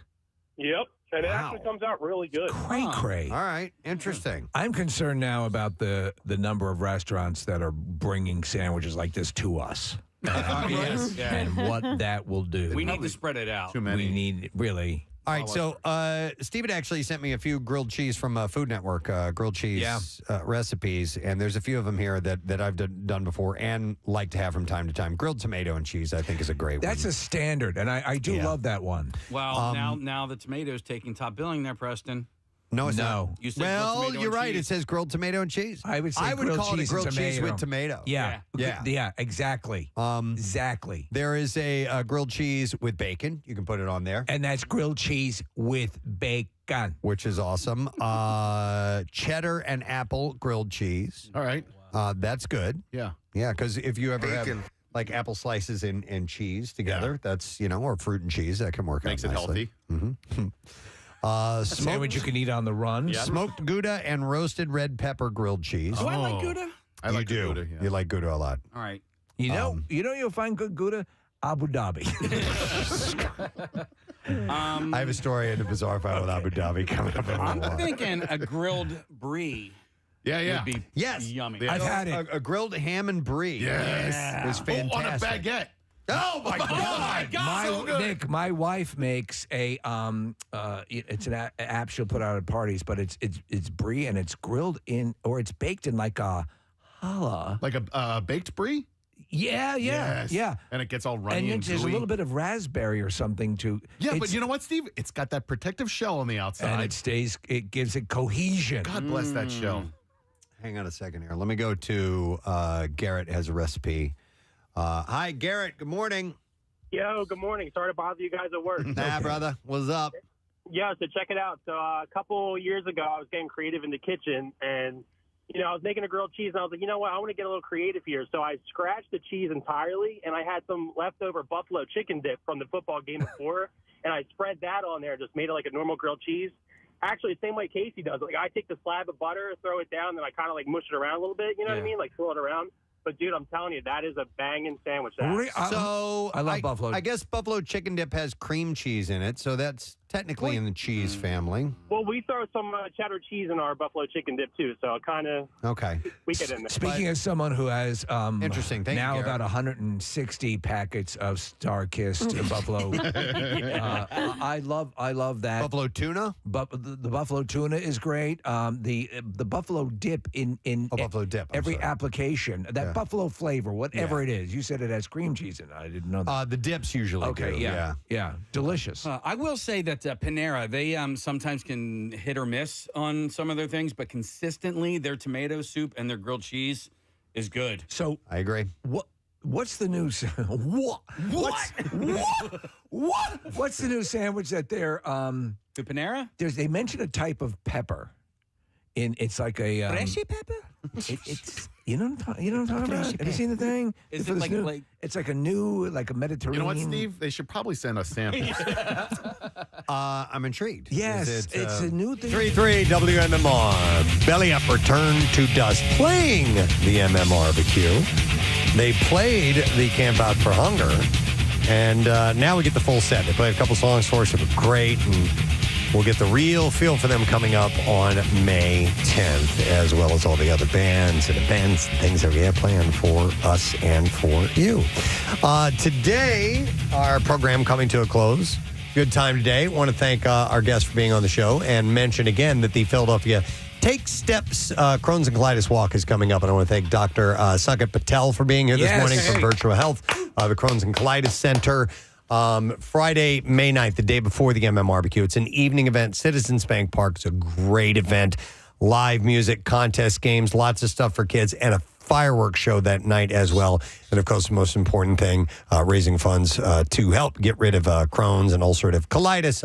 My family is affected by IBD, so I'm happy to be a part of that. It'll be my 10th year hosting that, by the way. Oh, congratulations. Thank you to Ryan Ogle as well. He is the director of the 2026 PGA Championship, which will be at Aronimink Golf Club next year. And he gave us tickets for the final day of the match. That is the money shot. Wow. And we're talking a PGA Championship. It's a major event. And so we will give those away. We might do like Word of the Week or something like that. It has to go to someone who is into the game. Yep. So we got that. And thank you to Ryan. And you can get tickets, by the way, pgachampionship.com/2026. You can also volunteer as well.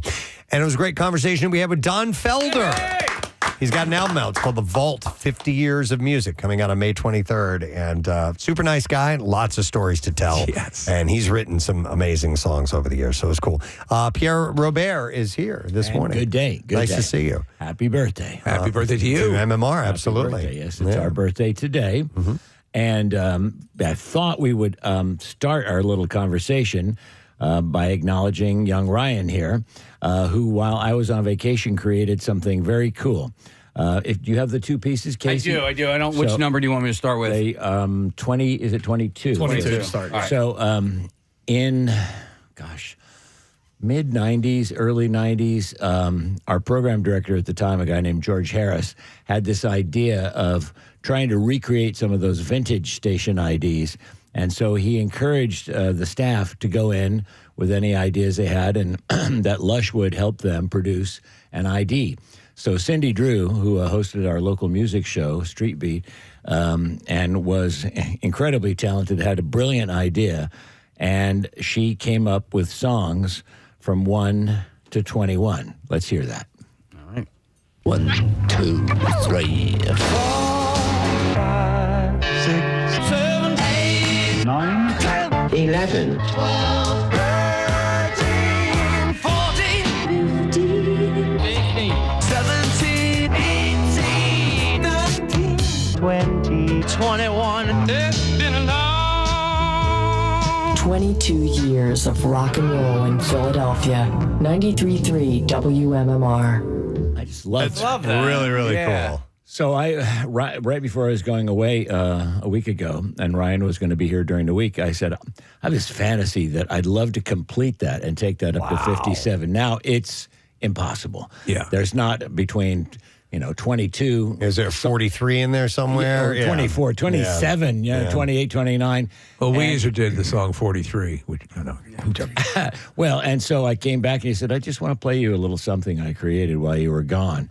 And he took Cindy's piece and added to it, if we could. All right. 1, 2, 3, 4, 5, 6, 7, 8, 9, 10, 11, 12, 13, 14, 15, 16, 17, 18, 19, 20, 21, 22.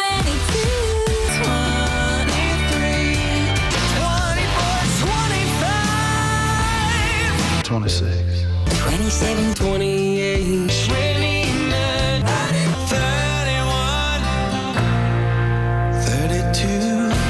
34, 35, 36, 37, 38, 39, 40, 41, 42, 43. There was 43. 44, 45, 46, 47, 48, 49, 50, 51, 52, 54.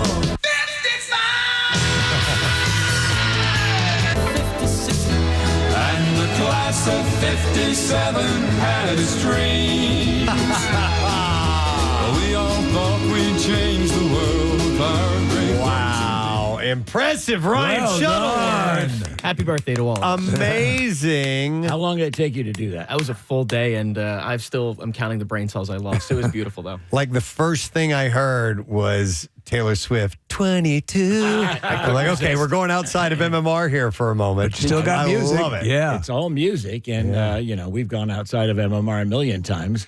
That's why we are not a hard rock station, as some would define us. Yeah. We are everything. that Active rocks rock. and rolls. Yeah. No, I hate that effing phrase, Yeah. active rock. It's nonsense. If we were an active rock station, we wouldn't do an A to Z that has, Jimmy Buffett and... I think what Steve means by the term, it's not the industry term active rock. I think he means that we play current rock music. We are not a classic rock radio station. That's what he means by active rock. Okay, I stand corrected. I'm Yes. sorry.